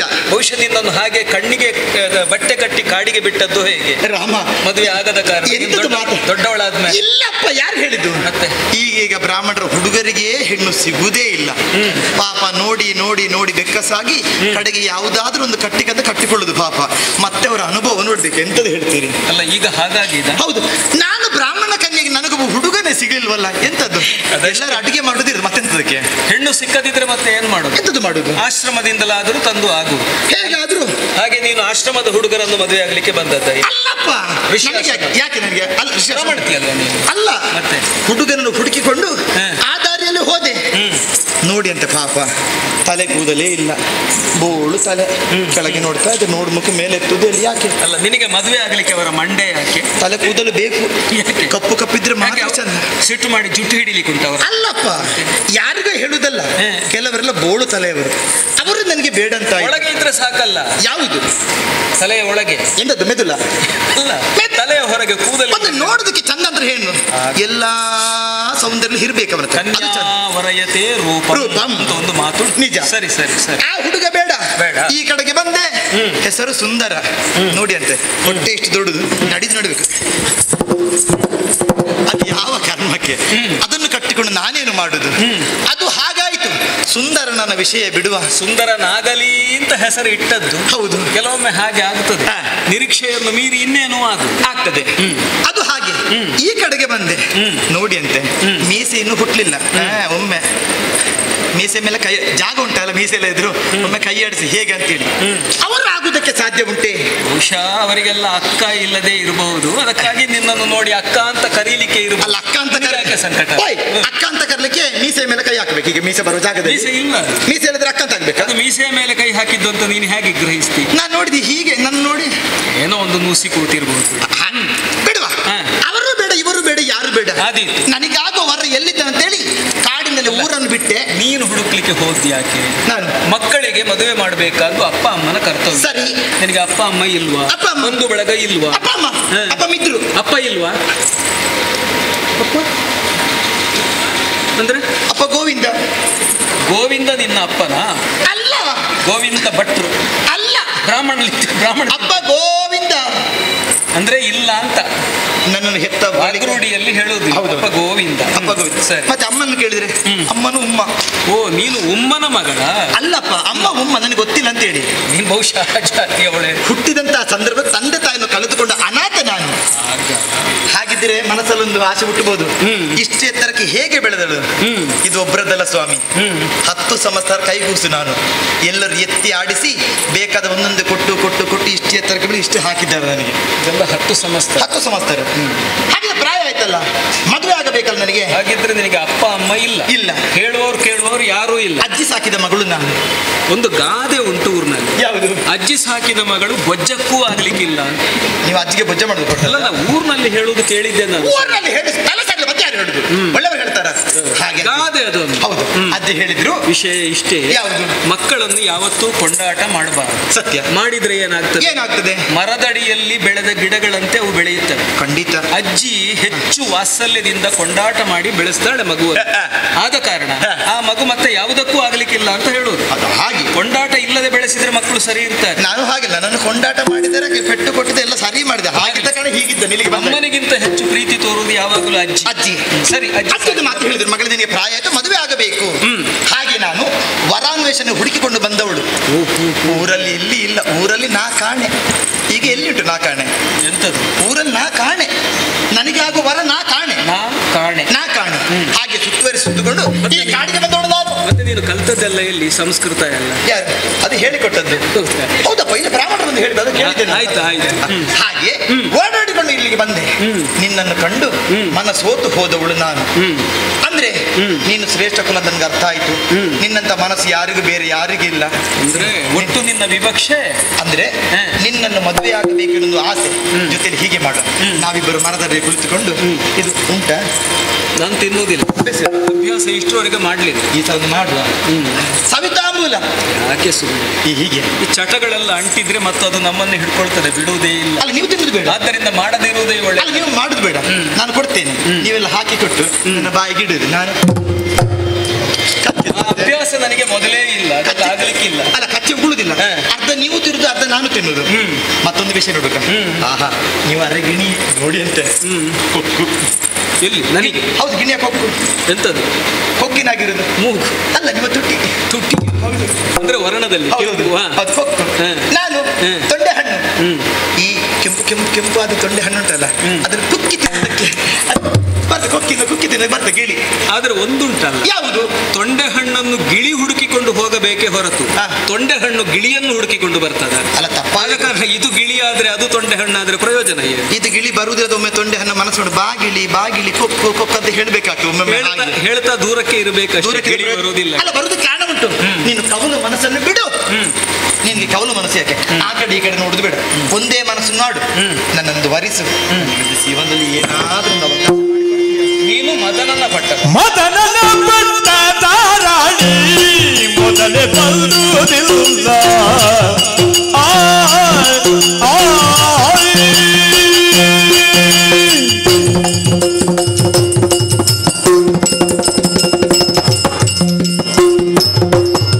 ಮದನನ ಭಟ್ಟ ತಾರಾಣಿ ಮೊದಲೇ ಬರುವುದಿಲ್ಲ.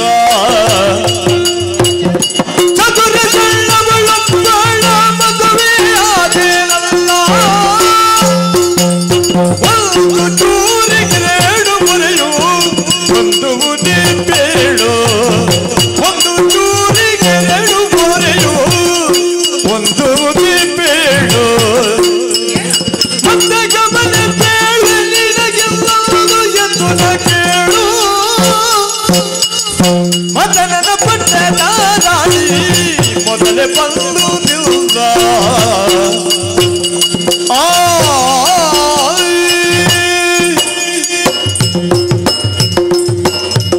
ಓ ಮದನನ ಪಟ್ಟದ ರಾಣಿ, ಇನ್ನೊಂದು ಸಂಬೋಧಿಸಿ. ಅಲ್ಲ, ದೂರ ಹೋದ್ರೆ ಹತ್ತಿರದಿಂದ ಮಾತಾಡುವ. ದೂರವೇ ನೀನು ಸ್ವರ ಏರಿಸುದು ಮತ್ತೆ ಸಮಸ್ಯೆ ಆಗುದು ಬೇಡ, ಹತ್ತಿರದ ಕೇಳುವ. ನನಗೆ ಕಿವಿ ಕೇಳ್ತದೆ, ನಿನಗೆ ಕೇಳಿತಲ್ಲ? ನಾನು ಕೇಳ್ತದೆ. ದೂರವೇ ಎಷ್ಟು ದೂರ? ಅಲ್ಲ, ನಿನಗೆ ಮಾನ ಮರ್ಯಾದೆ ನಾಚಿಕೆ ಯಾವುದು? ಅದೆಲ್ಲ ಬಿಟ್ಟೇ ಬಂದವಳು ನಾನು, ಇಲ್ಲದ್ರೆ ಆಗ್ತದೆ ಇದೆಲ್ಲ. ಹಾಗಿದ್ರೆ ಬಹಳ ದೊಡ್ಡ ವ್ಯಕ್ತಿ ಇರಬೇಕು. ಹೌದೌದೌದು. ಯಾವುದರಲ್ಲಿ? ಸ್ವಲ್ಪ ದೂರ ನಿಲ್ಲಿ ಸಾಕ. ಹೆಣ್ಮಕ್ಕಳು ನಾಚಿಕೆಯಿಂದ ಕೂಡಿರಬೇಕು. ನಿಜ. ಹೆಚ್ಚಿಗೆ ಆಯ್ತು ನಾಚಿಕೆ. ನಾಚಿಕೆ ಬಿಟ್ರೆ ಅವಳಿಗೆ ಶೋಭೆ ಇಲ್ಲ ಅಂತ ತಿಳಿದವ. ನಾಚಿಕೆ ಬಿಟ್ರೆ ಶೋಭೆ ಇಲ್ಲ ಅವಳಿಗೆ. ಈಗ ನನ್ನನ್ನು ಮದುವೆ ಆಗುವ ಅಪೇಕ್ಷೆಯಿಂದ ಎಲ್ಲಿಂದಲೋ ನೀನು ಬಂದಿದ್ದಿ. ಎಲ್ಲಿಂದ ಅಂತ ಗೊತ್ತಿಲ್ಲ. ಇಲ್ಲ, ನಿನಗೆ ಗೊತ್ತಿಲ್ಲ, ಮತ್ತೆ ನನಗೆ ಹೇಳುವುದಕ್ಕೆ. ಎಲ್ಲಿಂದ ಆದರೆ ಏನು ಅಲ್ಲ, ಏನೂ ಇಲ್ಲ. ಏನಿಲ್ಲ, ಆದ್ರೆ ನಿನಗದು ಗೊತ್ತಿಲ್ಲ. ಇಲ್ಲ, ನನಗದು ಗೊತ್ತಿಲ್ಲ. ನೀನು ಬಂದ ಉದ್ದೇಶ ಮದುವೆ ಆಗ, ಅದೇ ವಿಷಯ ಅಷ್ಟೇ. ಆದ್ರೆ ಏನು ಮಾಡೋಣ? ಏನು ಬಂದುದು ಬಹಳ ತಡ ಆಯ್ತು. ಯಾರು ಹೇಳಿದ್ದು? ಬೇಗ ಈಗ ಆಗ್ತದೆ, ಈಗ ಆಗ್ತದೆ. ನಾನು ಕಾದು ಕುಳಿತವಳು. ನೀನು ಬರುವಾಗ ತಡ ಆಗಿದೆ, ನಾನು ನೋಡಿದ್ದೇನೆ. ಇಲ್ಲ, ಬೇಗ ಬಂದಿದ್ದೇನೆ. ನಾನು ನೋಡಿದ್ದೇನೆ, ನೀನು ಬರುವಾಗ ತಡ ಆಗಿದೆ. ತಡ ಆಗಿದೆ ಅಲ್ಲ, ಬಂದ ಮೇಲೆ ತಡ ಆಗಿದೆ. ಅವಸರವಾಗಿ ನೀನು ಮಾಡಿಕೊಂಡದ್ದು ನಾನು ನೋಡಿದೆ. ಅವಸರ ಅಲ್ಲ, ಇದು ನಮ್ಮದು ಅನ್ನ ಸ್ವಲ್ಪ ಅವಸರವೇ ನಮ್ಮದು. ಹೋಗಲಿ ಬಿಡು. ಯಾಕೆ ಗೊತ್ತಾ? ಯಾಕೆ? ನಾನೊಬ್ಬ ಗೃಹಸ್ಥನಾಗಿದ್ದೇನೆ. ಗೃಹಸ್ಥ ಅಂದ್ರೆ ನಾನು ಮದುವೆ ಆಗದೇ ಇದ್ದ ತರುಣನಾಗಿರುತ್ತಿದ್ದರೆ ನೀನೀ ಅಪೇಕ್ಷೆಯನ್ನು ಮುಂದೆ ಇಡಬಹುದು. ಮದುವೆ ಆದ್ರೆ ನೋಡುದಕ್ಕೆ ಒಂದು ಸಲ ಆದಿತ್ತು. ಆ ಒಂದು ಸಲಕ್ಕೆಲ್ಲ ಸಿಕ್ಕುವವರು ನಾವಲ್ಲ. ಬೇಡ ಬೇಡ ಜೀವನ. ಆದ್ದರಿಂದ ಇಂತಹ ಮಾತು ಉಚಿತವಲ್ಲ. ಅಲ್ಲ, ಮದುವೆ ಅಂತ ಹೇಳಿದ್ದಿ. ಹೆಂಡತಿ ಎಲ್ಲಿದ್ದಾಳೆ? ಇಲ್ಲಿ ನೋಡು, ಸಣ್ಣ ತುರ್ತುಂಡಿ. ಅದ್ಯಾರಪ್ಪ? ನಿನ್ನ ಸಂಬಂಧಿಗಳವಳು. ಅವಳು ಬೇಡ. ನೋಡು, ನನಗೆ ಇವಳು ಪತ್ನಿ. ಪತ್ನಿ ನನಗೆ ಹಿತ ಉಂಟು. ಸರಿ. ನನ್ನ ಮನಸ್ಸನ್ನು ಅರ್ಥ ಮಾಡಿಕೊಂಡಿದ್ದಾಳೆ. ಅನುಕೂಲೆಯಾಗಿ, ವಿಮಲೆಯಾಗಿ, ಕುಶಲೆಯಾಗಿ, ಕುಲಜೆಯಾಗಿ, ಪಂಚಲಕಾರಯುಕ್ತ ಸಹಧರ್ಮಿಣಿಯಾಗಿ ನನ್ನ ಬಾಳನ್ನು ಬೆಳಗಿದಂತಹ ಜ್ಯೋತಿ ಇವಳು. ನೀನಾದದು ಒಂದಲ್ಲ, ಹೌದು, ಇನ್ನೊಂದನ್ನಾಗು. ಮತ್ತೆಷ್ಟು ಬೆಳಗತ್ತೆ ನೋಡು. ಕುಟುಂಬ ದೊಡ್ಡದಾಗ್ತದೆ ನಮ್ಮದು. ಸಂಸಾರ ಬಂಧು ಬೆಳಕು ದೊಡ್ಡದಾಗ್ತದೆ. ಸಿಕ್ಕ ಹುಡುಗಿಯರನ್ನು ಮದುವೆಯಾಗಿ ಸಂಸಾರ ಬೆಳೆಸುವಂತಹ ಕ್ಷುದ್ರ ಅನಾಗರಿಕ ಸಂಸ್ಕೃತಿ ನಮ್ಮದಲ್ಲ. ರಾಜ ನಾ ಬಹುವಲ್ಲ ಮತ್ತೆ ಹೇಳ್ತಾರಲ್ಲ ಅಂತ ಒಂದು ಮಾತುಂಟು. ಆದ್ರೆ ನನ್ನ ಮಟ್ಟಿಗೆ ಅದು ಅಗತ್ಯ ಇಲ್ಲ ಅಂತ ಹೇಳೋದು. ನಾನು ಒಂದು ಮನಸ್ಸು ಮಾಡಿ, ನನ್ನಲ್ಲಿ ಏಕಪತ್ನಿ ವೃತಸ್ಥನು ನಾನಾಗಿದ್ದೆ. ಏಕಪತ್ನಿ ವೃತಸ್ಥ ನಾನು. ಆದ್ದರಿಂದ ನನ್ನಲ್ಲಿ ಅಂತಹ ಕೆಟ್ಟ ಭಾವನೆಗಳಿಗೆ ಯಾವತ್ತೂ ಅವಕಾಶ ಇಲ್ಲ. ನೋಡು, ಇವಳನ್ನು ನಾನು ಮದುವೆಯಾಗಿದ್ದೇನೆ. ನನ್ನ ಒಟ್ಟಿಗೆ ಕಾಡಿಗೆ ಇವಳು ಬಂದಿದ್ದಾಳೆ. ನನ್ನ ಸೇವೆಯನ್ನು ಮಾಡಿದ್ದಾಳೆ. ಸರಿ ಅಲ್ವಾ? ಯಾವತ್ತೂ ಹೆಣ್ಣು ತನ್ನ ತವರನ್ನು ಬಿಟ್ಟು ಸರ್ವಸ್ವವನ್ನೂ ಗಂಡನಿಗೆ ಒಪ್ಪಿಸಿ ಬಿಡುತ್ತಾಳೆ. ಅಂತಲ್ಲಿ ಅವಳನ್ನು ಪ್ರೀತಿಯಿಂದ ಗೌರವದಿಂದ ನೋಡದೆ ಬೇರೆ ಮದುವೆಯಾಗುವುದು ಸಮುಚಿತವೇನೆ?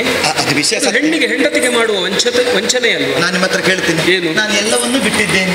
ನೀವೇ ಅನಾಥ ಬಂದು ನನಗೆ ಅದೇ ತಡ ಆಯ್ತು ಅಂತ ಹೇಳಿದ್ದು. ಅದಕ್ಕೆ ನಾನು ಒಂದು ಮನಸ್ಸು ಮಾಡಿ, ನೀನು ಮೊದಲು ಬರ್ತಿದ್ರೆ ಏನಾಗ್ತಿತ್ತು ನನಗೆ ಗೊತ್ತಿಲ್ಲ.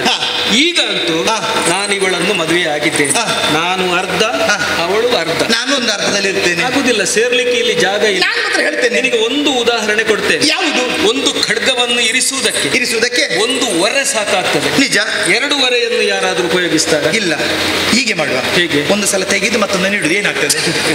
ಹಾಗೆ 10 ಒರೆಗಳನ್ನು ಮಾಡಿಕೊಳ್ಳಬಹುದು. ಮಾಡಿ ಮನಸ್ಸಿದ್ರೆ ಅಗತ್ಯ ಉಂಟಾ ಅಂತ ಕೇಳುದು. ಹಾಗೆ ದುಂದು ವೆಚ್ಚ ಅಲ್ಲ.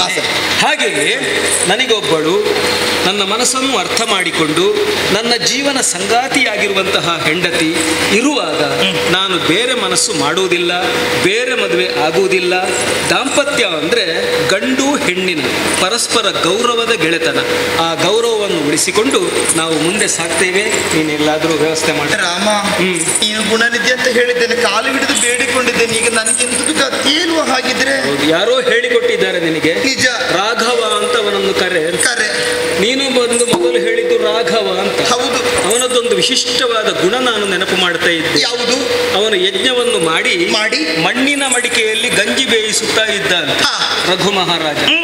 ಆ ವೇಳೆಗೆ ಅವನ ಬಳಿಗೆ ಕೌಸನೆಂಬ ವಟು ಗುರುದಕ್ಷಿಣೆಗಾಗಿ ದ್ರವ್ಯವನ್ನು ಅಪೇಕ್ಷಿಸಿ ಬಂದನು.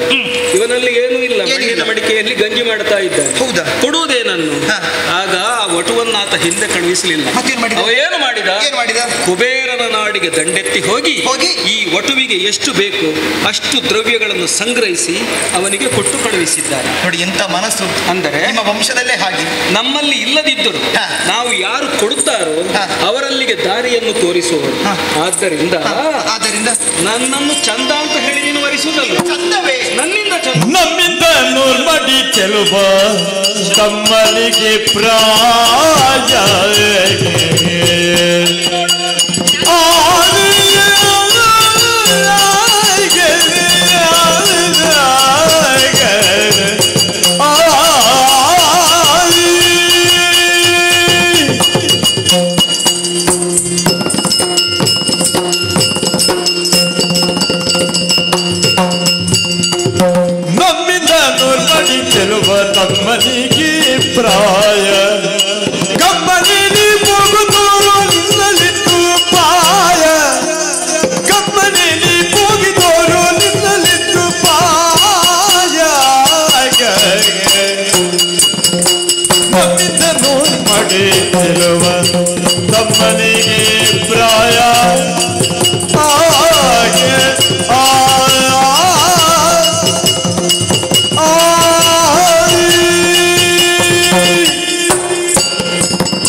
ಕಂಡು ನೀನು ಮರುಳಾಗಿ. ನಿಜ. ಇಷ್ಟರವರೆಗೆ ನನ್ನಷ್ಟು ಸುಂದರ ಪುರುಷ ನಿನಗೆಲ್ಲೂ ಸಿಗಲಿಲ್ಲ. ಸತ್ಯ, ನಿನ್ನ ಆಣೆಯಾಗಿ ನನಗೆ ಗೊತ್ತೇ ಇಲ್ಲ, ನೋಡ್ಲೇ ಇಲ್ಲ. ಒಂದು ವೇಳೆ ಸಿಕ್ಕಿದ್ರೆ ಮತ್ತೆ ನೋಡುವ. ಅಲ್ಲಿ ನಿನಗೆ ಆಗುದಿಲ್ಲ, ಈಗಲೇ ನೋಡಬೇಕು ಅಂದ್ರೆ ಇಲ್ಲಿ ಆಗುದಿಲ್ಲ ಅಂತ ಆಯ್ತಲ್ಲ, ಮತ್ತೆ ಇಲ್ಲಿ ಆಗ್ತದೆ. ನನಗಿಂತ ಚಂದದ ಒಬ್ಬ ಹುಡುಗ ಇದ್ದ. ನನಗಿಂತ ಚಂದದ. ಹೌದಾ? ನಾನೇ ತೋರಿಸ್ತೇನೆ. ನನ್ನಿಂದ 2 ಪಟ್ಟಲ್ಲ, ಮತ್ತೆ 10 ಪಟ್ಟಲ್ಲ, ಮತ್ತೆ ಎನ್ನಿಂದ 100 ಮಡಿ ಚೆಲುವನಾದ ಒಬ್ಬ ಹುಡುಗ. ಏನಾಯ್ತು? ನಿನಗಿಂತ 100 ಮಡಿ ಚಂದದವ? ರಕ್ತದೋತ್ತ ಇಲ್ಲಪ್ಪ, ನನ್ನ ಕಲ್ಪನೆ. ಸರಿ ಇರ್ಲಿ. ಈಗ ಒಂದು ವೇಳೆ ಅಂತ ಹುಡುಗ ಸಿಕ್ಕಿದ್ರೆ ನೀನು ಆಗ್ತೀಯಲ್ಲ? ಖಂಡಿತ. ಅಲ್ಲೊಂದು ಎಲೆಮನೆ ನೋಡು. ಎಲೆಮನೆಯಲ್ಲಿ ದುಡ್ಡು, ಅಲ್ಲಿ ಒಬ್ಬ ವ್ಯಕ್ತಿ ಕಾಣಿಸ್ತಾ ಇದ್ದಾನೆ ಹೊರಗೆ. ದೂರದಲ್ಲಿ ದುಡ್ಡು ಮಾತ್ರ ಕಾಣ್ತಾ ಉಂಟು. ನಿನ್ನ ಹಾಗೆ ಅಂತ ಬಹುಶಃ ಕೂಡ. ನನ್ನ ಹಾಗೆ ಅಲ್ಲ, ನನಗಿಂತ 100 ಪಟ್ಟು ಹೆಚ್ಚು ಚಂದ. ಮತ್ತೆ ಏಕಪತ್ನಿ ಅಂತ ಅವ ಹೇಳಲಿಕ್ಕಿಲ್ಲ ನೀನು ಕೂಡ. ಅಲ್ಲ, ಅವನ ವೃತ್ತದ ಬಗ್ಗೆ ಎಲ್ಲ ನನಗೆ ಗೊತ್ತಿಲ್ಲ. ಸರಿ. ಈಗ ನನಗಿಂತ 100 ಮಡಿಯವ ಚೆಲುವ ಅಷ್ಟೇ ಹೇಳಬಲ್ಲ. ಆದ್ದರಿಂದ ನನ್ನನ್ನು ಬಿಟ್ಟು ಬಿಡು. ನಿನ್ನ ಅಪೇಕ್ಷೆಯು, ನಿನ್ನ ಆಸೆಯು, ನಿನ್ನ ಆಕಾಂಕ್ಷೆಯು ಏನು ಉಂಟು ಅದನ್ನೆಲ್ಲ ಅವನಿಗೆ ಹೋಗಿ ಹೇಳು. ಅವ ಹೆಂಡತಿಯನ್ನು ಬಾವ. ಯಾರ ಬಾವ? ಓ ಬಾವ, ನನ್ನ ಬಾವ. ಯಾರ ಬಾವ? ನೀವು ನನ್ನ ಬಾವ. ಇನ್ನು ಹೇಗೆ? ನಾನು ಮದುವೆ ಆದ್ರೆ ಬಾವನಲ್ವಾ? ಆದ್ರೆ ಅದು ಹೇಗಾಗ್ತದೆ ಗೊತ್ತುಂಟು? ಹೇಗಾಗ್ತದೆ? ಗಂಡ ಹೊಸ ಸೀರೆ ತರ್ತಾನೆ ಅಂತ ಹೇಳಿ ಹೆಂಡತಿ ಬಟ್ಟೆ ಎಲ್ಲ ಬಿಚ್ಚಿ ಹೆಸದ ಹಾಗೆ ಉಂಟು. ಅಂದ್ರೆ ಸಮಸ್ಯೆ ಮೇಲೆ ಸಮಸ್ಯೆಯ ಹಾಗೇನಲ್ಲ ಹೇಳುದು. ಈಗಲೇ ಹೇಳುದು ಬೇಡ ಅಂತ ಹೇಳಿ. ಬೇಡ. ತಪ್ಪಾಯ್ತು ಬಾವ. ಭಾವ ಎಂಬುದು ನಿನ್ನ ಭಾವ ಸರಿ ಇರಲಿ. ನನ್ನ ಭಾವ ಸರಿ ಇಲ್ಲ. ಅಂತರಂಗದಲ್ಲಿ ಯಾವುದೇ ಕಲ್ಮಶ ಇಲ್ಲ. ಯಾಕಂದ್ರೆ ನನ್ನ ಹಾಗೆ ಅಲ್ಲ, ಸ್ವಲ್ಪ ಸಿಟ್ಟೆಲ್ಲ ಸ್ವಲ್ಪ ಹೆಚ್ಚವರು. ಅಂದ್ರೆ ಹೆಂಡತಿಯನ್ನು ಬಿಟ್ಟು ಬಂದಿದ್ದಾನೆ ಊರಲ್ಲಿ. ಅವರಿಗೆ ಆಗಿದೆ ತೊಂದರೆ ಇಲ್ಲ. ಹೆಂಡತಿ ಇಲ್ಲ, ಒಳ್ಳೆ ಅಲ್ವಾ? ಸರಿ. ಮಾತ್ರ ಒಬ್ಬನೇ ಇದ್ದಾನೆ. ಸರಿ, ಹೋಗಿ ಮಾತಾಡಿಸಿ. ಏನಾದ್ರೂ ಆಗೋದಿದ್ರೆ ಆಶೀರ್ವಾದ ಮಾಡಿ. ಹೋಗು, ನೀವು ಹೋಗಿ. ಹೋಗು. ಅಂದ್ರೆ ಹೋಗಿ ಅಂತ ಹೇಳಿದ್ರೆ ನೀನು ಅಲ್ಲಿಗೆ ಹೋಗು. ನಾನು ಹೋಗು. ಸರಿ, ನೀವು ಸರಿ. ನೀನು ಹೋಗು. ಹಬ್ಬ, ಇವರಿಗಿಂತ 100 ಮಡಿ ಚಂದದವ. ಹಾಗಿದ್ರೆ ನಾನು ಹೇಗಿರ್ಬೇಕು? ಹೀಗೆ ಹೋಗುವುದಾ? ಅಲ್ಲಲ್ಲ, ಅದಕ್ಕಿಂತಲೂ ಇಮ್ಮಡಿಯಾಗಿ ನಾನು ಹೋಗಬೇಕು. ತಡ ಮಾಡುವುದಲ್ಲ. ತಲೆಯನ್ನು ಬಾಚಿದ್ದೆ ಆಯ್ತು, ಮುಡಿ ಕಟ್ಟಿದ್ದೆ, ಸ್ವಲ್ಪ ಶೃಂಗಾರ ಮಾಡಿಕೊಂಡಿದ್ದೆ. ಅಲ್ಲಿ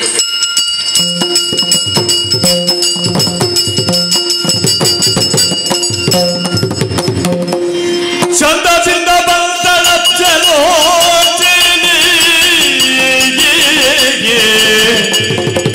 ಚೌದದಿಂದ ಬಂದಳಚ್ಚಲೋಚನೆ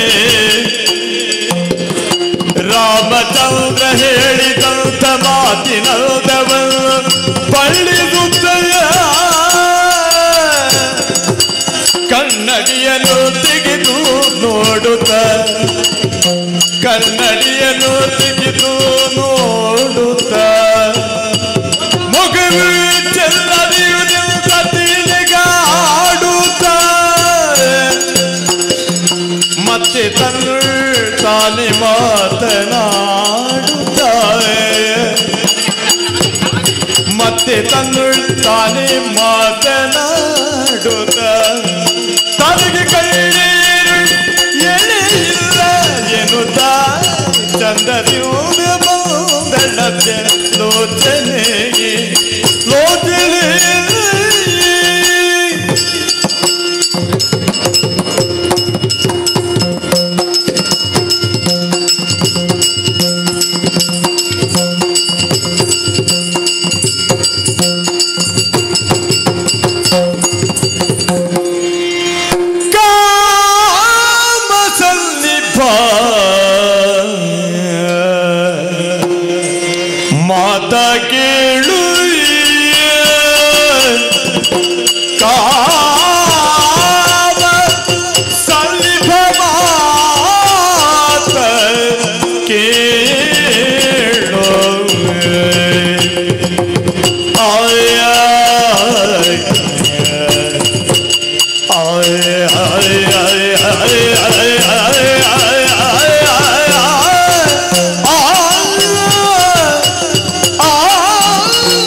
ಮಾತ ಕೇಳು ಕಾಮ ಸಮೀಪ ಮಾತ ಕೇಳು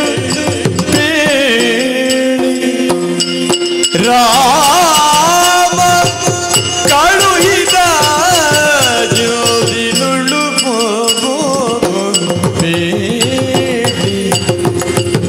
ರಾಮ ಕಳುಹಿದ ಜ್ಯೋತಿನುಳು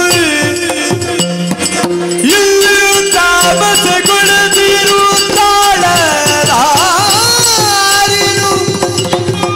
ಇಲ್ಲೂ ತಾಮಸ ಕೊಡದಿರು ತಾಳಲಾರಿರು ಸುಪ್ರೇಮದಿಂದಲೇ ಕೂಡು ಸರಸಮತಾನು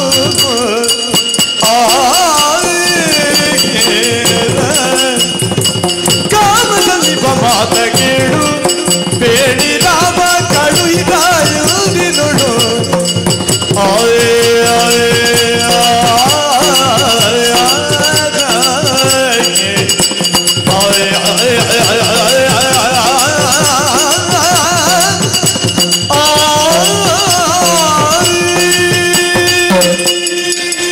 ಕಾಮ ಸಮೀಪ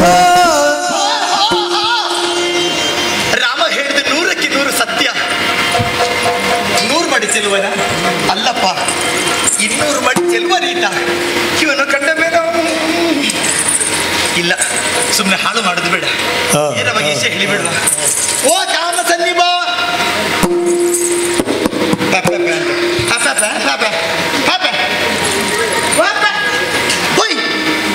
ಓ ಕಾಮ ಸನ್ನಿಭ ಕೇಳ್ತದ?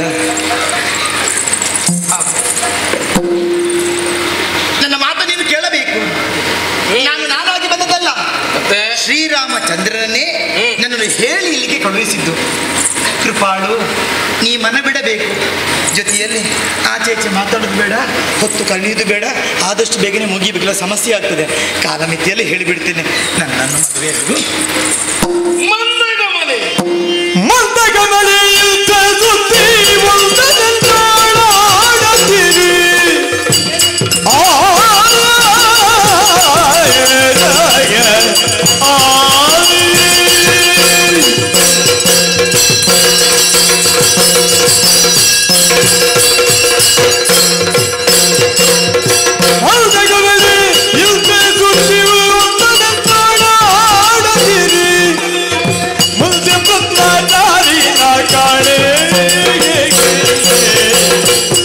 ತಾರಿಗೆ ತುಂಬಿರುವ ಕಂದರಣ್ಣನ ಗುರುತಬಹುದು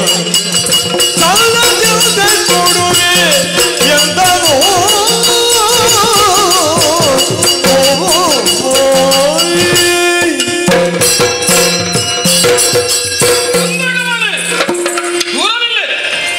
ನೇರವಾಗಿ ನನ್ನ ಬಳಿಗೆ ಬಂದು ನೀವು ಅಷ್ಟು ಸ್ವರ ಏರಿಸಿದ ಮೆಲ್ಲ ಮಾತಾಡಿ. ಬಾಯಿಗೆ ಬಂದಂತೆ ಮಗಳುತ್ತಾ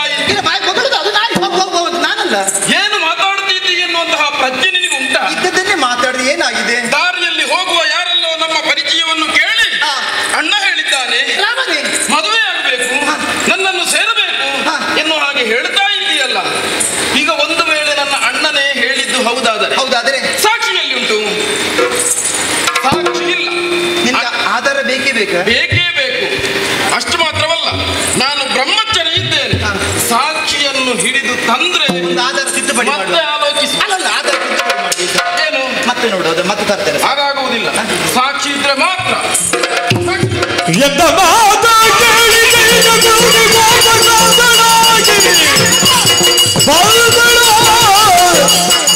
ಬಂದಳು ಶ್ರೀರಾಮನಲ್ಲಿಗೆ, ರಾಮನಲ್ಲಿಗೆ ಏಕಪತಿಯ ವ್ರತನಿಗೆ ಬ್ರಹ್ಮಚಾರಿತ್ವ ಸಹಕರಿಸುತ್ತಿದೆ ತಮ್ಮನಿಗೆ, ಬೇಕಂತೆ ಗುರುತಾವಾತನಿಗೆ ಪಾಲಿಸಿಯ ವಿವೇಕದಿಂದ ನನಗೊಳಗೆ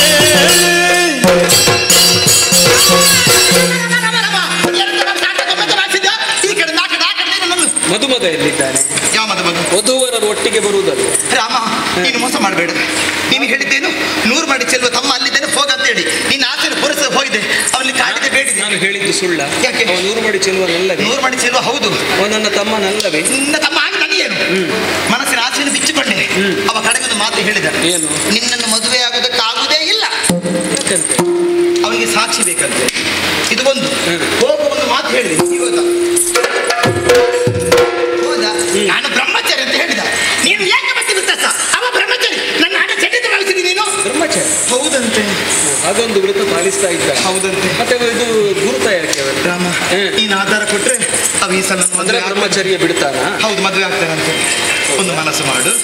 ಚದುರ ಬಾಬಾರದು ಕಲಿದು ರಾಮನಪ್ಪಿನ ತುದಿ ಮೂಗಲು ಕೊಯ್ಯಲು ಬರೆದು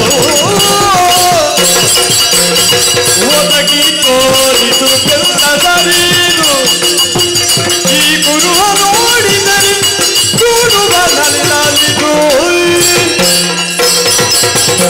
ಏನು ಗುರುತ ಕೊಡಲಿ? ಏನು ಬೇಕು ಇದು ಕೊಡು. ಏನಾದರೂ ವಸ್ತು ಕೊಟ್ರೆ ಅವನಿಗೆ ಅನುಮಾನ ಬಂದಿ ನಿನ್ನ ಬಿಲ್ಲು ಕೊಡು. ಅಲ್ವಾ? ಅಲ್ಲಿ ಬಿಲ್ಲು ಕೊಟ್ರೆ ನಾನು ಕೊಡಬಾರದು. ನಿನ್ನ ಜುಟ್ಟು ಏನ್ ಮಾತಾಡ್ತಿದ್ದೆ? ಆ ಜುಟ್ಟು ಕೊಡುವುದಕ್ಕಾಗುದಿಲ್ಲ. ಅದಕ್ಕಿಂತ ನಿನ್ನ ಮೂಗು ಕಿತ್ರೆ ರುದ್ರಾಕ್ಷಿ ಆಗುದಿಲ್ಲ ಮಾರೈತಿ. ಅದೆಲ್ಲ ಏನಾದ್ರೂ ಒಂದು ಗುರುತ ಬೇಕು. ಈ ಸಲ ಆ ಗುರುತ ಹೇಗಿರಬೇಕು?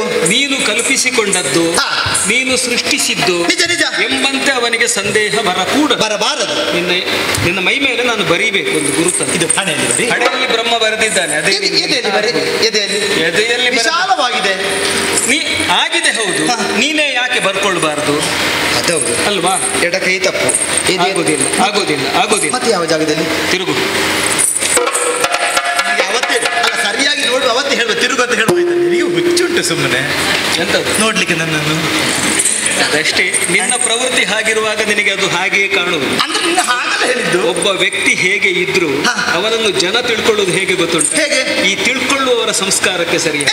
ಹೇಳಿದ್ದು ಹಾವಿನ ಹೆಜ್ಜೆ ಹಾವಿಗೆ ಮಾತ್ರ ಗೊತ್ತಿರುವುದಲ್ಲ. ಅರ್ಧ ತಿರುಗು, ಬೆನ್ನು ತೋರಿಸು. ಬಾಗು ಇಲ್ಲ. ಬೆನ್ನಿ ಯಾಕೆ ನಿನಗೆ?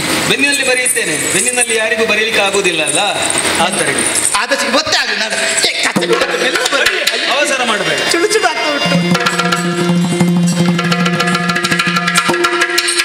ಹೋಗು. ನಿನ್ನನ್ನು ಅವಮಾನಿಸುತ್ತಾನೆ.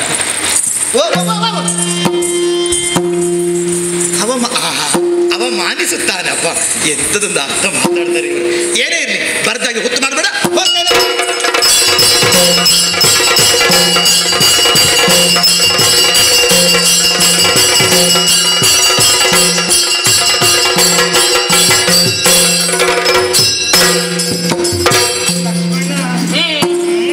ಏನು ಹೆಚ್ಚು ಮಾತಾಡುವುದಿಲ್ಲ. ಎಲ್ಲಿಂಟು ಗುರುತು? ಬೇಕಲ್ಲ. ಹೌದು.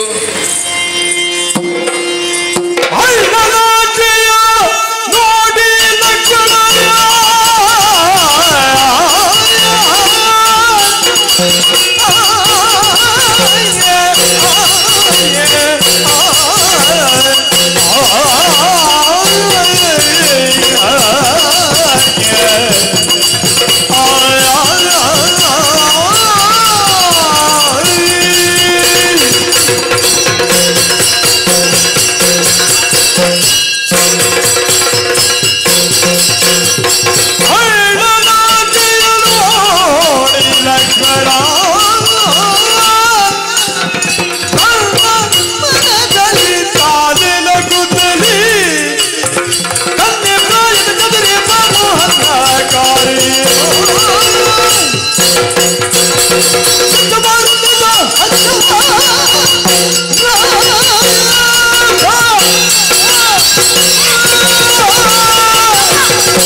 ಸರಿಯಾಗಿ ಅರ್ಥವಿಸಿಕೊಂಡೆ.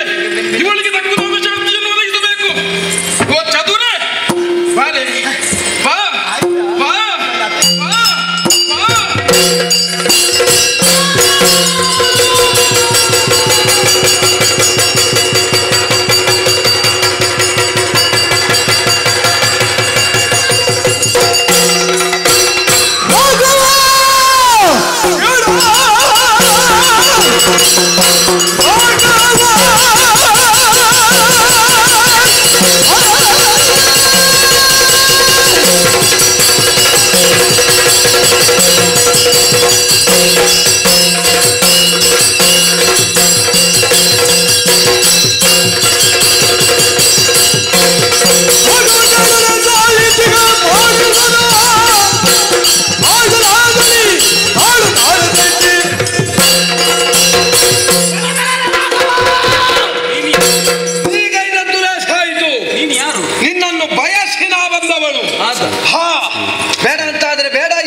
ನಿನ್ನ ಸ್ತ್ರೀ ವೇಷ. ಹೌದು.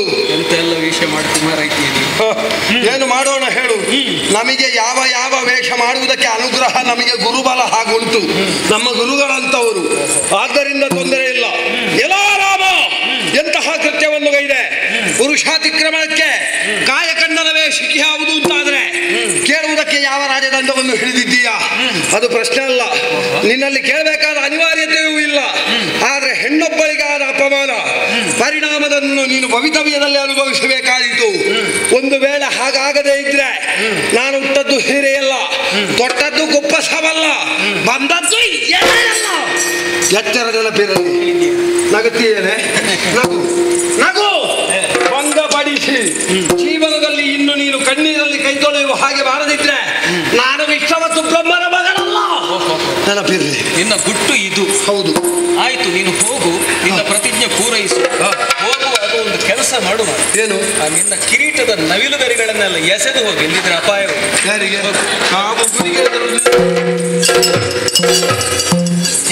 ಅಸಂಸ್ಕೃತದಲ್ಲಿ ಯಾವತ್ತೂ ಸರಸ ಆಡಕೂಡದು ಅಂತ ನನಗೆ ಅರ್ಥ ಆಯಿತು. ಹೌದು, ಇರಲಿ.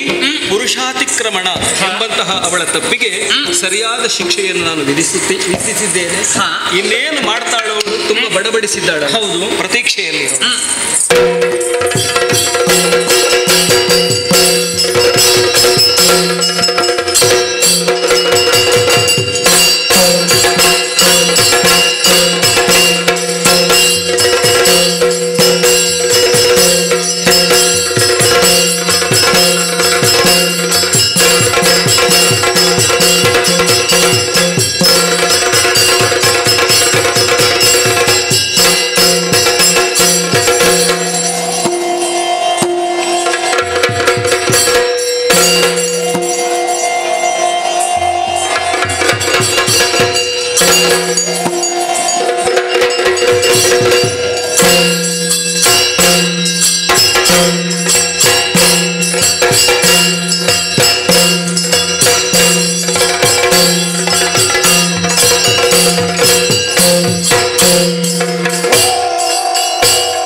ಖರದೂಷಣ ಎಂದು ಕೇಳಿದೆ. ನಂತ ಕಾರ್ಯ ನನ್ನ ಸಂಬಂಧಿರುವುದಕ್ಕೂ ಬಂದು ನೋಡುವ ಈ ಕಡೆಗೆ.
ರಕ್ಷಣೆಯನ್ನು ಮಾಡುವುದಕ್ಕಾಗಿ ಆಕೆ ಜೊತೆಯಲ್ಲಿ ಕಳಿಸಿಕೊಟ್ಟವರು. ಇದು ದಂಡಕಾರಣ್ಯ, ಜನಸ್ಥಾನವೇ ಸರಿ. ಇಲ್ಲಿ ನಾವು ಮಾತ್ರ ಇರುವುದಲ್ಲ, 14,000 ಸೇನೆ ಭದ್ರವಾಗಿ ಈ ಕಾಡಿಗೆ ಸುತ್ತುವರಿದು ಆಕೆ ರಕ್ಷಣೆಯನ್ನು ಮಾಡುತ್ತಾ ಇದ್ದವರು. ಆದರೆ ಇಂದಿನ ದಿವಸ ನನ್ನ ಹತ್ತಿರ ಬಂದು ಆಕೆ ಹೇಳಿದಂತಹ ನುಡಿ, ಯಾರೋ ಬಂದು ನಮ್ಮ ತಂಗಿಯ ನಾಸಚ್ಛೇದನವನ್ನು ಮಾಡಿದ್ದಾರೆ. ಭಂಗವನ್ನು ಮಾಡಿಸಿದಂತಹ ಅವರಿಗೆ ಸರಿಯಾದಂತಹ ಪಾಠವನ್ನು ಗಳಿಸಬೇಕೆಂಬುದಾಗಿ ಶೋಧನೆ ಮಾಡುವುದಕ್ಕೆ ಹೊರಟ್ರೆ ಮಾನವರಿಬ್ಬರು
ತಂಗಿಯ ಮನಸ್ಸಿಗೆ ನೋವಾಗಬಾರದೆಂಬುದಾಗಿ ಭರವಸೆಯನ್ನು ಕೊಟ್ಟಿದ್ದೇನೆ.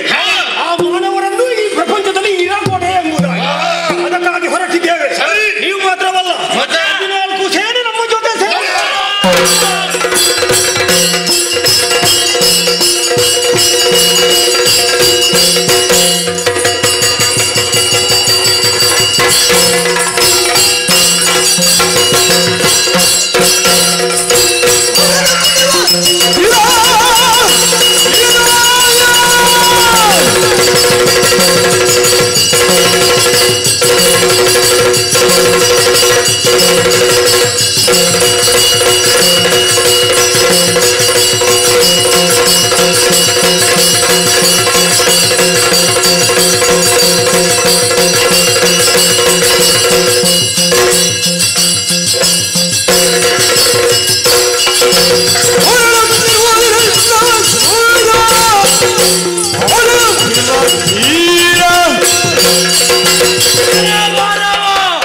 ಅತಿಕ್ರಮಣವಾಗಿ ನಮ್ಮ ಪ್ರದೇಶಕ್ಕೆ ಬಂದು ನಮಗೆ ಉಪದ್ರ ಮಾಡಿದ್ದೀರಾ.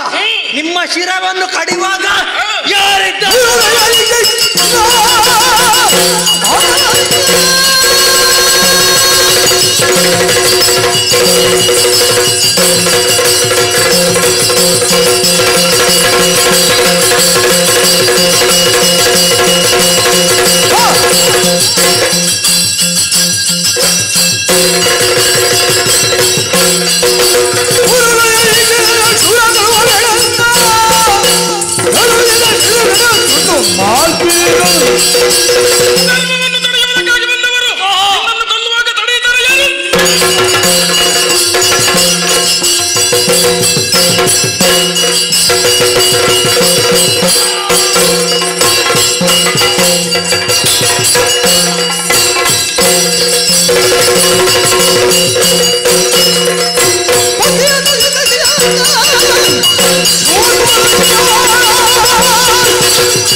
Yeah.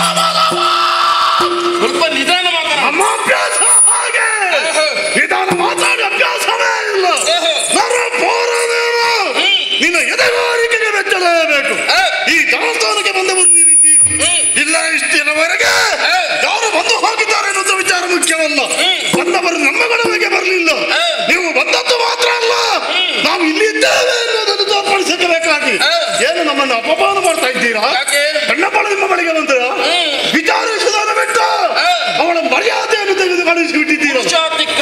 ಪುರುಷಾತಿಕ್ರಮಣ ಶಿಕ್ಷೆಯನ್ನು ಕೊಟ್ಟಿದ್ದೇವೆ. ಯಾರು ಕೊಡುವವರು ಶಿಕ್ಷೆ? ನಾವೇ ಕೊಟ್ಟಿದ್ದೇವೆ. ನೀವು ಕೊಡುವುದಕ್ಕೆ ಯಾರು ಅಂತ ಬೇಕಲ್ಲ? ಏನೇ ತಪ್ಪು ಮಾಡಿದ್ರು ಕೂಡ ವಿಚಾರಿಸೋದಕ್ಕೆ ಇಲ್ಲಿ ನಾವಿದ್ದೇವೆ. ನಮ್ಮಲ್ಲಿ ಹೇಳದೆ ಅವಳ ನಾಶಛೇದನ ಮಾಡಿದ್ದೀರಿ. ಹೌದೇನೋ? ನಾವು ರಕ್ಕಸರು, ಮಾಂಸ ತಿನ್ನುವವರು, ಹೆಡ್ಡ ಕುಡಿಯುವವರು, ಮನಸ್ಸಿಗೆ ತೋಚಿದ್ದನ್ನು ಬಯಸುತ್ತೇವೆ. ಬೇಕು ಅಂತ ಕಂಡಾಗ ಕೇಳಿ ಪಡೆಯುತ್ತೇವೆ. ಇಲ್ಲ ಅಂತ ಅದೇ ಅತಿಕ್ರಮಣ ಮಾಡುವುದೇ. ನಮ್ಮ ತಂಗಿ ಏನೇ ತಪ್ಪು ಮಾಡಿದ್ರು ಕೂಡ ನಮ್ಮಲ್ಲಿ ಬಂದು ಹೇಳ್ಬಹುದಿತ್ತು. ಮಿತಿ ಮೀರಿ ಹೋಗ್ತಾ ಇದ್ದಾಳೆ, ಜಾಗ್ರತೆ ನಿಲ್ಲಿಸಿಕೊಳ್ಳಿ ಎಂಬುದನ್ನು ಹೇಳಬೇಕಿತ್ತು. ಕೇಳದೆ ಅಧಿಕ ಪ್ರಸಂಗ ಮಾಡಿದ ನಿಮ್ಮ ತಲೆ ತಲೆ ತಲೆ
ಸ್ವೇಚ್ಛೆಯಿಂದ ತಿರುಗಾಡುತ್ತಾ ಇರುವಾಗ ಆಕೆಯ ಕಿವಿ ಮೂಗುಗಳನ್ನು ಕತ್ತರಿಸಿ ಮಾನಭಂಗವನ್ನು ಗಳಿಸಿದಂತಹ ನೀವು ಇಬ್ಬರು ಹುಡುಗರಂತ ನಮಗೆ ತಿಳಿದು ಬಂತು.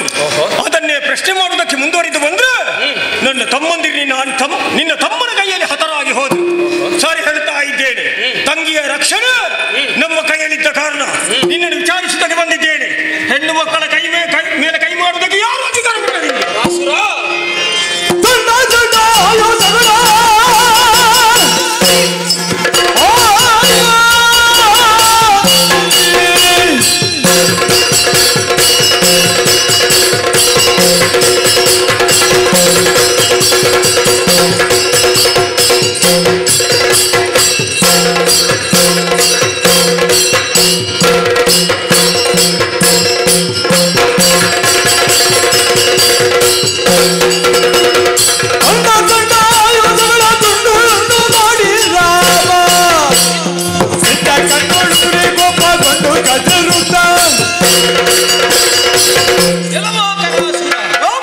ಪುರುಷಾತಿಕ್ರಮಣ ಎಂಬ ತಪ್ಪಿಗೆ ಸರಿಯಾದ ಶಿಕ್ಷೆಯನ್ನು ನಮ್ಮ ಮನುಸ್ಮೃತಿಯ ಆಧಾರದಿಂದ ನೀಡಿದ್ದೇವೆ.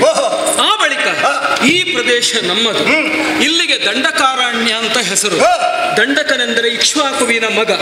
ಆದ್ದರಿಂದ ನಮ್ಮ ಪ್ರದೇಶದಲ್ಲಿ ನಮ್ಮನ್ನು ಸ್ಥಾಪಿಸುವುದಕ್ಕೆ ನಾನಿಲ್ಲಿ ಕುಳಿತಿದ್ದೇನೆ. ಇಲ್ಲಿ ತಪ್ಪು ಮಾಡಿದವರನ್ನು ಶಿಕ್ಷಿಸಿದ್ದೇನೆ. ಅದನ್ನೆಲ್ಲ ತಿಳಿಯದೆ ಯುದ್ಧಕ್ಕೆ ನೀನು ಬಂದಿದ್ದಿ. ಯುದ್ಧವನ್ನು ಆರಂಭ ಮಾಡಿದವ ನೀನು, ಅದನ್ನು ಮುಗಿಸುವುದು ನಾನು.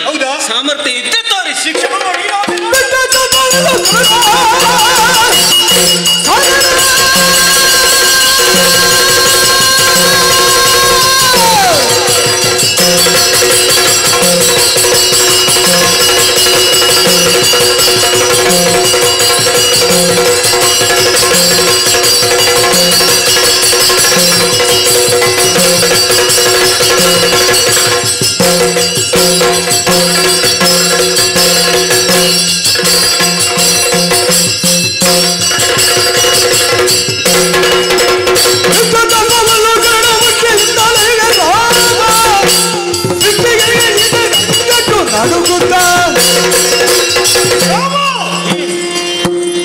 ಬಿಸಿ ರಕ್ತ, ಹಸಿಮಾಂಸ ತಿಂದು ಬದುಕುವಂತಹ ನಮಗೆ ನೀನು ಯಾವ ಲೆಕ್ಕವೂ ಇಲ್ಲ. ನಿನಗೆ ಹಾಗೆ ಆಜ್ಞಾಪಾಲನೆ ಇದ್ರೆ ನಮಗೂ ಕೂಡ ಆಜ್ಞಾಪಾಲನೆ ಇದೆ. ನಾವು ಕೂಡ ಆಜ್ಞೆಯನ್ನೇ ಹೊರಟು ಬಂದವರು. ನನ್ನ ಪಾಲಿಗೆ ಶರಣಾಗಿದ್ರೆ ನೀನು ಈ ಕಾಡಿನಲ್ಲಿ ಉಳಿತು. ಮಾತನಾಡಿದ್ರು ನೀನು ಹೌದು, ನೋಡೋಣ.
ಅನುಭಂ ಕಂಡರೆ ದೇವದುಂದು ಬಿಗಣಂ ಧ್ವನಿಗೈಯಲಾಕಾಶದಿ ಇನಿತಾನಂದದಿ ಮಂಗಲೋತ್ಸವ ಮಹಾಶ್ರೀರಾಮನಿಂಗಾದುದು ಶ್ರೀರಾಮ ಜಯ ರಾಮ ರಾಮ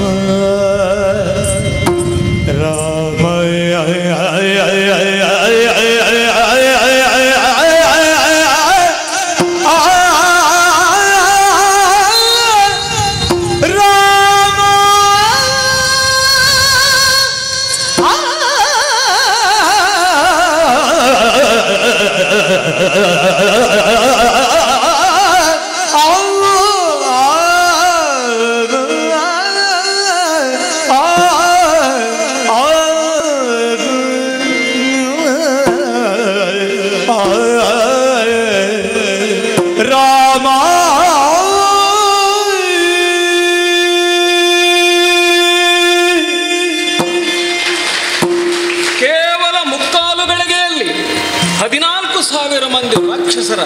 ಶಿರಸ್ಸನ್ನು ಕತ್ತರಿಸಿ ಧರಿತ್ರಿಗೆ ಇಳುತ್ತಿದ್ದೇನೆ.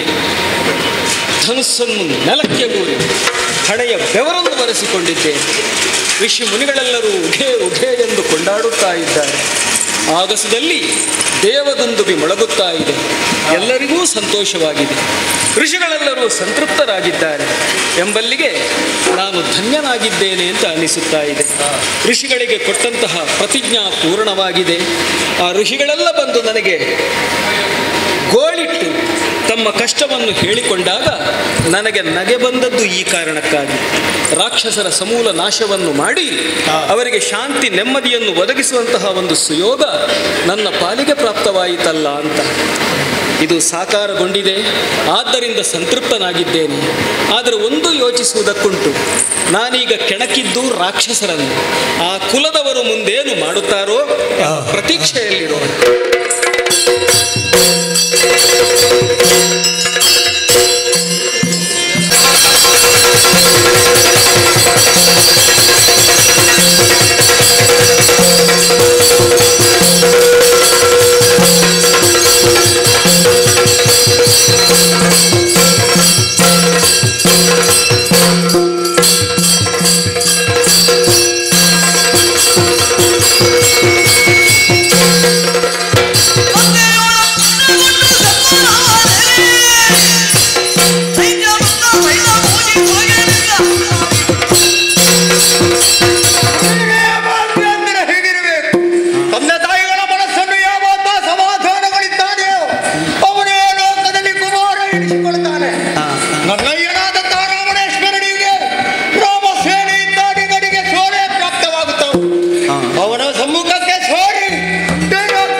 ಎಲ್ಲ ಕಡೆಯಲ್ಲಿ ಗುಡುಗು ಮಿಂಚು. ಹೌದು ಹೌದಾ? ನಿನ್ನದೇ ಎಂತದ್ದು ತೊಂದರೆ ಕೊಡುವಂತದ್ದು. ಹಾಗಿದ್ರೆ ನಮ್ಮ ಆವೇಶ ಎಂತದ್ದು ಅಂತ ಅರ್ಥ ಮಾಡಿಕೊ. ಆದ್ರೆ ಎಷ್ಟು ಸಮಯ ಇದ್ದಿತ್ತು ಅಂತ ಬೇಕಾದ ನಾವಿಲ್ಲಿ ಇರುವವನ್ನೇ ನಿಂತದ್ದು ಅಷ್ಟೇ ಅಲ್ವ? ಹೌದೇ ಹೌದು. ಆದ್ರೆ ಮುಂದೆ ನಾವೇ ನಿನ್ನ ಮುಂದೆ ಕಾಣಿಸಿಕೊಂಡಿದ್ದೇನೆ.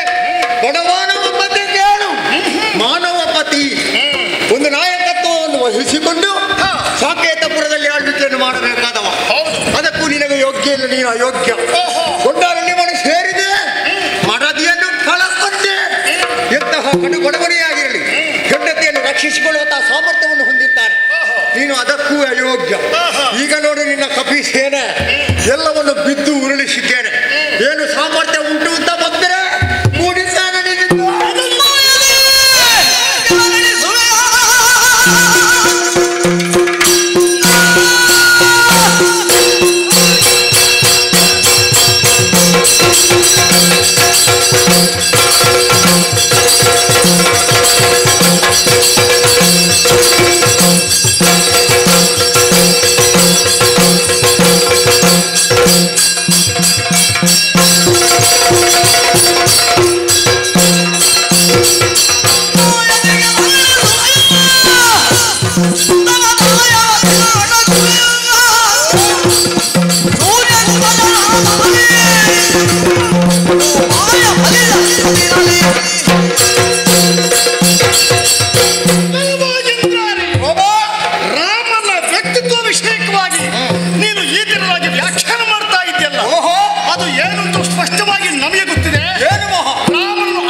ರಾಮನ ಆಳ್ವಿಕೆ ಈಗಲೂ ನಡೀತಾ ಇದೆ.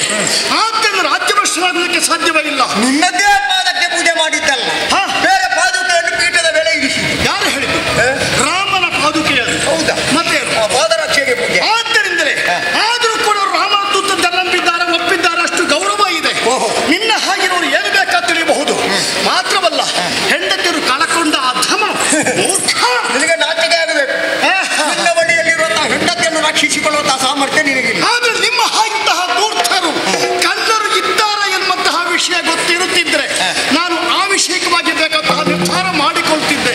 ನಿಮ್ಮಂಥವರು ಅಷ್ಟೂ ಒಳ್ಳೆಯವರು ಆಗಿರುತ್ತಿದ್ರೆ ನೇರವಾಗಿ ರಾಮನಿರುವಾಗ ಆ ಕೆಲಸಕ್ಕೆ ಮುಂದುವರಿಯಬೇಕಾಗಿತ್ತು. ಷಂಡರ ಹಾಗೆ ಕಾಪಟ್ಯದಿಂದ ನನ್ನ ಹೆಂಡತಿ ಅಪಾರವಾಗಿ ಹೋಗಿದೆ ಎಂಬಲ್ಲಿಗೆ ಆ ರೀತಿಯ ನಿನ್ನ ತೀರ್ಮಾನವು ಸುಳ್ಳು ಆಗುತ್ತದೆ.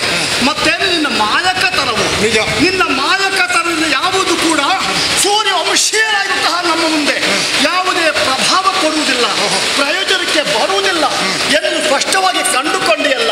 ಇನ್ನು ಯಾವ ರೀತಿಯ ದಿನ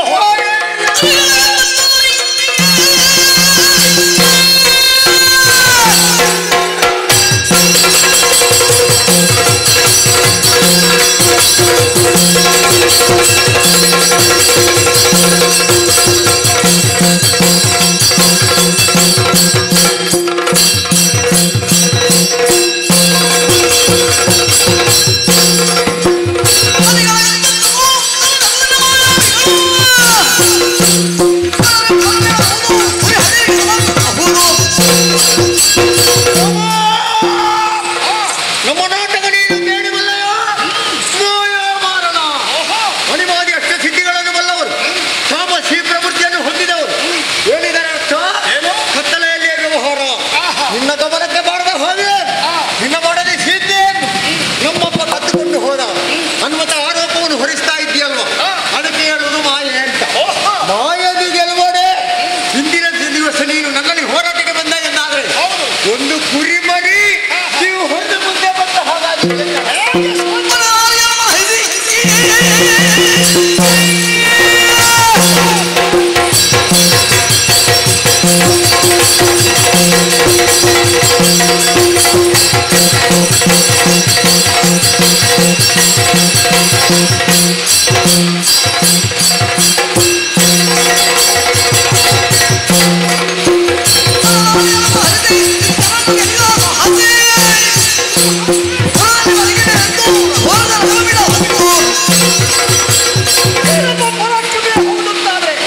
ಈಗಿಂದೀಗಲೇ ಮಾಯಾ ಸೀತೆಯನ್ನು ನಿರ್ಮಾಣ ಮಾಡಿ ಇವನ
ಚಂದ್ರಶೇಖರನ ಅನುಗ್ರಹವನ್ನು ಹೊಂದಿದವ.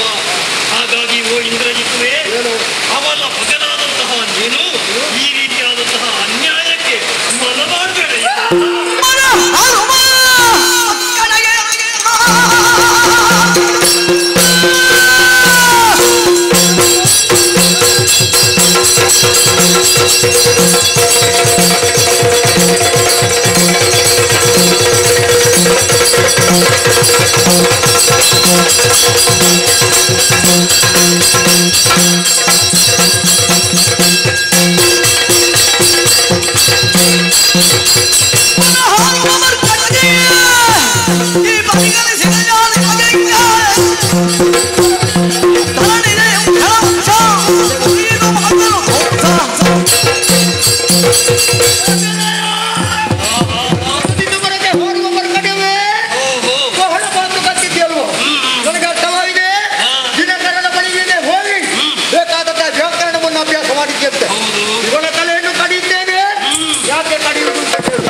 Indra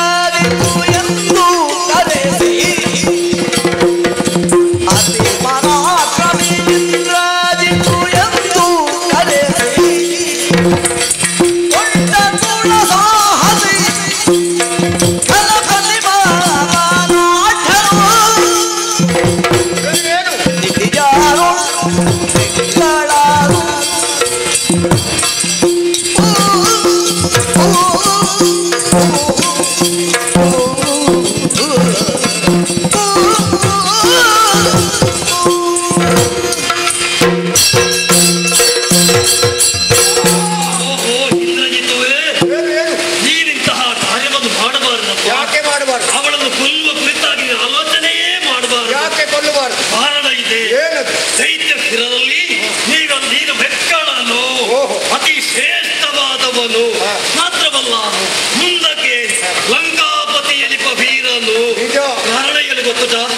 ಇನ್ನು ಮುಂದೆ ನಿನ್ನಪ್ಪ ರಾವಣೇಶ್ವರ ಸತ್ತರೆ ನನ್ನಪ್ಪ ಸತ್ತನಿಗೆ ಸುತಗುಂಟ ಪಾತಗುಂಟ ಕೆಟ್ಟವನಿಗೆ ಮುಗಿಲಿಲ್ಲ ಪುಣ್ಯ ಅಂತ ಮುಂದುವರಿಸಬೇಕು. ಮತ್ತೆ ರಾವಣ ಸತ್ತರೆ ಅಂತ ಸತ್ತ ಬಳಿಕ ಈ ಲಂಕೆಗೆ ಅಧಿಕಾರಿಯಾಗಬೇಕಾದವನು ಇಂದ್ರಜಿತ್ತು.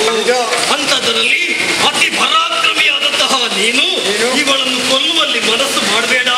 ಬದಲಾಗಿ ಹೋರಾಡುವ ಕೆಚ್ಚಿದರೆ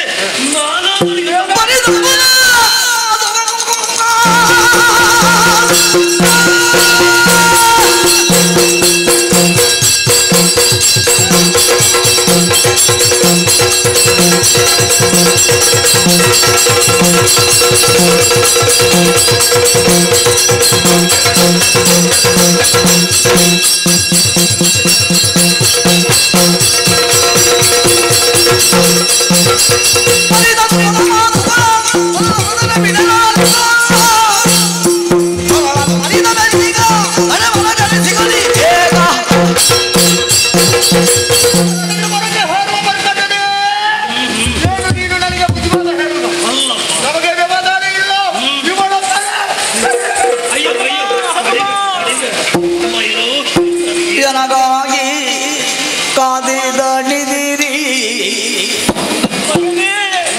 ನನಗಾಗಿ ಕಾದಿದ ನಿದಿರಿ,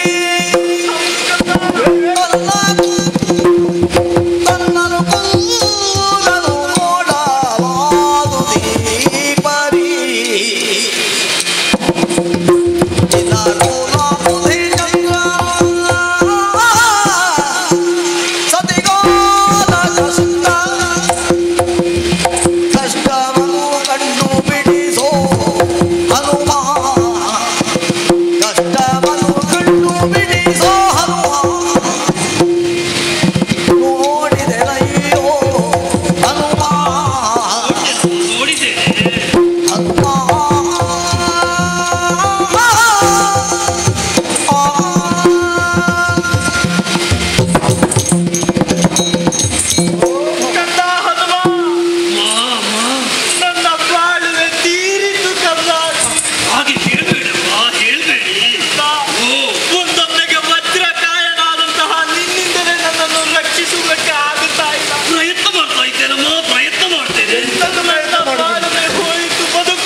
Yeah!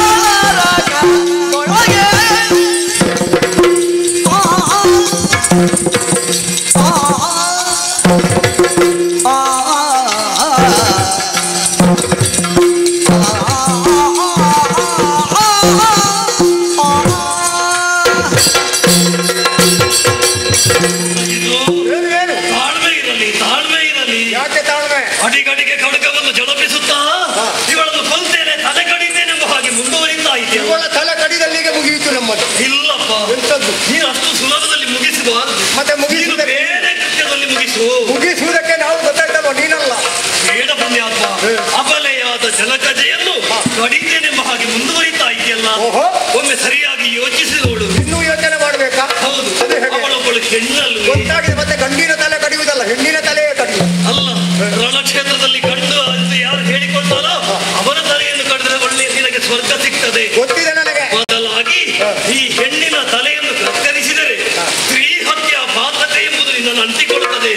ಇಹದಲ್ಲ ಹೊರದಲ್ಲ ಕೂಡ ಅದು ನಿನ್ನನ್ನು ವಿಚಿತ್ರವಾದ ಶಿಕ್ಷೆಯನ್ನು ಕೊಡುವುದರ ಮೂಲಕವಾಗಿ ನಿನ್ನನ್ನು ನೋಯಿಸ್ತಾ ಇರ್ತದೆ.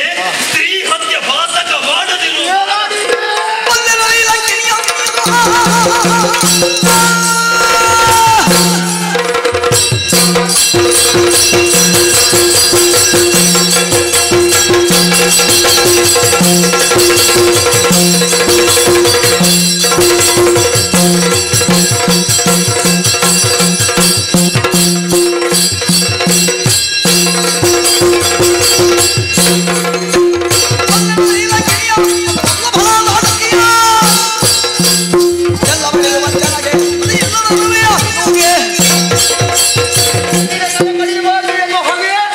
ನನಗೆ ಬೋಧನೆ ಮಾಡುದ ನೀನು ಯಾಕೆ ಪಾತಕ ಕಟ್ಟಿಕೊಳ್ತಿ? ಬಹಳಷ್ಟು ಗೊತ್ತಿದೆ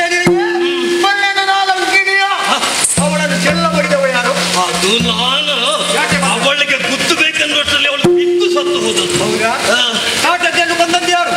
ಅದು ನನ್ನ ದೇವರು. ನಿನಗೆ ದೇವರು? ಹೌದು. ನಮಗೆ ದೇವರಲ್ಲ, ಗೊತ್ತಾಯ್ತಲ್ಲ. ಅವನನ್ನೇ ನಂಬಿ ಬಾರಿ ಬದುಕುವವಳಿ ಆಗಲಿ.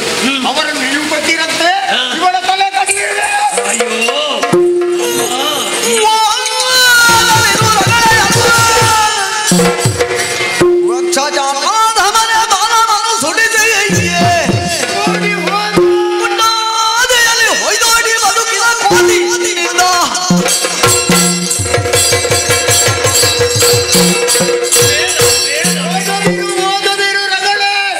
ಬಾಣವನ್ನು ಸುಟ್ಟುಕೊಂಡು ಓಡಿ ಹೋದ ಕೋತಿಯೇ, ನಿನ್ನಿಂದ ಕಲಿತು ಏನಾಗಬೇಕು? ಬಿಡೋ ಬಿಡೋ, ಇವಳ ತಲೆ, ಇವಳ ತಲೆ.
ಇಂದ್ರಜಿತು ತಪ್ಪಿಸಿಕೊಂಡಿದ್ದಾನೆ.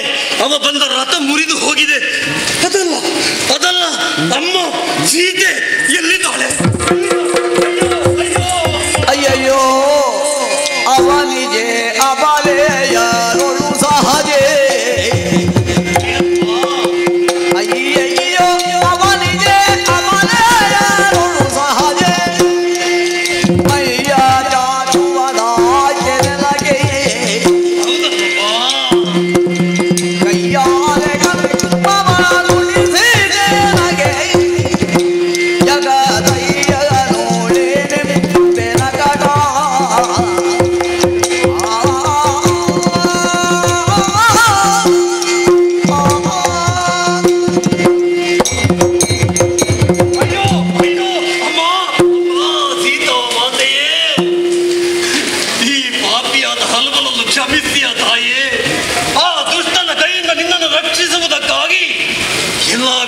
ಹೆಣಗಾಡಿದರು, ಕೊನೆಗೆ ನನ್ನ ಕಣ್ಣು ತಪ್ಪಿಸಿ ನಿನ್ನ ಶಿರವನ್ನು ಕಡಿದು ಬಿಟ್ಟನಲ್ಲಪ್ಪ. ಅಪ್ಪ, ಅಯ್ಯೋ, ಅವನಿಗೆ ಅಬಲೆಯರಳು ನೀರು ಸಹಜೆಯಮ್ಮ. ಆದರೆ ಏನು ಮಾಡೋಣ, ನಿನ್ನನ್ನು ಉಳಿಸಿಕೊಳ್ಳುವುದಕ್ಕಾಗಲಿಲ್ಲ. ಅಲ್ಲ ಪ್ರಭು ಶ್ರೀರಾಮಚಂದ್ರ ಕೇಳಿದರೆ ಏನೆಂಬ ಹಾಗೆ ಉತ್ತರವನ್ನು ಕೊಡಲಿ? ಇಲ್ಲ, ರಾಮನ ಮುಖ ನೋಡುವ ಯೋಗ್ಯತೆಯೂ ಇಲ್ಲ. ಇವಳನ್ನೊಮ್ಮೆ ನೋಡಿದರೆ ಅದೋ ಅದೋ ಧಾರಾಕಾರವಾಗಿ ರಕ್ತ ಸುರಿಯುತ್ತಾ ಇದೆ. ರಕ್ತ ನೋಡುವುದಕ್ಕಾಗುವುದಿಲ್ಲ. ರಾಮ ರಾಮ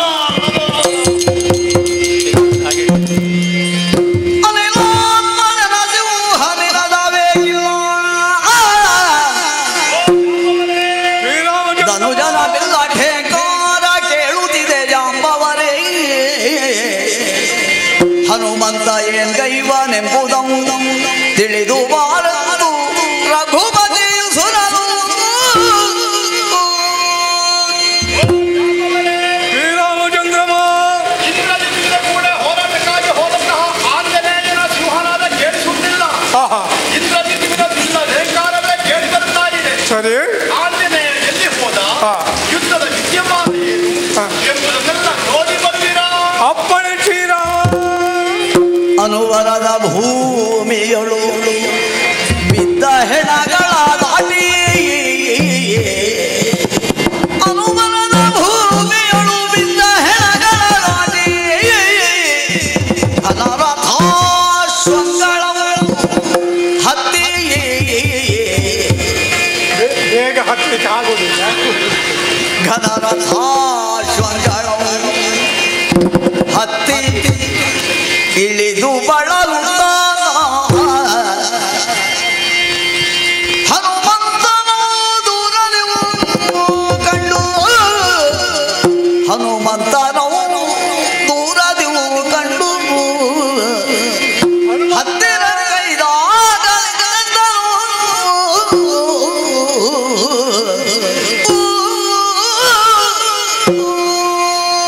ಹನುಮಂತ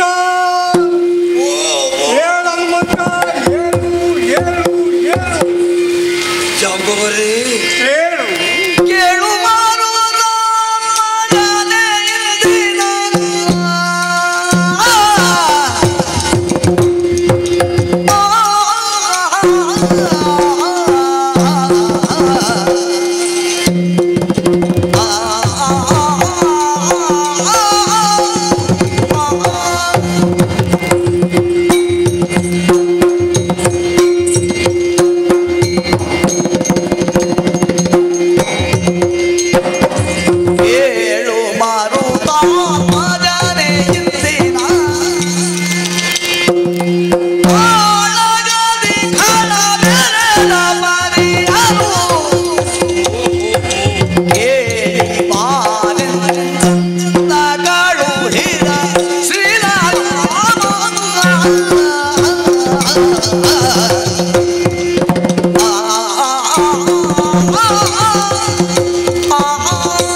ಶ್ರೀರಾಮಚಂದ್ರ ದೇವರ ಒಪ್ಪಣೆ ಮಾಡಿದ್ರು.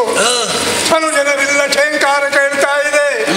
ಹನುಮಂತನ ಸಿಂಹನಿನಾದ ಏಕಿಲ್ಲ, ನೋಡಿ ಬನ್ನಿ ಅಂತ ಇಲ್ಲಿ ಬಂದು ಅದೆಷ್ಟೋ ಹೆಣಗಳನ್ನು ದಾಟಿ ರಥ ಅಶ್ವ ಇದನ್ನು ಮೇಲೆ ಹತ್ತಿ ಇಳಿದು ಬಳಲಿ ಇಲ್ಲಿಗೆ ಬಂದು ನೋಡ್ತಾ ಇದ್ದೇನೆ. ನೀನು ನೆಲದಲ್ಲಿ ಒಳಗಾಡ್ತಾ ಇದ್ದಿ, ಕಣ್ಣೀರು ಇಳಿತಾ ಉಂಟು. ಹನುಮಂತ, ಏನು ನಿನ್ನಯ ಮನದದು ಕೂಡ ಇದೇನು? ಹೇಳ ಹನುಮಂತ, ಹೇಳು. ಜಾಂಬವ ದೇವ,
ತಡೆದ ಪರಿಸ್ಥಿತಿಯೇ ವಿಷಮವಾಗಿದೆಯಲ್ಲ. ಹೌದೇ? ಇಂದಿನ ದಿನಕ್ಕೆ ಇಂದ್ರಾದಿ ಕಾಳಗಕ್ಕಾಗಿ ಬಂದ ಕಪಿಸೇನೆಯನ್ನು ಧ್ವಂಸಗೊಳಿಸುತ್ತಿರುವ ವೇಳೆಯಲ್ಲಿ ರಾಮನಿಂದ ಸೋತು ಓಡುವ ಕಾಲಕ್ಕೆ ನಾನಿದಿರಾದೆ. ನನ್ನಿಂದಲೂ ಸೋತಂತಹ ಇಂದ್ರಜಿತು ಇಂಬು ಕಾಡದೆ ಹೊಸತೊಂದು ದಾರಿಯನ್ನು ಕಂಡುಕೊಂಡ. ಅಶೋಕಾವರದಿಂದ ಸೀತೆಯನ್ನು ತರತರನೆ ಎಳೆದು ತಂದದ್ದು ಮಾತ್ರ ಅಲ್ಲ, ನಾವೆಲ್ಲ ನೋಡುತ್ತಾ ಇದ್ದ ಹಾಗೆ ಎಷ್ಟು ಬೇಡಿಕೊಂಡರು ಕೇಳದೆ ಸೀತಾದೇವಿಯ ತಲೆಯನ್ನು ಕಡೆದ.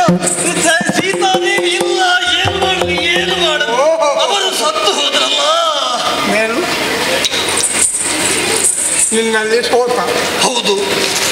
ಅಶೋಕವನದ ಓಡಿದ, ಸೀತೆ ದೇವಿಯನ್ನು ಕರ್ಕೊಂಡು ಬಂದ. ಹೌದು. ನೀನು ನೋಡುತ್ತಿದ್ದಂತೆ ತಲೆ ಕಲ್ಲು ಓಡಿ ಹೋದ. ಒಳ್ಳೆ ಕಥೆ ಒಳ್ಳೆದಿದೆ. ಅಯ್ಯೋ, ನನ್ನ ಪರಿಸ್ಥಿತಿ ಸ್ವಲ್ಪ ಅರ್ಥ ಮಾಡಿಕೊಳ್ಳಿ, ನಾನು ಚಿಂತೆಯಲ್ಲಿದ್ದೇನೆ. ಇದು ಕತೆ ಹಳತ್ತಾದ್ರು ಹೊಸತು ಮಾಡ್ಲಿಕ್ಕೆ ಆಗ್ತದೆ. ಈಗ ನಾನು ಹೇಳಿದ ಕತೆ ಸರಿ ಇಲ್ವೋ? ಇಲ್ಲ ಎಂತೆ. ಸೀತಾದೇವಿಯನ್ನು ಹೇಳ್ಕೊಂಡು ಬಂದಂತೆ, ನೋಡುತ್ತಿದ್ದಂತೆ ತಲೆ ಕಳೆದಂತೆ, ಇದೆಲ್ಲ ಆಗುವ ಹೋಗುವ ವಿಷಯ ಅಲ್ಲ. ಪ್ರತ್ಯಕ್ಷ ಸಾಕ್ಷಿಯಾಗಿ ನಾನೇ ನೋಡಿದ್ದೇನಲ್ಲ. ಅಯ್ಯೋ ಹನುಮಂತ, ಸೀತಾದೇವಿಯ ತಲೆ ಕಡಿಯೋ ವಿಚಾರ ಬಿಡು. ಆಕೆ ಹತ್ತಿರ ಹೋಗುವ ಯೋಗ್ಯತೆಯು ಈ ರಕ್ಕಸರಿಗಿಲ್ಲ. ಅದು ನಿಮ್ಮ ಕಥೆಯಲ್ಲಿ, ಈ ಕಥೆಯಲ್ಲಿ ಹೀಗಾಗಿ ಹೋಗಿದೆಯಲ್ಲ. ಹೌದಾ? ನೀನು ಹೇಳಿದ್ದು ನಂಬಬೇಕಾದ್ರೆ ಆ ಹೆಣ ಸತ್ತದನ್ನು ತೋರಿಸು. ನಿಲ್ಲಿಸಿ. ಎಂತದ್ದು ಸತ್ತದ್ದು?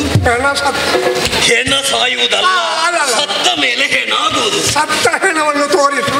ನೋಡಿ, ಇಲ್ಲಿ ಬಂದು ನೋಡಿ.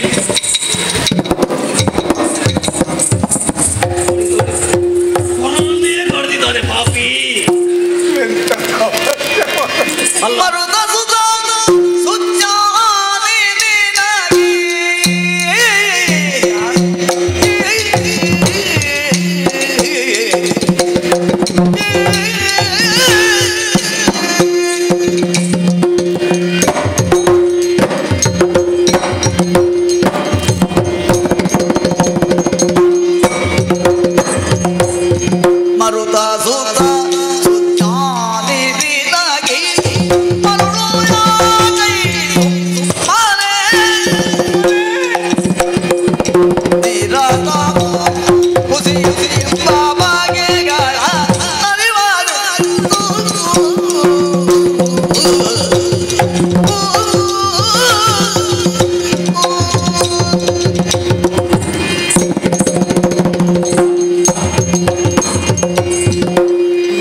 ಹೌದು, ಸಾಮಾನ್ಯನಲ್ಲ, ಸುಜ್ಞಾನಿಯಾಗಿದೆ. ಅದು ಹೌದು. ಸುಜ್ಞಾನಿ ಆದ್ರೂ ಇಲ್ಲಿ ನನ್ನ ಜ್ಞಾನ ಪ್ರಯೋಜನಕ್ಕೆ ಬರಲಿಲ್ಲಲ್ಲ. ಈ ಸುಜ್ಞಾನಿಯಾದವ ಈ ರೀತಿ ಹುಚ್ಚು ಕಟ್ಟಬಾರ್ದು. ನಿನಗೆ ಹುಚ್ಚು ಆರಂಭ ಆಗಿ ಎಷ್ಟು ವರ್ಷ ಆಯ್ತು? ನಾನು ಹುಚ್ಚು ಕಟ್ಟಿದ್ದೇನೆ. ನಾನು ಕ್ರಮದಲ್ಲೇ ಇದ್ದೇನೆ. ಕ್ರಮ ಒಂದಿಷ್ಟು ತಪ್ಪಲಿಲ್ಲ. ನನಗೆ ನೋಡ್ಲಿಕ್ಕೆ ಆಗುದಿಲ್ಲ ಅಮ್ಮ ಸೀತೆಯನ್ನು. ನೋಡ್ಲಿಕ್ಕೆ ಆಗುದಿಲ್ಲ, ಇದನ್ನು ಸೀತೆ ಅಂತ ಹೇಳಿಲ್ಲ. ಸೀತೆ ನಾನು ಅವತ್ತು ಅಶೋಕವನಕ್ಕೆ ಬಂದಿದ್ದೇನೆ, ನೋಡಿದ್ದೇನೆ. ಇವತ್ತು ಅದೇ ಸೀತೆಯನ್ನು ನೋಡ್ತಾ ಇದ್ದೇನೆ. ಬಂದಿದ್ದಿ, ನೋಡಿದ್ದಿ, ಆದರೆ ಇದು ನಿಜವಾದ ಸೀತೆಯಲ್ಲ. ಈಗ ನಿಮಗೆ ಮುದಿಭ್ರಾಂತು ಹಿಡಿಯಿತಾ? ಅಲ್ಲ ಅಂತ ಹೇಳುವುದಕ್ಕೆ ಕೆಲವೆಲ್ಲ ಸಾಕ್ಷಿ ಹೇಳ್ತೇನೆ. ನೀವು ಸಾಕ್ಷಿ ಹೇಳ್ತೀರಾ? ಏನು ನೋಡೋಣ. ನೋಡಿದೀಯಾ? ಉಂಟಾಗಿದೆಯಾ ತಲೆ? ಹೌದು. ಹೇಗುಂಟು ರಕ್ತ? ಓ, ಹರಿದು ಹರಿದು ಹರಿದು ಹೋಗ್ತಾ ಉಂಟು. ಯಾರಂತೆ? ಸತ್ತ ಮೇಲೆ ರಕ್ತ ಹೀಗಿರ್ತದ? ಇಲ್ಲ ಇಲ್ಲ, ಅದು ಹೆಪ್ಪುಗಟ್ಟಿ ಇರ್ತದೆ. ಹೌದಾ? ಕೆಲವೇ ಕ್ಷಣ. ಹೌದು. ಮತ್ತೆ ಹೆಪ್ಪು ಕಟ್ಟದೆ. ಹೌದು. ಇದು ಹಸಿ ಹಸಿ ರಕ್ತ. ರಕ್ತದ ಕೋಡಿ ಹರಿಯುತ್ತಾ ಉಂಟು. ಒಂದನೇ ಸಾಕ್ಷಿ ಆಧಾರ ಪ್ರಕಾರ ಇದು ಸೀತೆ ಅಲ್ಲ ಅಂತ ಹೇಳಲಾಗುತ್ತದೆ. ಆದರೂ ಏನು ಸೀತಾ ದೇವಿ ಮಹಿಮಾನ್ವಿತೆ ಅಲ್ವೋ? ನೋಡು, ಕಣ್ಣು ನೋಡು, ಹೇಗುಂಟು ಕಣ್ಣು? ಮುಚ್ಚುತ್ತಾ ಬಿಡುತ್ತಾ ಮುಚ್ಚುತ್ತಾ ಬಿಡುತ್ತಾ ಉಂಟು. ಹೆಣ ಸತ್ತ ಮೇಲೆ ಅಲ್ಲ ಸ್ವಾಮಿ, ಸತ್ತ ಮೇಲೆ ಹೆಣ. ಸತ್ತ ಮೇಲೆ ಹೆಣದ ಲಕ್ಷ್ಮಣದ ಕಣ್ಣು ಹೇಗಿರ್ತದೆ? ಸಾಧಾರಣ ಮುಚ್ಚಿದ ಸ್ಥಿತಿಯಲ್ಲಿ ಇರ್ತದೆ. ಪ್ರಾಣ ಹೋಗೋ ಹೊತ್ತಿಗೆ ಮುಚ್ಚಿದ್ರೆ ಮುಚ್ಚಿರ್ತದೆ, ಬಿಟ್ಟರೆ ಬಿಟ್ಟಿರ್ತದೆ. ಹೌದು, ಈಗ ಮುಚ್ಚುತ್ತದೆ ಬಿಡ್ತದೆ ಎನ್ನುವುದಕ್ಕೆ ಏನೋ ಎರಡನೇ ಸಾಕ್ಷಿ ಆಧಾರ ಪ್ರಕಾರ ಇದು ಸೀತೆ ಅಲ್ಲ. ಆಯಿತು, ಹಾಗಿದ್ರೆ ಇದು ನಿಜ ಸೀತೆ ಅಲ್ಲ ಅಂತ ಹೇಳೋದಕ್ಕೆ ಇನ್ನೂ ಪುರಾವೆ ಉಂಟ? ರಾವಣಿಯ ರಾವಣಿಯ ಮಾಯಾವಿದು ಸೀತಾದೇವಿ ಅಲ್ಲ.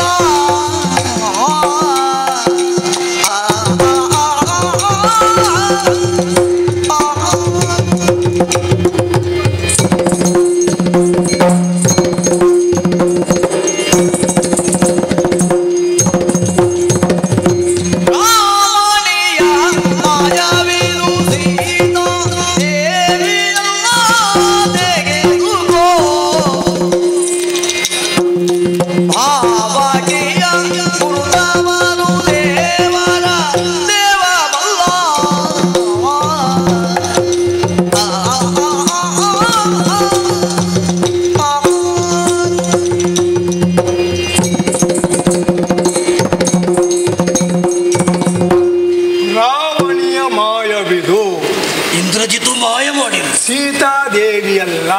ಮತ್ತೆ ತೆಗೆದುಕೋ. ಯಾವುದನ್ನು? ಈ ಹೆಣವನ್ನು ಕೊಂಡು ಹೋಗಿ ರಾಮನ ಪಾದದ ಬುಡದಲ್ಲಿ ಇಡೋಣ. ಆಯತಾಕ್ಷಿಯ ಆ ದೇವನೇ ಬಂದ. ಇಲ್ಲ, ನನಗಾದರೂ ಭಯ ಆಗ್ತಾ ಉಂಟು. ಏನು? ಇಲ್ಲಿಯಾದರೂ ರಾಮಚಂದ್ರ ನೋಡಿ ನಮ್ಮನ್ನು ಜರೆದರೆ ಕೊಂಡು ಹೋಗಬಹುದಾ? ಅದು ನಾನಿದ್ದೇನೆ. ನೀನು ಒಬ್ಬನೇ ಕೊಡುವುದು ಬೇಡ, ಮತ್ತೆ ನಾವಿಬ್ಬರು ಜೊತೆಯಾಗಿಕೊಳ್ಳುವ. ಅದು ಒಳ್ಳೆಯದು, ದೇವರಿಗೆ ಗೊತ್ತಾಗ್ತದಲ್ಲ. ಹೌದು. ಓ ಮಂಗಳಾತ್ಮಕಿ ತಾಯಿಯ ಈ ಪುಣ್ಯ ಪಾದವನ್ನು ಹಿಡಿಯುವುದಕ್ಕೆ ಹೋಗಬೇಕು. ಅಮ್ಮ ಅಮ್ಮ ಅಮ್ಮ. ಹನುಮಂತ,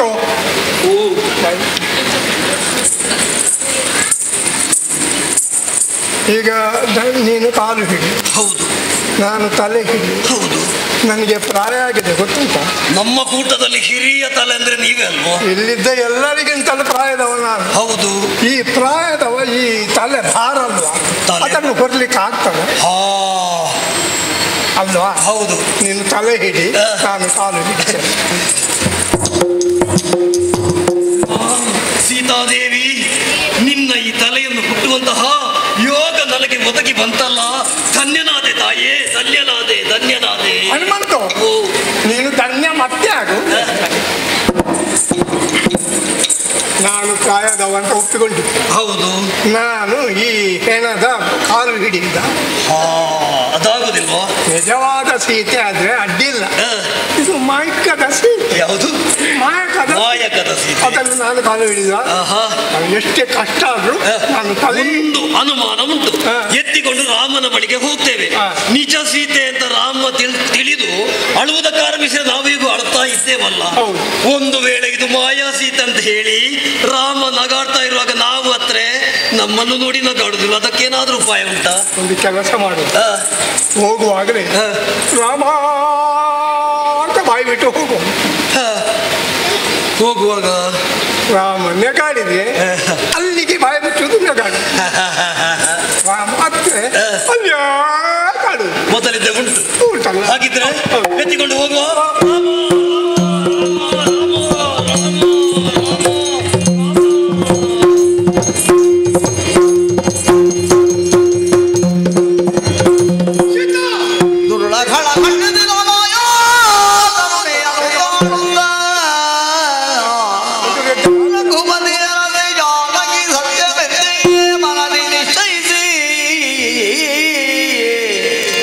ಜನಕ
ತೆರದಿ ಮರುಗಲು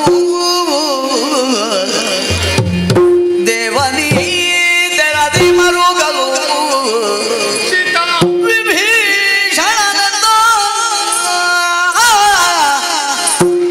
ದೇವಿ ಜಾನಕಿಯಲ್ಲ ನಮ್ಮವರ ಕಪಟವಿದು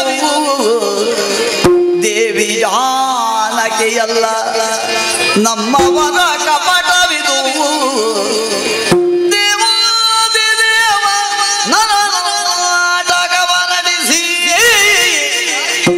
ದುಃಖಿಸಯಾಕೆ ಕಪಟ ಸತಿಗೆ ಪಾವನಾತ್ಮಕಿಯು ಅಶೋಕಾವನದೊಳಿಲ್ಲದಿರೆ ಪಾವನಾತ್ಮಕಿಯು ಅಶೋಕಾವನದೊಳಿಲ್ಲದಿರೆ ಸೇವೆಗಾಗುವನಲ್ಲವೆಂದ ಸುರಪತಿ ನುಡಿಯೇ ಪಾವಮಾನಿಗೆ ನೇಮವಿತ್ತು ಕಳುಹಿದ ನಿಜವ ತಿಳಿಯಲು ಕೆರಗುಲಾಧನು ದೇವ ನೀ ತೆರದಿ ಮರುಗಲು ವಿಭೀಷಣನೆಂದ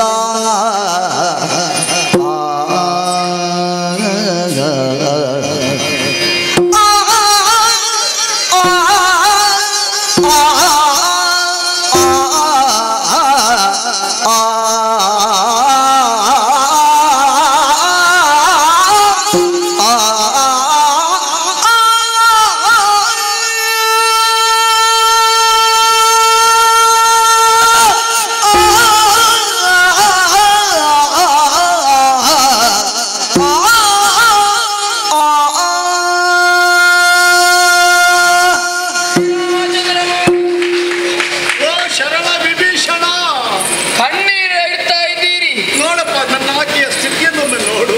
ದುಃಖಿತರಾಗಿದ್ದೀರಿ. ಹೌದಪ್ಪ. ಯಾಕೆ ದೇವರೇ ಈ ಕಣ್ಣೀರು? ಈ ಲೋಕದಲ್ಲಿ ಧರ್ಮ ಯಾವುದು ಅಧರ್ಮ ಯಾವುದು ಎನ್ನುವುದನ್ನು ಸರಿಯಾಗಿ ಅರ್ಥವಿಸಿಕೊಂಡು ಧರ್ಮವನ್ನು ತೊರೆದು ಅಧರ್ಮವನ್ನು ತೊರೆದು ಧರ್ಮವನ್ನು ಸ್ಥಾಪನೆ ಮಾಡುವವರು ನೀವು ತಾನೆ. ಆದರೆ ಈ ಕಾಲಕ್ಕೆ ವಿರೋಧಿಗಳು ಹಾಕಿರುವಂತಹ ಮೋಸದ ಬಲೆಗೆ ತಾವೇ ಬಿದ್ದಿರಲ್ಲ ಸ್ವಾಮಿ. ಯಾವುದಪ್ಪ ಮೋಸ? ಏನದು? ಶ್ರೀರಾಮಚಂದ್ರಮ, ನಿಮ್ಮ ಮುಂಭಾಗದಲ್ಲಿ ಬಿದ್ದಿರುವವಳು ಸೀತಾಮಾತೆ ಎನ್ನುವ ಹಾಗೆ ನೀವು ಭಾವಿಸಿಕೊಂಡು ಕಣ್ಣೀರಿಡ್ತಾ ಇದ್ದೀರಿ. ನನ್ನ ಸತಿ ಜಾನಕಿ ಅಲ್ವೇ ಇದು? ನಿಮ್ಮ ಮುಂಭಾಗದಲ್ಲಿ ಬಿದ್ದಿರುವವಳು ಸೀತಾಮಾತೆ ಅಲ್ಲ ದೇವ್ರೆ. ಮತ್ತೆ ಸೀತಾಮಾತೆ ಅಶೋಕವನದಲ್ಲಿದ್ದಾಳೆ. ಇದೆಲ್ಲ ಹೀಗೆಲ್ಲ ಆಗುವುದಕ್ಕೆ ಬಲವಾದ ಕಾರಣಗಳುಂಟು. ನಮ್ಮೊಂದಿಗೆ ಯುದ್ಧದಲ್ಲಿ ಮುಂದಕ್ಕಾಗಿ ಮುಂದಾದಂತಹ ಇಂದ್ರಾರಿ ಮುಂದೆ ಏನು ಮಾಡಬೇಕು ಎನ್ನುವುದನ್ನು ಅರಿಯದೆ ಮಾಯಕದ ಸೀತೆಯನ್ನು ನಿರ್ಮಿಸಿದ್ದಾನೆ. ಆ ಮಾಯದ ಸೀತೆಯೇ ಇದು. ಇದನ್ನು ನಾನು ಒಪ್ಪುವುದೇ, ನಂಬದೆ. ಇನ್ನೂ ನನ್ನ ಮಾತಿನ ಮೇಲೆ ಭರವಸೆ ಬರಲಿಲ್ವೇ ನಿಮಗೆ? ಶ್ರೀರಾಮಚಂದ್ರಮ, ನಾನು ಹೇಳಿದ ಮಾತೇನಾದರೂ ಸುಳ್ಳಾಯಿತು ಎಂದಾದರೆ ಇನ್ನು ಮುಂದೆ ನಿಮ್ಮ ಚರಣ ಸೇವಕ ನಾನಲ್ಲ. ಇದು ನೋಡು.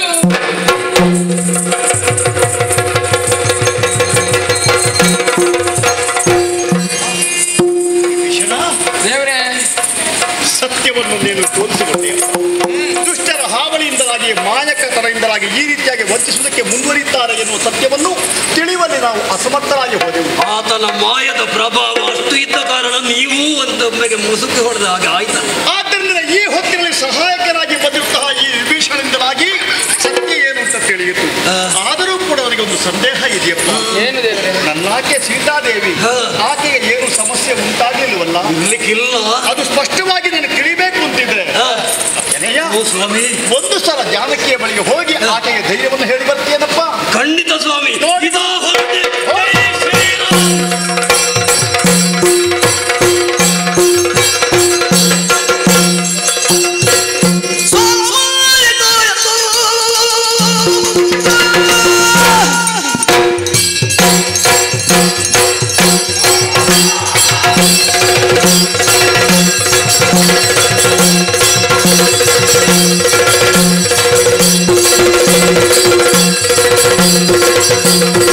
Thank you.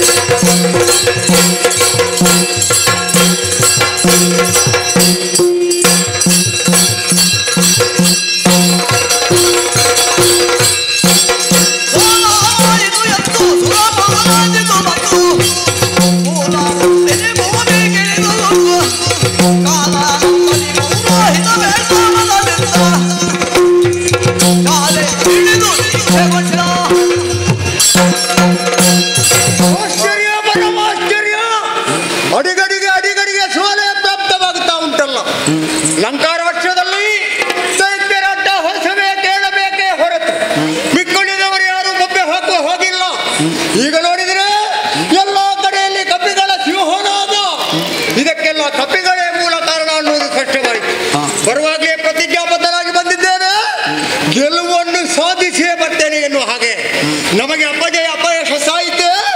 ಆದ್ದರಿಂದಲೇ ನೇರವಾದ ಮುಖಾಮುಖಿ ಹೋರಾಟ ಆಗುವುದಿಲ್ಲ. ನೇರವಾಗಿ ದೇವಿ ಮಂದಿರವನ್ನು ಸೇರಿದೆ, ಕಾಳಿಕಾದೇವಿಯ ಪೂಜೆಯನ್ನು ಮಾಡಿದೆ. ಪೂಜಿಸುತ್ತಿರುವಂತಹ ವೇಳೆಯಲ್ಲಿ ಒಮ್ಮಿಂದು ಮೇಲೆ ಮಹಾಪಾತ್ಯ ಮುಖವನ್ನು ತಿರುಗಿಸಿದ್ದಾಳೆ. ಹಾಗಿದ್ದರೆ ಏನು ಮಾಡೋಣ?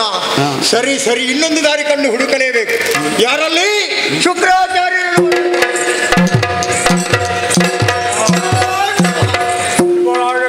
ಆಚಾರ್ಯರೇ, ಸ್ವಲ್ಪ ಮುಂದೆ ಬನ್ನಿ. ಸ್ವಲ್ಪ ವೇಳೆ ಮೀರಿತಾ ಅಂತ ಆದರೂ ಬಂದಿದ್ದೀರಲ್ಲ.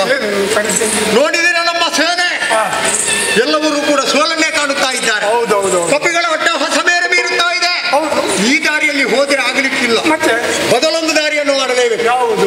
ನಾನೊಂದು ಯಾಗವನ್ನು ಮಾಡಬೇಕು ಅಂತ ಸಂಕಲ್ಪ ಮಾಡಿದ್ದೇನೆ. ಹೌದಲ್ಲ? ನಮ್ಮವರೆಲ್ಲ ಬೇಕಾದಂತಹ ಯಾಗಗಳನ್ನೆಲ್ಲ ಮಾಡಿದ್ದಾರೆ. ಆದರೆ ಈ ಸಮಯದಲ್ಲಿ ಆ ರೀತಿ ಯಾಗ ಕೂಡ ಒಂದು ಮಾರಣಾದ್ವಾರ ಮಾಡಬೇಕು ಅಂತ ಇದ್ದೇನೆ. ಹೌದೌದು. ಅದಕ್ಕೆಲ್ಲ ಏನೆಲ್ಲ ಬೇಕು? ಸಾಂಬಾರ ಅಂತ ಹೇಳಿದ್ರೆ ಸಾಂಬಾರಲ್ಲ, ಎಂಥದ್ದು ಸ್ವಾಮಿ? ಸಂಬಾರಗಳು, ಸಾಮಗ್ರಿ.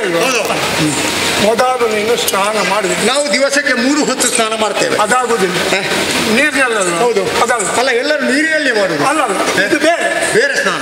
ರಕ್ತದಲ್ಲಿ ಸ್ನಾನ. ಯಾರ ರಕ್ತ? ಮನುಷ್ಯರ ರಕ್ತ. ಓಹೋ, ಆಯ್ತಾ? ರಕ್ತ ಆಯ್ತಲ್ಲ. ಇನ್ನು ಜನಿವಾರ ಬೇರೆ ಮಾಡಬೇಕು. ಜನ್ನದಾರ. ಅದು ನಿನ್ನೆ ಗ್ರಹಣ ಅಲ್ವಾ? ಹೌದು. ಬೇರೆ ಮಾಡಿದ್ಯಾ? ನಾವು ತೀರ್ಥದಲ್ಲಿ ತೊಳೆದಿದ್ದೇವೆ, ಬೇರೆ ಬದಲಿಸುವ ಕ್ರಮ ಇಲ್ಲ. ಬದಲಿಸಬೇಕು, ಬದಲಿಸಬೇಕು. ನೀವು ಹೇಳಿದ್ರೆ ಮೀರುವುದಕ್ಕಿಂತ ನರಲ್ಲ, ನರ ಜನಿವಾರ ಮಾಡಿ ನರ ಕಪಾಲಗಳು ಇದು ತಂಬಿಗೆ. ಆಯ್ತಾ? ಯಾಗಕ್ಕೆ ಹೋಮಿಸುವುದಕ್ಕೆ ಕೋಣ, ನರಿ, ನಾಯಿ, ಆಡು, ಎಮ್ಮೆ ಎಲ್ಲ ಬೇಕು. ಎಲ್ಲ ಪ್ರಾಣಿಗಳನ್ನು ಹೋಮಿಸಬೇಕು. ಒಳ್ಳೆ ಬೇಕು. ಒಳ್ಳೆ ಒಳ್ಳೆ ಅಂದ್ರೆ ಹಾವು. ಹಾವಿನಲ್ಲಿ 4 ವಿಧ: ಬ್ರಹ್ಮ, ಕ್ಷತ್ರಿಯ, ವೈಶ್ಯ, ಶೂದ್ರ. ಅದು ಹೇಗೆ ಸ್ವಾಮಿ? ಬ್ರಹ್ಮ ಅಂತೇಳಿ ನಾಗರ, ವೈಶ್ಯ ಅಂತೇಳಿ ತಿರುಗಾಡ್ತಾ ತಗೊಳ್ಳಿಕೊಂಡು ಹೋಗುದು. ಇದು ಶೂದ್ರ ಅಂದ್ರೆ ಶೂದ್ರ ಇದೆ. ಒಳ್ಳೆ ಒಳ್ಳೆ ಅದೆಲ್ಲ ಹೋಮಿಸೋದಕ್ಕಂತ ಎಲ್ಲ ತಯಾರ. ಆದ್ರೆ ಇಲ್ಲೆಲ್ಲ ನಾವು ಯಾಗ ಮಾಡುದು ಮೂಲ ನಿಕ್ಕುಂಬೆಳೆ. ಕುಂಬಳೆ ಅಲ್ಲ, ಮತ್ತೊಂದು ಮೂಲ ನಿಕ್ಕುಂಬೆಳೆ. ಹೋಗುವ, ಅಲ್ಲಿಗೆ ಹೋಗಿ ಯಾಗ ಆರಂಭ ಆದ ಮೇಲೆ ಮುಗಿಯುವ ತನಕ ಉಪದ್ರ ಆಗಬಾರ್ದು. ಹೇಳುವ ಕ್ರಮ ಇಲ್ಲ. ಇಲ್ಲ, ಅರ್ಧದಲ್ಲಿ ಎತ್ತಿರೆ ಹೋಯ್ತದೆ, ಪೂರ್ತಿ ಆಗಬೇಕು. ಉಪದ್ರ ಆಗಬಾರ್ದು. ಅದಿದಲ್ಲ, ಸಕಲ ಸಿದ್ಧತೆಯನ್ನು ಮಾಡಿಕೊಂಡು ನಡೆಯೋಣ.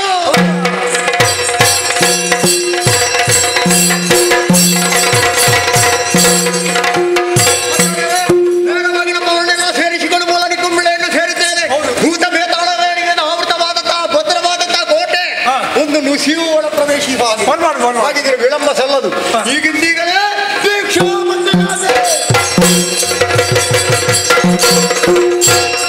ಆರಂಭ ಮಾಡುವ. ಓಂ ಗಜಾನರಂಭೂ ತಗರಾದಿದೇವಿತಂ ಕಪಿತ್ತಜಂಬೂಬಲಧಾರವಕ್ಕರಂ ಯೋಗ ವಿರಾಟ. ಮಂತ್ರ ಹೇಳುವುದಲ್ಲ, ಇಂಥದ್ದು ಜಪ ಮಾಡುದು. ಎಂಥದ್ದು ಮಂತ್ರ? ಮಂತ್ರ ಮಂತ್ರ. ಓಂ ಅತ್ಯುಷ್ಣ ಉಷ್ಣ ಅಷ್ಣ ಉಷ್ಣ ಅಂತ ಒಂದು ಮಂತ್ರ. ಅದು ಮಂತ್ರ ಅತ್ಯುಷ್ಣ ಉಷ್ಣ ಅತ್ಯ ಉಚ್ಚ ವಾಸವಟ್ಟಂತೆ ಕೊಟ್ಟು ಜಾತನನ್ನ ವಾಸು ಮಾರಾದೆ ಕಂಚೋಲ್ ಕೈಪೆ ಚೆಂಬು ಚೀಪೆ ಉಂಟು ದೂಪೆ ಗೋರಂಟೆ ದೇಶ ಈಗಿನ ಕಾಯಿ ಟೆಟ್ಟೆ ಅನ್ನಿ ಟೆಪ್ಪೆರ. ಬಹುಶಃ ನಿಮ್ಮ ಮಂತ್ರ ಯಾರಿಗೂ ಗೊತ್ತಿಲ್ಲ. ಅದಕ್ಕೆ ಬಾರಿ ಆಗ್ತದೆ, ಮಂತ್ರ ತಪ್ಪದೆ. ಟೆಟ್ಟೆ ಟೆಪ್ಪೆರದ ಏಮಂತೆ ಅವುಗಳಂತೆ ವಿಶಿಷ್ಟಾಯ ಪುಣ್ಯ ತೀರ್ಥಂ. ಕೊನೆಗೆ ಬಂದು ಎಲ್ಲ ತನ್ನಿ ಕಡೀರಿ ನಗದಗಿಸುವ ನುರಿಯ ಹೊಗೆ ನಗದಗಿಸುವ ನುರಿಯ ಹೊಗೆ ಸಿಗುವುದು ಕಪಿ ಬಲವು ಹಾಗೆಯೇ ಮಹಣ ಮಾಡುವ ಬೆರೆಯಲಿ ನಮ್ಮ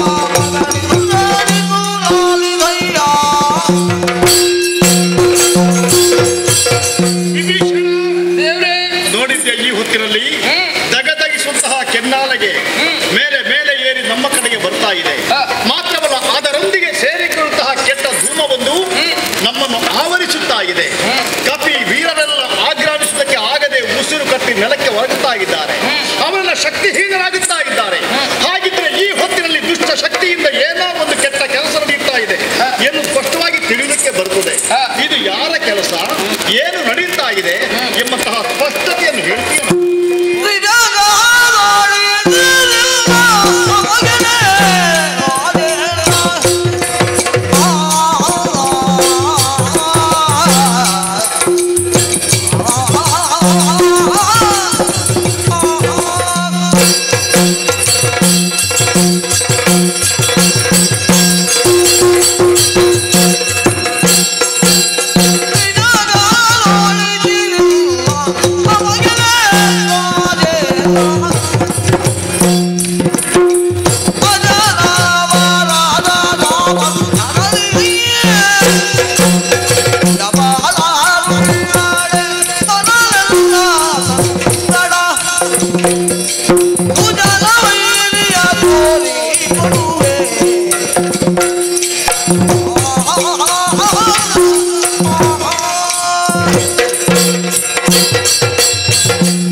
ಸಾಧ್ಯವಿಲ್ಲ. ಯಾಕೆ? 12 ವರ್ಷಗಳ ಕಾಲ ಯಾರು ನಿದ್ರೆ ಆಹಾರ ಸ್ತ್ರೀಸಂಗವನ್ನು ತ್ಯಜಿಸಿದ್ದಾರೋ ಅಂತವರಿಗೆ ಮಾತ್ರ ಯಜ್ಞವನ್ನು ಕೆಡಿಸುವುದಕ್ಕೆ ಸಾಧ್ಯ. ಅಂತಹ ವೀರರು ನಮ್ಮ ಸಂಘದಲ್ಲಿ ಯಾರಿದ್ದಾರೆ ದೇವರೇ? ಈ 3 ವ್ರತವನ್ನು ಪಾಲಿಸುವುದು ಮಾತ್ರವನ್ನು ಕೊಲ್ಲುವುದಕ್ಕೆ ಗೆಲ್ಲುವುದಕ್ಕೆ ಸಾಧ್ಯ. ಹೌದು. ಅಂತಹ ವ್ರತನಿಷ್ಠೆ ಉಳ್ಳವರು ನಮ್ಮ ಸೇನೆಯಲ್ಲಿ ಯಾರಿದ್ದಾರೆ? ಯಾರಿದ್ದಾರೆ?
ಸಂತೋಷ ಎನ್ನುವಂತಹ ಆಕಾಶಕ್ಕೆ ಚಿಂತೆ ಎನ್ನುವ ಮೋಡ ಕವಿದಂತೆ ಚಿಂತಾಗ್ರಾಂತರಾಗಿದ್ದೀರ. ಮರದ ಚಿಂತೆ ಎನ್ನುವುದನ್ನು ಅರ್ಥ ಮಾಡಿಕೊಂಡೆ ತಮ್ಮ ಸಮ್ಮುಖಕ್ಕೆ ಬಂದಿದ್ದೇನೆ. ಶರಣನಾದಂತಹ ವಿಭೀಷಣ ನಾಡಿದ ಎಲ್ಲ ಮಾತುಗಳನ್ನು ಕೇಳಿಸಿಕೊಂಡಿದ್ದೇನೆ. ಕೂಡಲಾದಂತಹ ಇಂದ್ರಾರಿಯ ವಧೆಗೆ ನಮ್ಮಲ್ಲಿ ಸಮರ್ಥರು ಯಾರು ಇಲ್ಲ ಎನ್ನುವ ಹಾಗೆ ಯೋಚಿಸ್ತಾ ಇದ್ದೀರಾ?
ನಮ್ಮನ್ನು ಗೆಲ್ಲುವುದಕ್ಕೆ ಅಸಾಧ್ಯನಾದಂತಹ ಇಂದ್ರಾಣಿ ಮೂಲ ನಿಕುಂಬಿಗಳನ್ನು ಸೇರಿ ಮಾರಣಾದ್ವರವನ್ನು ಮಾಡುವ ಮೂಲಕ ನಮ್ಮನ್ನು ಕಾರ್ಯ ನಡೆಸುವುದಕ್ಕೆ ಪ್ರಯತ್ನ ಪಡ್ತಾ ಇದ್ದಾನೆ. ಅಂತಹ ಕೂಡಲಾದಂತಹ ಇಂದ್ರಾಣಿಯನ್ನು ನಮ್ಮ ಪಾಲಿಗೆ ಜಯವನ್ನು ನಾನು ತಂದೊದಗಿಸ್ತೇನೆ. ಆಶೀರ್ವದಿಸು. ಈ ರೀತಿಯ ಆತ್ಮವಿಶ್ವಾಸ ನಮಗೆ ಉಂಟುಂಟಾದ್ರೆ ನಾನು ಈ ಹೊತ್ತಿನಲ್ಲಿ ಮರು ಪ್ರಶ್ನೆ ಮಾಡುವುದಕ್ಕಾಗಿ ಹೋಗುವುದಿಲ್ಲ. ಹೋಗು. ಅವನನ್ನು ಮಾತ್ರವಲ್ಲ, ಅವನ ಜೊತೆಯಾಗಿ ಅವನೊಬ್ಬ ಗುರು ಇದ್ದಾನ, ಆಚಾರ್ಯ. ಅವನನ್ನು ಸ್ವಲ್ಪ ನೋಡಿಕೊ. ನಿನಗೆ ದಾರಿ ಹೇಳುವುದಕ್ಕೆ ಈ ವಿಭೀಷಣ ಇದ್ದಾನೆ, ಆಂಜನೇಯನು ಇದ್ದಾನೆ. ಎಲ್ಲ ಜೊತೆಯಾಗಿ ಹೋಗಿ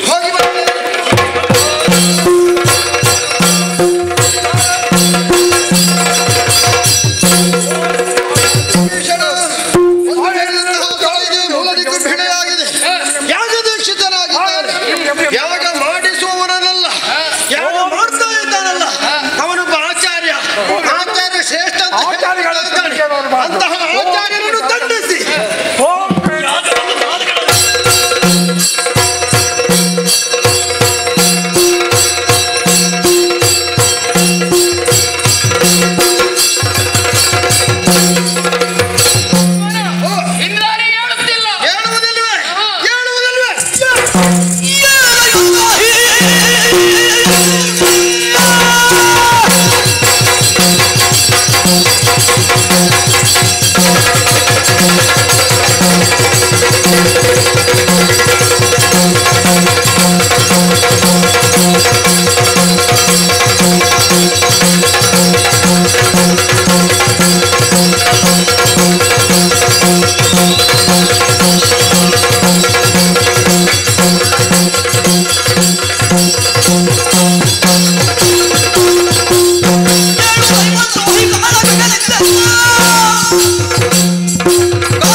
ಲೋಕದ ಜನತೆಯೆಲ್ಲ ಶ್ರೀರಾಮನನ್ನು ದೇವರು ಎನ್ನುವ ಹಾಗೆ ಕೊಂಡಾಡ್ತಾ ಇದ್ದಾನೆ.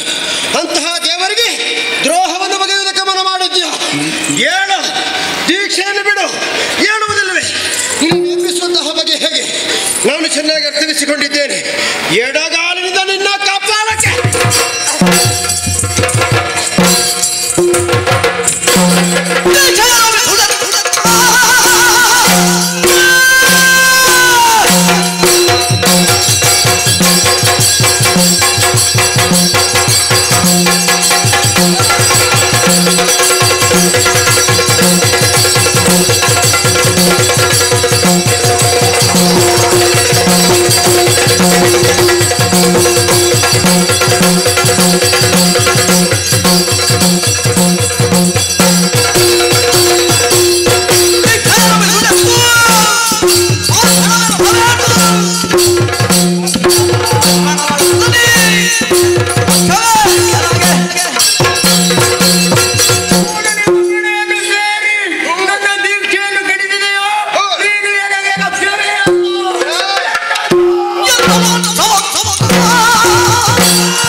ನಿನಗೆ ಹಿತವಚನಗಳನ್ನು ಹೇಳಿದರೆ ಅದನ್ನು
ಬ್ರಹ್ಮದೇವ ಎಲ್ಲವನ್ನು ಕೊಡುವುದೇ ಹೌದು ಅಂತಾದ್ರೆ ಆ ಕಿವಿ ಮೂಗುಗಳನ್ನು ಪುನರಪಿ ನಿಮಗೆ ದಯಪಾಲಿಸಿದ್ದಾನೆ.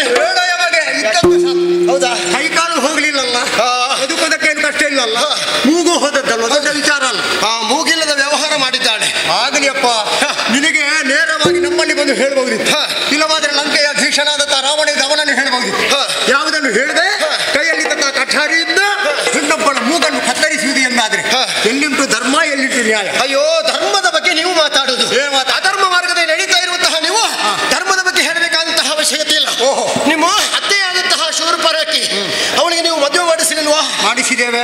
ಗಂಡ ಏನಾಗಿದ್ದಾನೆ? ಸತ್ತು ಹೋಗಿದ್ದಾನೋ? ಹೋಗ್ಲಿ ಅಪ್ಪ. ಗಂಡ ಸತ್ತಂತಹ ಆಕೆಯನ್ನು ಮನೆ ಒಳಗೆ ಇರಿಸುವುದು ಬಿಟ್ಟು ತಿರುಗಾಟಕ್ಕೆ ಬಿಟ್ಟಿದ್ದೀರಲ್ಲ, ಅವಳ ಸ್ವಭಾವ ಏನೆನ್ನುವುದನ್ನು ಅರ್ಥವಿಸಿಕೊಂಡಿದ್ದಾರೆ ನೀವು. ಅವಳ ಗಂಡ ಸತ್ರು ನಾನಿದ್ದೇನೆ ಎನ್ನುವ ಹಾಗೆ ಹೇಳುವವರು ಎಷ್ಟೋ ಮಂದಿ ಇದ್ದಾರೆ. ಹೌದಾ? ಇದ್ದವರೇ ಹೌದು ಅಂತ ಆದ್ರೆ ಅವಳಿಗೆ ಇನ್ನೊಂದು ಹುಡುಗನನ್ನು ನೋಡಿ ಅವಳಿಗೆ ಕೊರಳಿಗೆ ಕಟ್ಟಬಹುದಿತ್ತಲ್ಲ. 2-3 ಹುಡುಗನನ್ನು ನೋಡಿದ್ದೇವೆ. ಮೂಗು ಇಲ್ಲದವಳನ್ನು ನಾವು ಮದುವೆ ಆಗುದಿಲ್ಲ ಅಂತ ಹೇಳಿದ್ದಾರೆ. ಹಾಗಿದ್ರೆ ಮೂಗಿಲ್ಲದವರು ಇಲ್ಲದೆ ಇದ್ರೆ, ಕೈ ಕಾಲು ಇಲ್ಲದೆ ಇರುವಂತಹ ವ್ಯಕ್ತಿಯನ್ನು ನಾವು ಸಾಕ್ತೇವೆ. ಹೌದಾ? ಸಾಕುವುದಲ್ಲಿ ಜನಸ್ಥಳದಲ್ಲಿ ಬಿಡುವುದು ಅವಳನ್ನು ಬಿಡು. ಅವಳಿಗೆ ತೆಗೆದುಕೊಂಡಂತಹ ಶಿಕ್ಷೆಯನ್ನು ಕೊಟ್ಟಿದ್ದೇವೆ. ಆ ಕಾರಣದಿಂದಲಾಗಿ ನಮ್ಮೊಳಗೆ ವಿರೋಧ ಏರ್ಪಟ್ಟಿದೆ.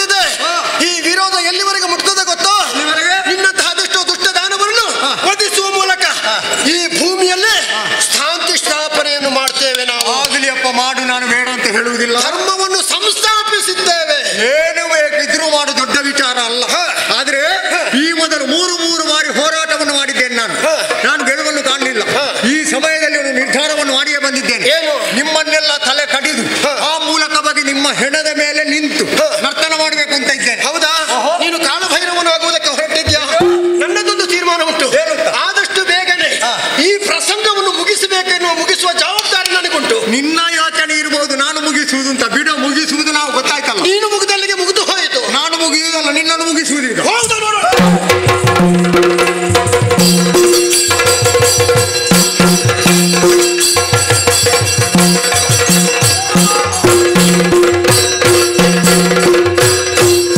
ಹರ ಹರ ಶಕ್ರಾರಿ ಎಂದೆಂಬ ಬಿರುದ, ಹರ ಹರ ಶಕ್ರಾರಿ ಎಂದೆಂಬ ಬಿರುದ, ಇವನಿಗೆ ಬೆಳೆಸಿದನು ಜಗದಿ. ಸುರನ ಗೋರಗರಗಳು ಬಿಸಿದ ಪಟ ತಾನು, ನನ್ನೊಳಗಿದ್ದ ಜಗಳ ಇವನು.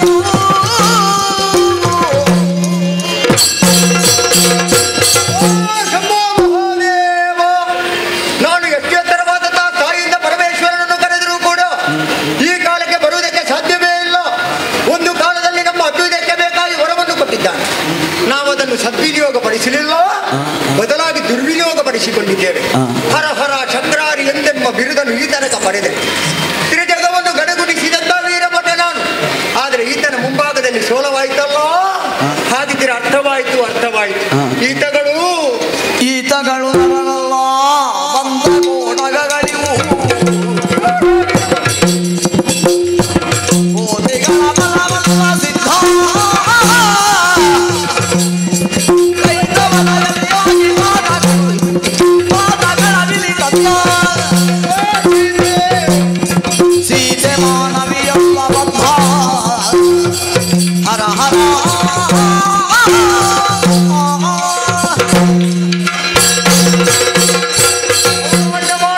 ಹೋರಾಟವನ್ನು ಮಾಡಿದರೆ ನಮ್ಮ ಪಾಲಿಗೆ ಜಯ ಬರುವುದಕ್ಕೆ ಸಾಧ್ಯ ಉಂಟೆ? ಇಲ್ಲವೇ ಇಲ್ಲ. ಸಾಮಾನ್ಯದವರು ಇವರಲ್ಲ. ಧರೆಗಿಳಿದಂತ ಭಗವಂತ ಶ್ರೀಮನ್ನಾರಾಯಣನೇ ರಾಮಾಭಿಧಾನದಿಂದ ಕಾಣಿಸಿಕೊಂಡಿದ್ದಾನೆ. ಆದಿಶೇಷನೇ ಲಕ್ಷ್ಮಣನಾಗಿದ್ದಾನೆ. ಕೈತವದ ಯತಿಯಾಗಿ ಕಳವಿನಲ್ಲಿ ಸೀತೆಯನ್ನು ತಂದಂತ ಸೀತೆ ಮಾನವಿಯಲ್ಲ, ಮಹಾಲಕ್ಷ್ಮಿಯಾಗಿದ್ದಾಳೆ. ಕಪಿಗಳೆಲ್ಲ ದೇವತೆಗಳು ಇವರ ಸೇವೆಯಲ್ಲಿ ನಿರತರಾಗಿದ್ದಾರೆ. ಹಾಗಿದ್ದರೆ ಇನ್ನು ಮುಂದೆ ಹೋರಾಟವನ್ನು ಮಾಡಬೇಕೆ ಎನ್ನುವ ಹಾಗೆ ಯೋಚನೆ ಮಾಡಬೇಕು. ನನ್ನ ದೇಹದಲ್ಲಿ ಚೈತನ್ಯ ಕಡಿಮೆಯಾಗಲಿಲ್ಲ. ನನ್ನನ್ನು ಕೊಲ್ಲಬೇಕಿದ್ರೆ ಒಂದು ನಿರ್ಧಾರ ಉಂಟು. ನೋಡೋಣ. ಮೆಲ್ಲಗೆ ಎದ್ದು ಬಂದಿದ್ದೇನೆ, ಅವನನ್ನೇ ವಿಚಾರಿಸ್ತೇನೆ.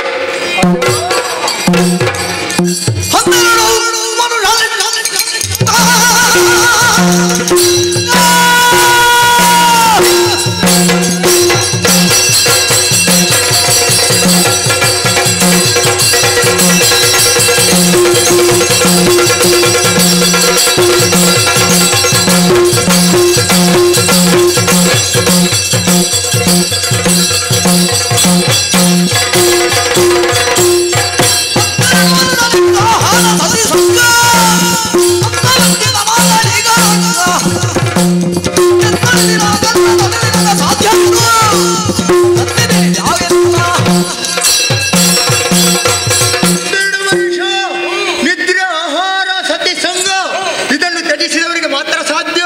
ನಿದ್ರಿಂದ ಸಾಧ್ಯ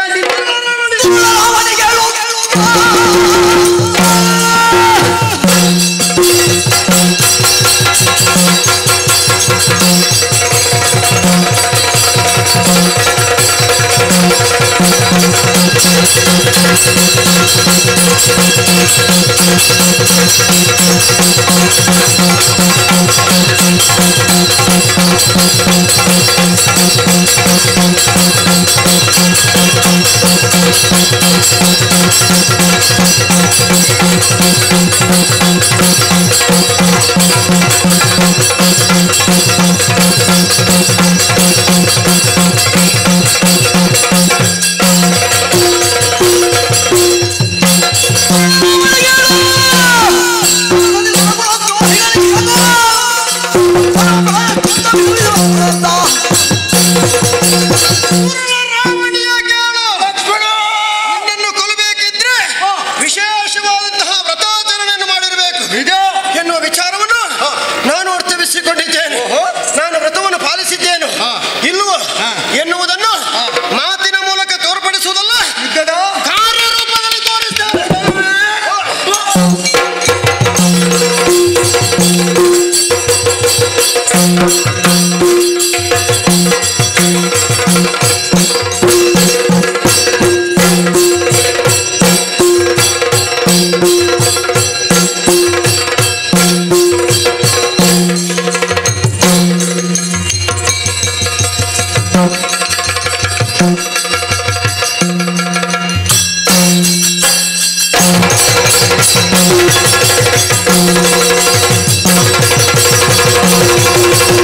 ವಿಭೀಷಣ ಆಡಿದಂತಹ ಮಾತುಗಳು ನಾನು ಕೇಳಿಸಿಕೊಂಡೆ, ನೀನು ಕೇಳಿಸಿಕೊಂಡಿಯಲ್ಲ. 12 ವರ್ಷ ನಿದ್ರೆ ಆಹಾರ ಸ್ತ್ರೀ ಸಂಘವನ್ನು ಯಾವಾತನು ಜಯಿಸಿರ್ತಾನೋ ತ್ಯಜಿಸಿರ್ತಾನೋ ಅಂಥವರಿಂದ ಮಾತ್ರ ಅವನ ವಧೆ ಮಾಡುವುದಕ್ಕೆ ಸಾಧ್ಯ ಹೇಳಿದ್ದಾರಲ್ಲ ತಮ್ಮ. ಈ ರೀತಿಯ ವ್ರತಗಳು ನಿನ್ನಿಂದ ಆಚರಿಸಲ್ಪಟ್ಟಿದೆಯೇ? ಅದು ಹೌದು ಅಂತಾದ್ರೆ ಅದು ಯಾವ ರೀತಿ ತಮ್ಮ? ನನ್ನನ್ನು ಈ ಹೊತ್ತು ಹೇಳು. ಇಂದು ಪರ್ಯಂತ ಫಲ ತಂದಿದ್ದೇರಿ ಮಾಗೇನೋ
ವನವಾಸದ ದೀಕ್ಷೆ ನಿನಗೆ ಮಾತ್ರ ಇದ್ದದ್ದು.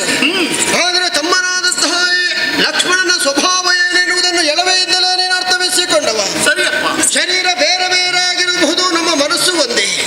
ಶರೀರವನ್ನು ನೆರಳು ಯಾವ ರೀತಿ ಆಶ್ರಯಿಸಿಕೊಂಡಿರ್ತದೋ ಅದೇ ರೀತಿಯಾಗಿ ಅಣ್ಣನ ನೆರಳಾಗಿ ಬದುಕಬೇಕು. ಅಣ್ಣ ಅತ್ತಿಗೆಯರ ಸೇವೆಯನ್ನು ಮಾಡುವ ಮೂಲಕ ನನ್ನ ಬದುಕನ್ನು ಸಾರ್ಥಕಗೊಳಿಸಬೇಕೆನ್ನುವ ಹಾಗೆ ನೀವು ಅನಾಭಿಮುಖರಾಗಿ ಬರುವಂತಹ ಸಂದರ್ಭ ನಿಮ್ಮ ಬೆನ್ನ ಹಿಂದೆಯೇ ನಾನು ಬಂದವ. ಆ ಸಂದರ್ಭದಲ್ಲಿ ಪಂಚವಟಿ ಪ್ರದೇಶದಲ್ಲಿ ಉಳಕೊಳ್ಳುವಂತಹ ವ್ಯವಸ್ಥೆಯಾಯಿತು. ಮಾತ್ರವಲ್ಲ, ನಿಮಗೆ ಆಹಾರಕ್ಕಾಗಿ ವನವೆಲ್ಲ ಸಂಚರಿಸಿಕೊಂಡು ಹಣ್ಣುಗಳನ್ನು ಆಯ್ದು ಕೊಯ್ದು ತಂದು ನಿನಗೆ ಸಮರ್ಪಿಸ್ತಾ ಇದ್ದೆವು ನಾನು. ಹೌದು. ಆದರೆ ನಿಮ್ಮ ಹೊಟ್ಟೆ ತುಂಬಿಸಿಕೊಳ್ಳಬೇಕೆನ್ನುವಂತಹ ಒಂದೇ ಒಂದು ಉದ್ದೇಶದಿಂದ ಆ ಸಂದರ್ಭದಲ್ಲಿ ನೀನಾಗಿ ತಮ್ಮ ನೀನು ಹಣ್ಣು ತಿಂದೆಯಾ ಉಂಡೆಯಾ ಎನ್ನುವ ಹಾಗೆ ನೀನಾಗಿ ಕೇಳಿದ್ದಿಲ್ಲ. ಹಾಗೆ ಅಂತ ಅಣ್ಣನ ಅಪ್ಪಣೆಯನ್ನು ಮೀರಿ ವ್ಯವಹರಿಸುವಂತಹ ಅಧಿಕಾರ ತಮ್ಮನಿಗಿಲ್ಲ. ನೀನಾಗಿ ತಿಳಿದುಕೊಡಲಿಲ್ಲ.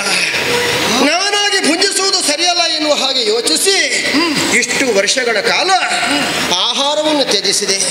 ಆ ಬಳಿಕ ನಿಮ್ಮ ಪಾಲಿಗೆ ರಾಕ್ಷಸರಿಂದ ಕಷ್ಟ ಒದಗಿ ಬರಬಾರದು ಎನ್ನುವಂತಹ ಉದ್ದೇಶದಿಂದ ರಾತ್ರಿ ಹೊತ್ತಿನಲ್ಲಿ ನೀವು ಮಲಗಿರುವಾಗ ನಾನು ಎಚ್ಚರದಲ್ಲಿ ಕರದಲ್ಲಿ ಬಿಲ್ಲು ಬಾಣಗಳನ್ನು ಧರಿಸಿ ನಿಮ್ಮ ಕಾವಲು ಮಾಡ್ತಾ ಇದ್ದೆ. ಆ ರೀತಿಯಾಗಿ ಆ ವ್ರತವನ್ನು ಪಾಲಿಸಿದೆ. ಆ ಬಳಿಕ ಮಡದಿಯಾದಂತಹ ಊರ್ಮಿಳೆ ಅಯೋಧ್ಯೆಯಲ್ಲೇ ಬಿಟ್ಟು ಬಂದಿದ್ದೇನೆ. ನಿದ್ರೆ, ಆಹಾರ, ಸ್ತ್ರೀ ಸಂಘವನ್ನು 12 ವರ್ಷಗಳ ಕಾಲ ತ್ಯಜಿಸಿದ ಕಾರಣ ಕೂಳನಾದಂತಹ ಇಂದ್ರಾರಿಯನ್ನು ಜಯಿಸುವುದಕ್ಕೆ ಸುಲಭ ಸಾಧ್ಯವಾಯಿತಣ್ಣ. ಅಣ್ಣ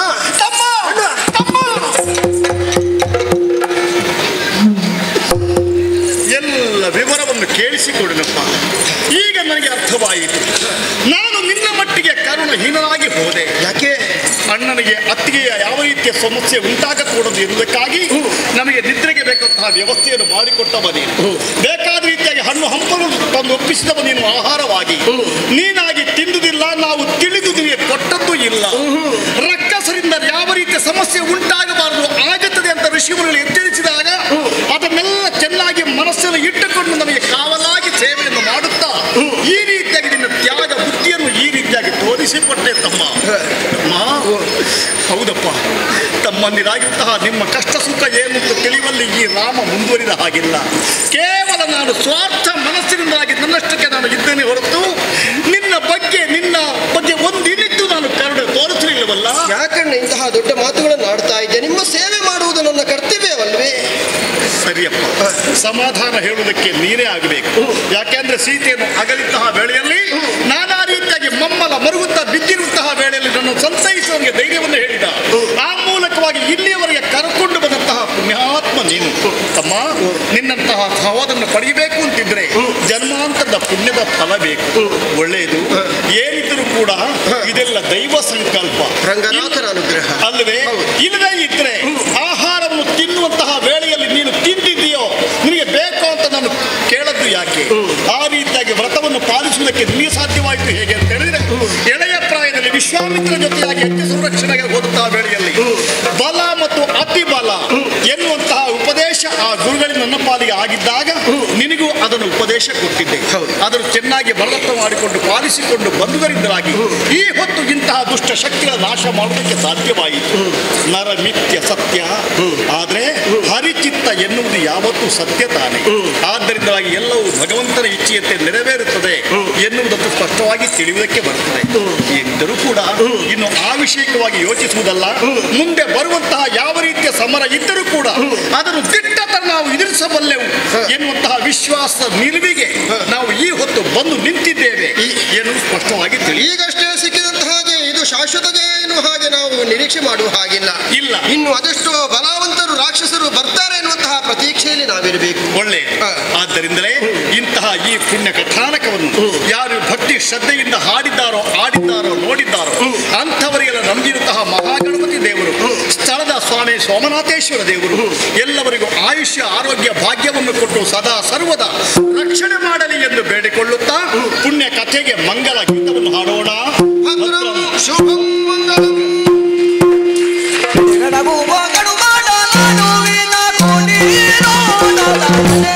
ಬೇಡಾಗಿನ ಬಿಡು ಮೋಗ